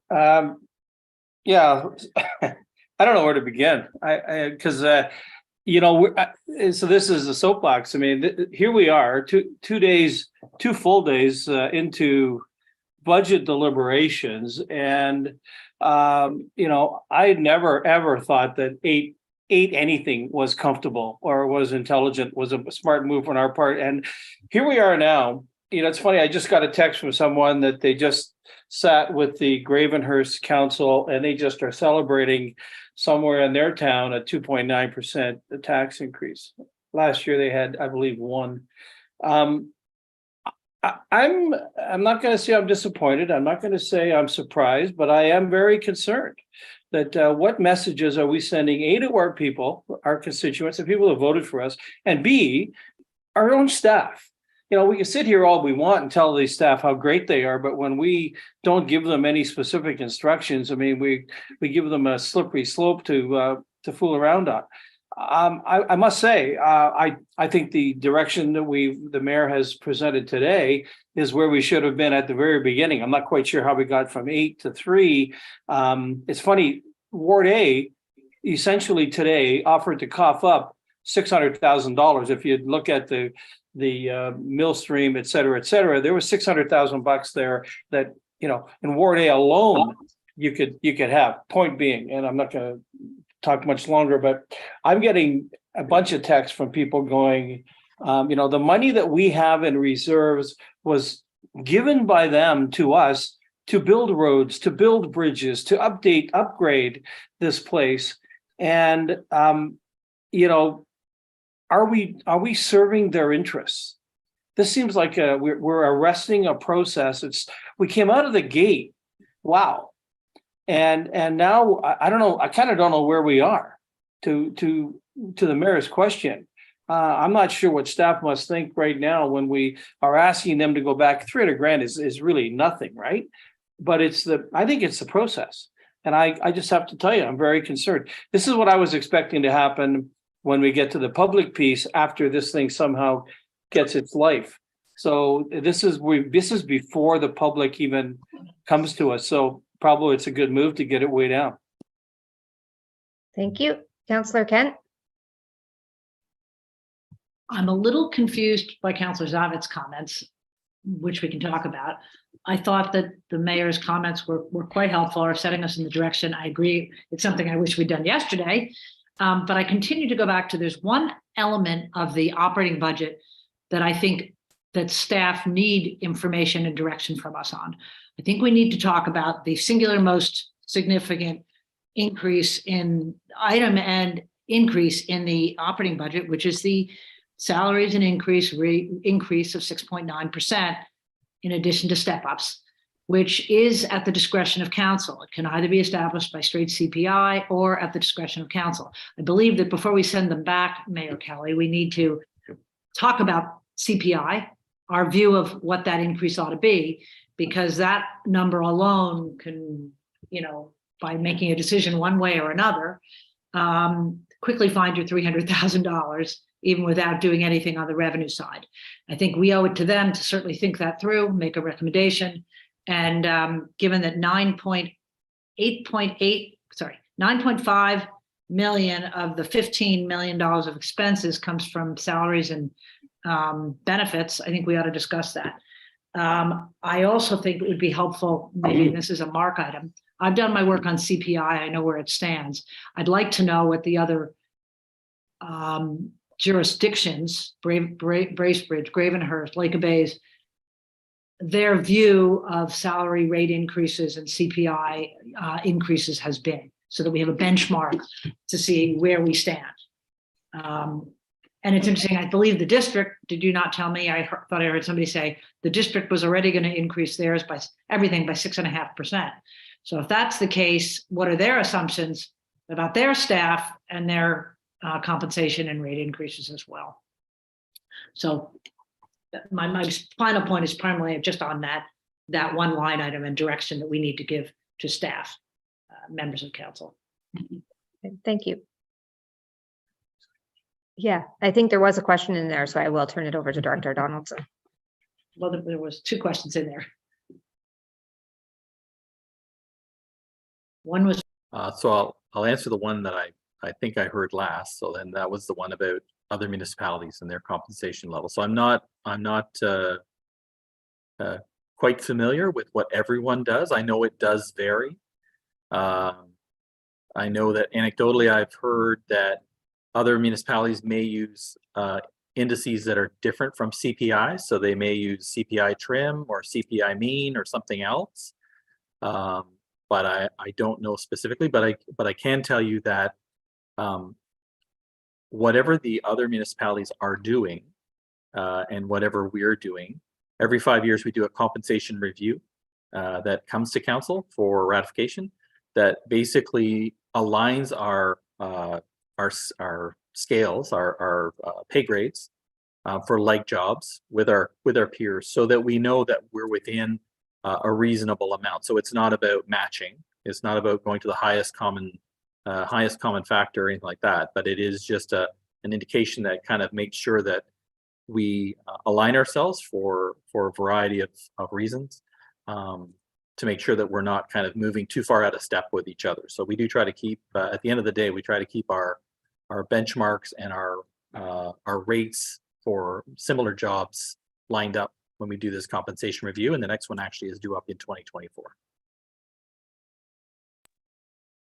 Sorry, and what was the second question? The second question was really not a question, it was a comment from the mayor, in that I think this group needs to discuss CPI and our salary increase assumptions before we send them back.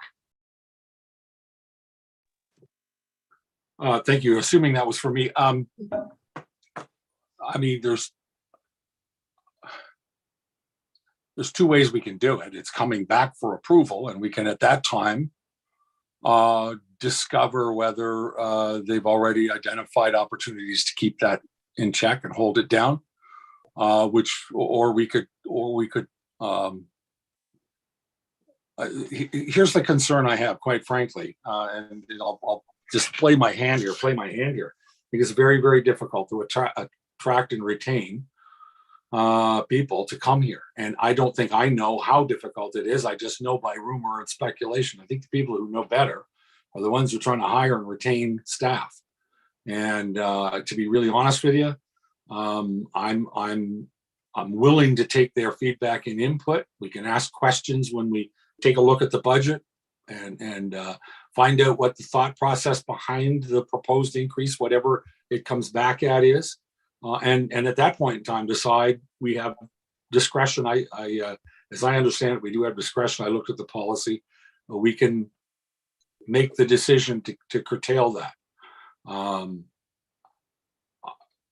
I just a little concerned that, I was going to say, and it's just a joke, but the best way to find out what compensation at Bracebridge is, call our ex-employees who work there. I don't want to have to run this place or have this place run like that, where we're always perpetually trying to recruit people to come and work. As my recollection, speaking to the salary survey that Director Donaldson referred to, I was looking at it last week. To my recollection, our target is 60%, I think, isn't it? The 60th percentile. So it's not like we're shooting for the moon. We try to position ourselves at the 60th percentile among our peer groups of potential employers. I understand that the salary is it's the biggest hit. But I'm of two minds. My preference, I'd like to see what they come back with next time. If it still is too egregious, we can call it out. We're going to be pulling out line items, I'm sure we will, then the way we did on the capital budget and discussing it. Now it can be one of them. It really can. Okay, thank you. I don't know why it's saying I have something going on here. Okay, I don't know why that's happening. Councillor Bosemore. Just to add on to the mayor's point and Councillor Kent's idea for directive. Without inflationary pressures, I don't think we would be having this discussion, because in a stable world, the 5-year review of the position to outside or comparison to our competing employers, it would hold steady. We're just in that time of unknown. It's caused by this inflationary. We don't know how quickly it's going to come down, and we don't know what other players are going to be doing. So it's a very uncertain market.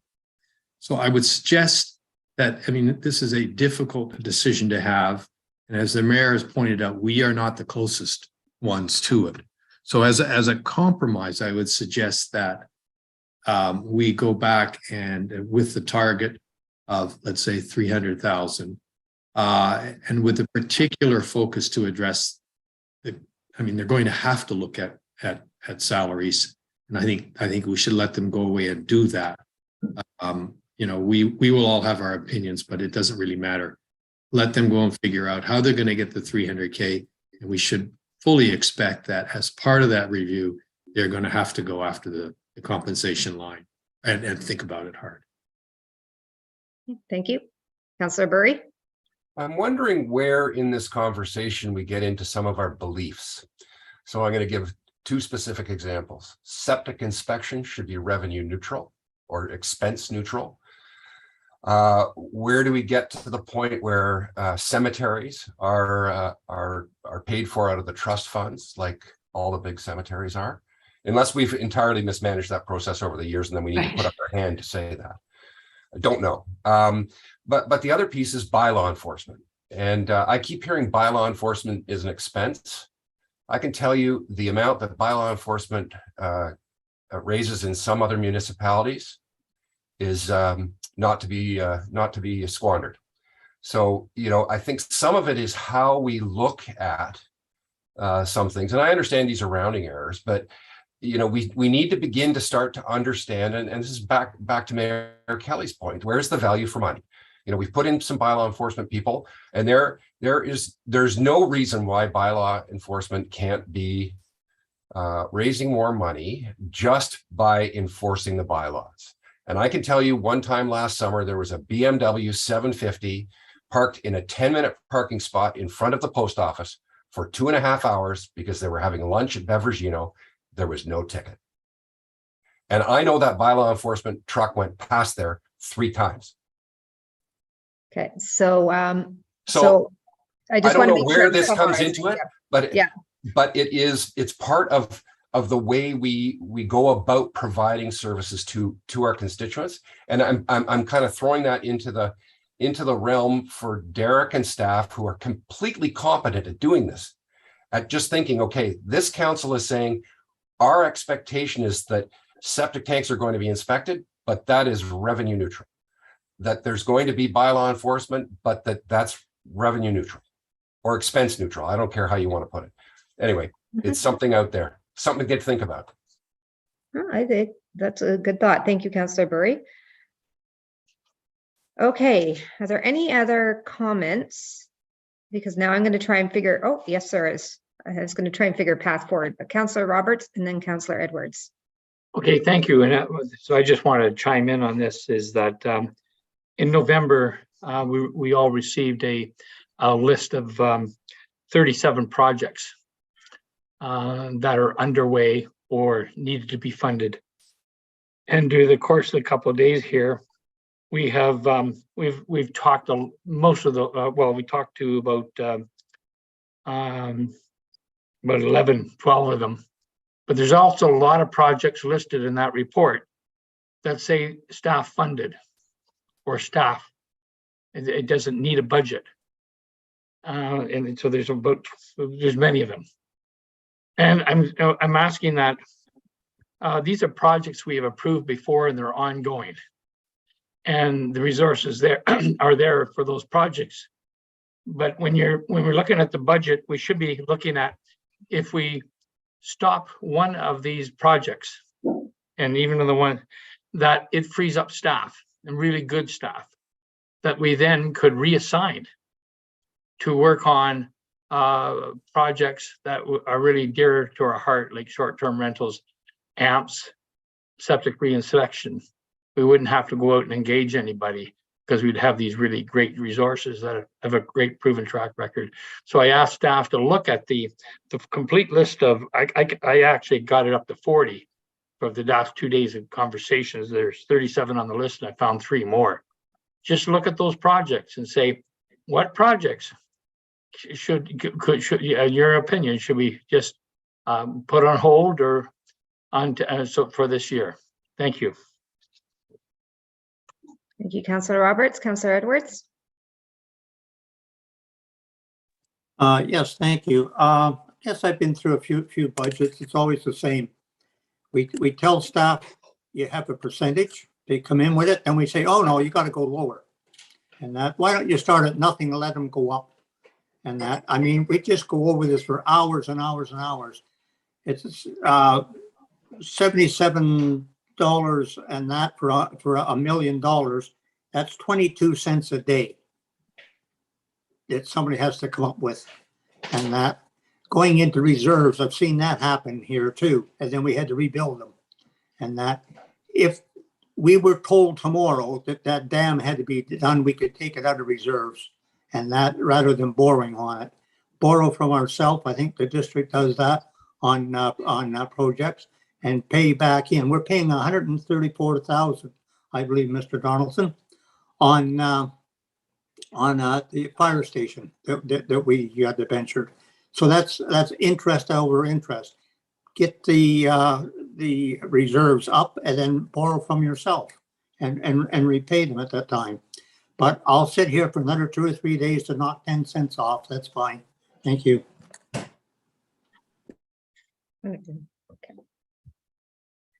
Okay. Oh my, what did I just do? Yeah, you just reduced. Sorry. Okay, path forward. So as promised, I said that we would get through a discussion on the reserves, and then we've catapulted into a path forward for the operating budget. So I think we are all in agreement that today is not the day to go through an operating budget.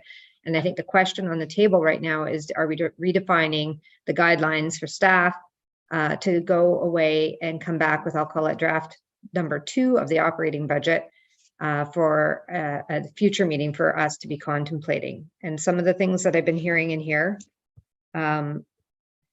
you know, the way we could potentially direct them is to say the net levy was at 7.5. We appreciate the work you did. You came under the guidelines that we initially gave you back in December.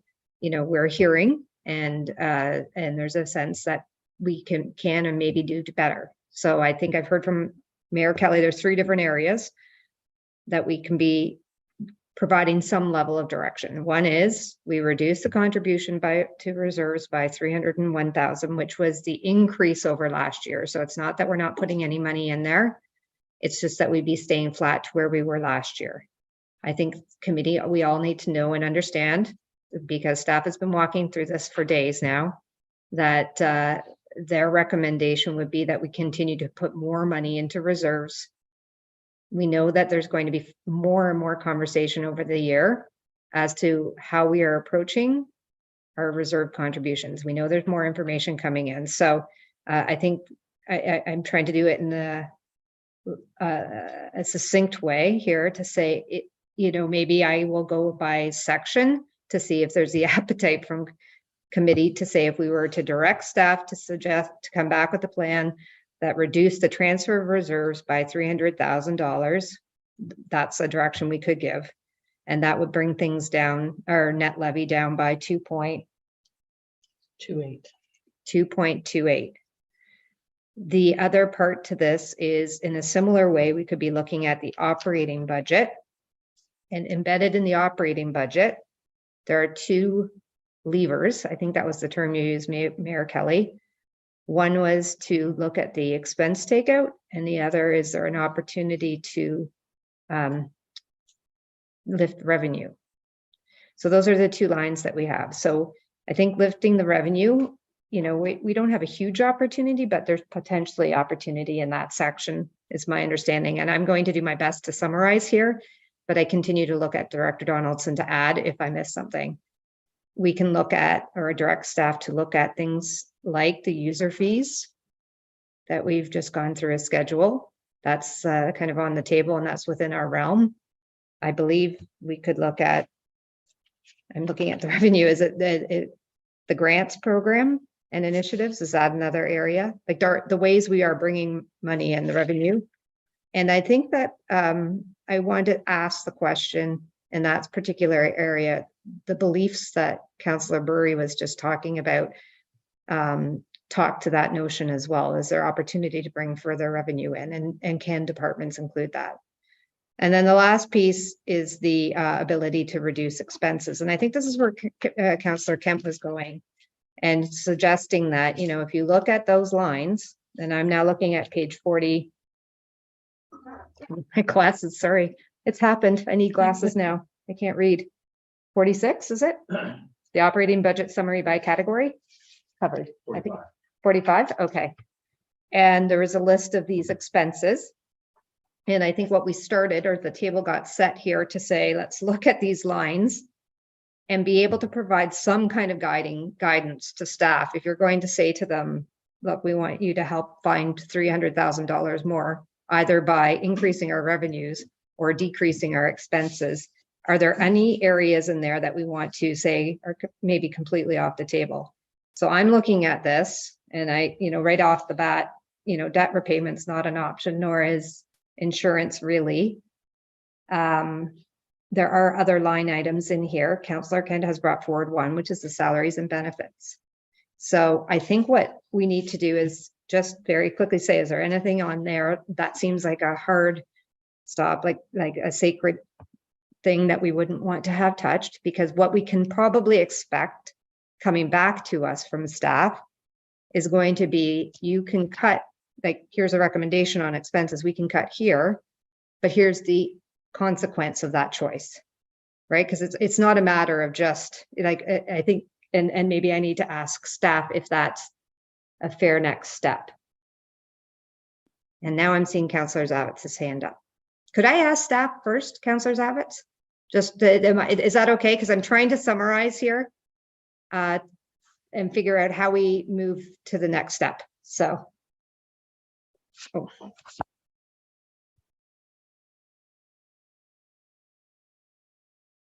Thank you, Chair. Yeah, so the recommendation that was brought forward in December was staff's estimate of what would be required to do 2022 services at 2023 prices.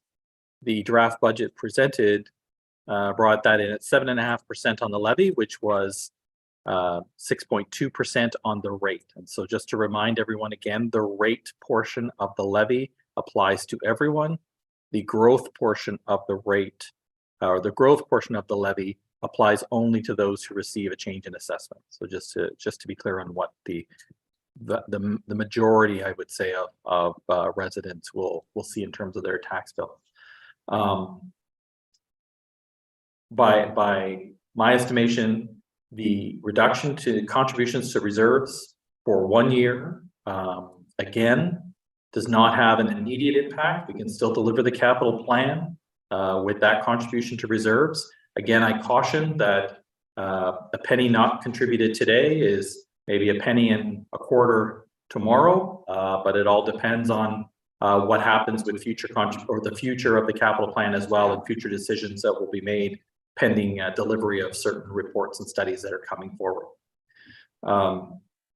I guess my other thought is then on the balance of that. So I think Mayor Kelly referenced $300,000 on the expenditure side.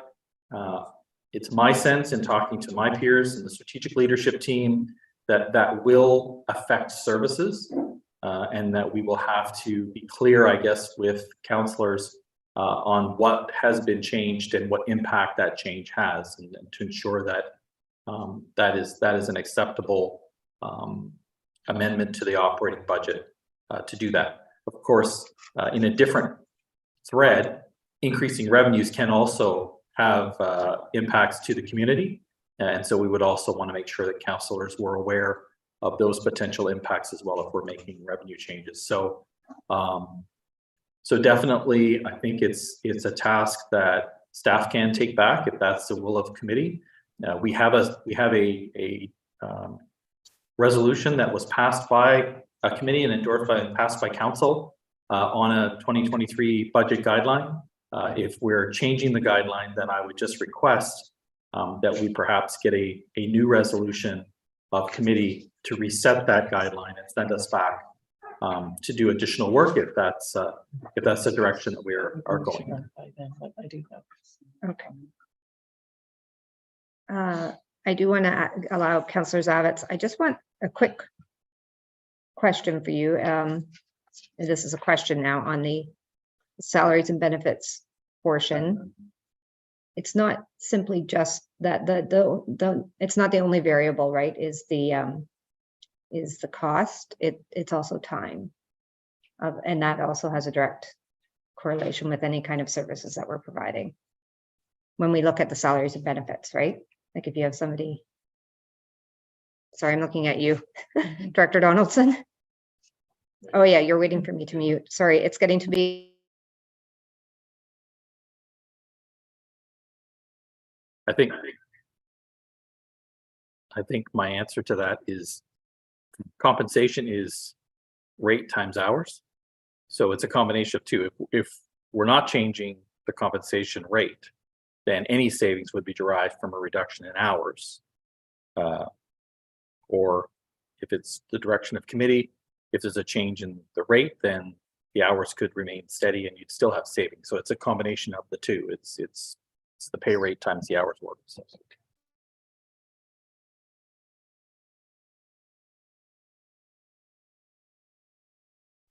My computer's glitching. Thank you. Okay, Councillor Zavitz, thanks for your patience. Good, thank you, and through you. And I'm not sure who to direct the question to, so perhaps I can direct it to the mayor as he's cooking up this idea.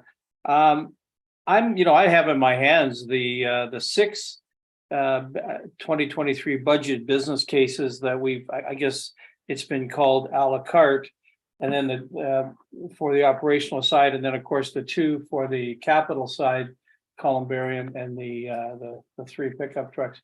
Could you speak to what this less than subtle nuance does to things like all the a la carte items? I mean, that's an $800,000 window.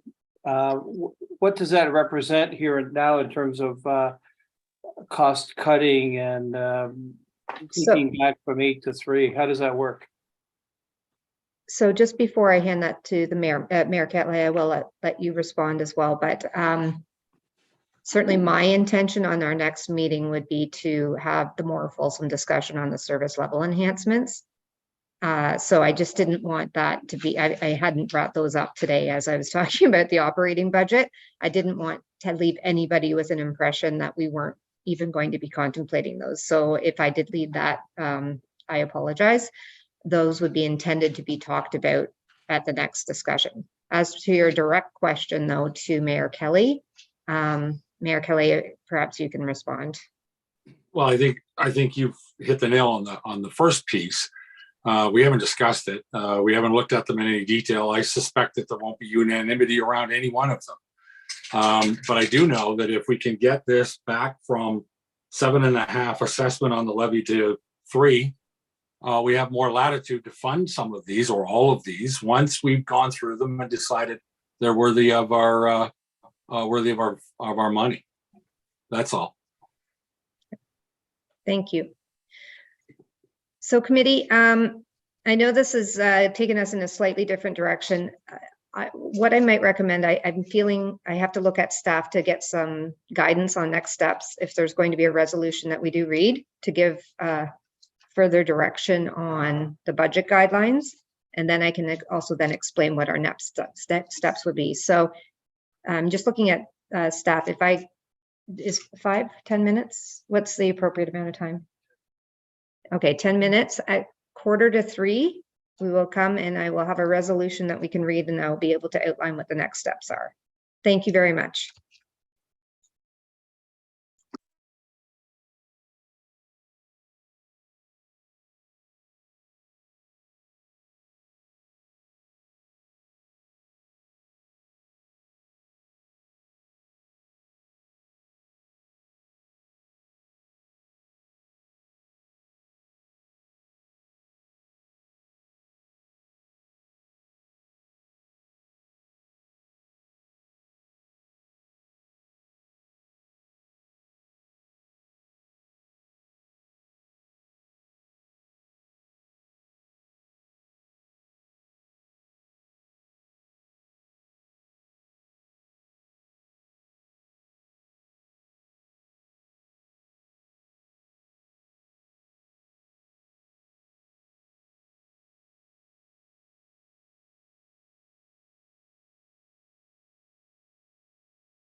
Well, thank you, committee.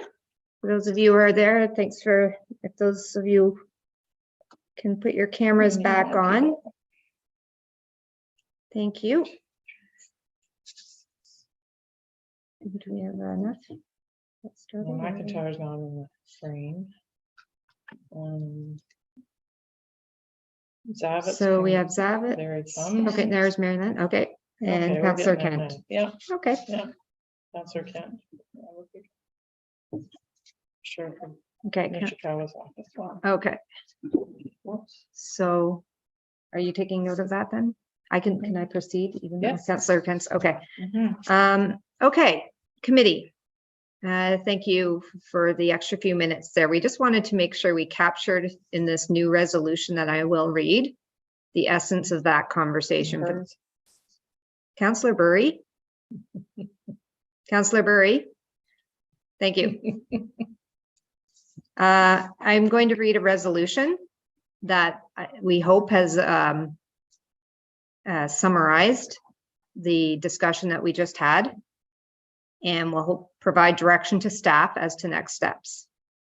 After I've read the resolution, if there's any questions or comments, that's an appropriate time, and then I will call the question, similar to the other times we've gone through this process. So, moved by Mayor Kelly, seconded by Councillor Burry.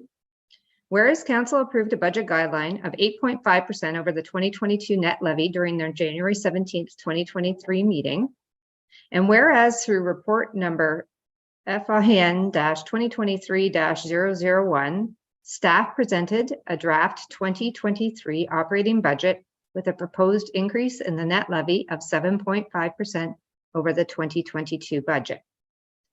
And whereas during deliberations and on staff report number FIN-2023-01, committee expressed a desire to achieve additional savings.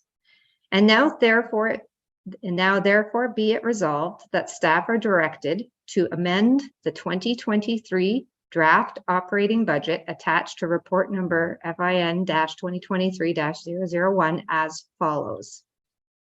Reduce contributions to reserves by $301,000 and identify an additional $300,000 in reductions to the 2023 net levy by way of increased non-tax revenues and/or reduced expenses.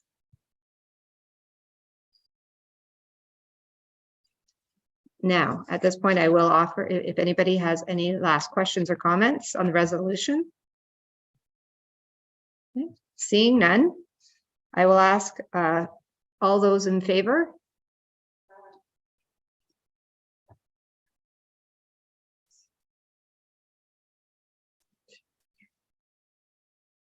Six, seven, okay. Okay, and all those opposed. Yeah. No, that's all. Okay. Okay, that carries. Thank you. So Councillor Kent was not present. Okay, so do I write that here? We'll do it in a minute. Okay. Okay, thank you, committee.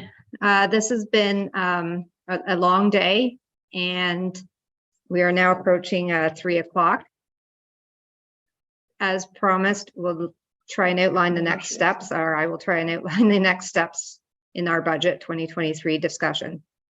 Staff will be following up with us as a committee to propose a couple of meeting times in the coming weeks to discuss the draft budget number 2 with these conditions that we've just outlined.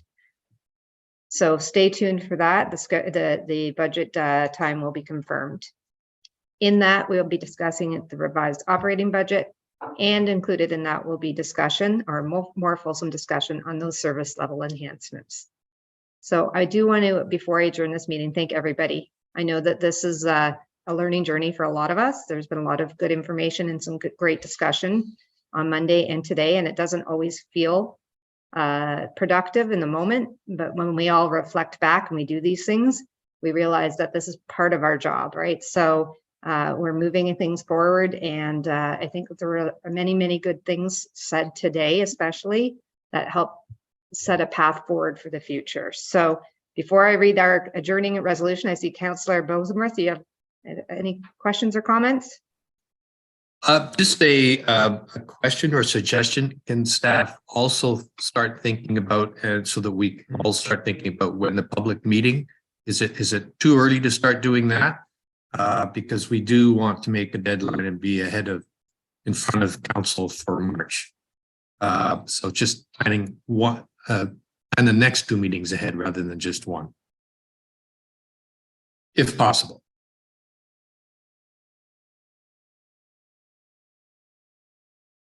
I think you're muted. Thank you. I said they are taking that under advisement. Thank you very much for that. So moved by Councillor Burry, seconded by Councillor Kent. So he's here. Great.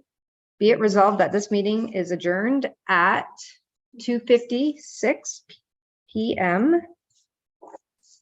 And all those in favor? Thank you. And I think that Councillor Nishika's hands up for that to say all in favor. So thank you very much, everyone. Have a wonderful day. Safe travels for those of you who are on the roads up north. Have a great day.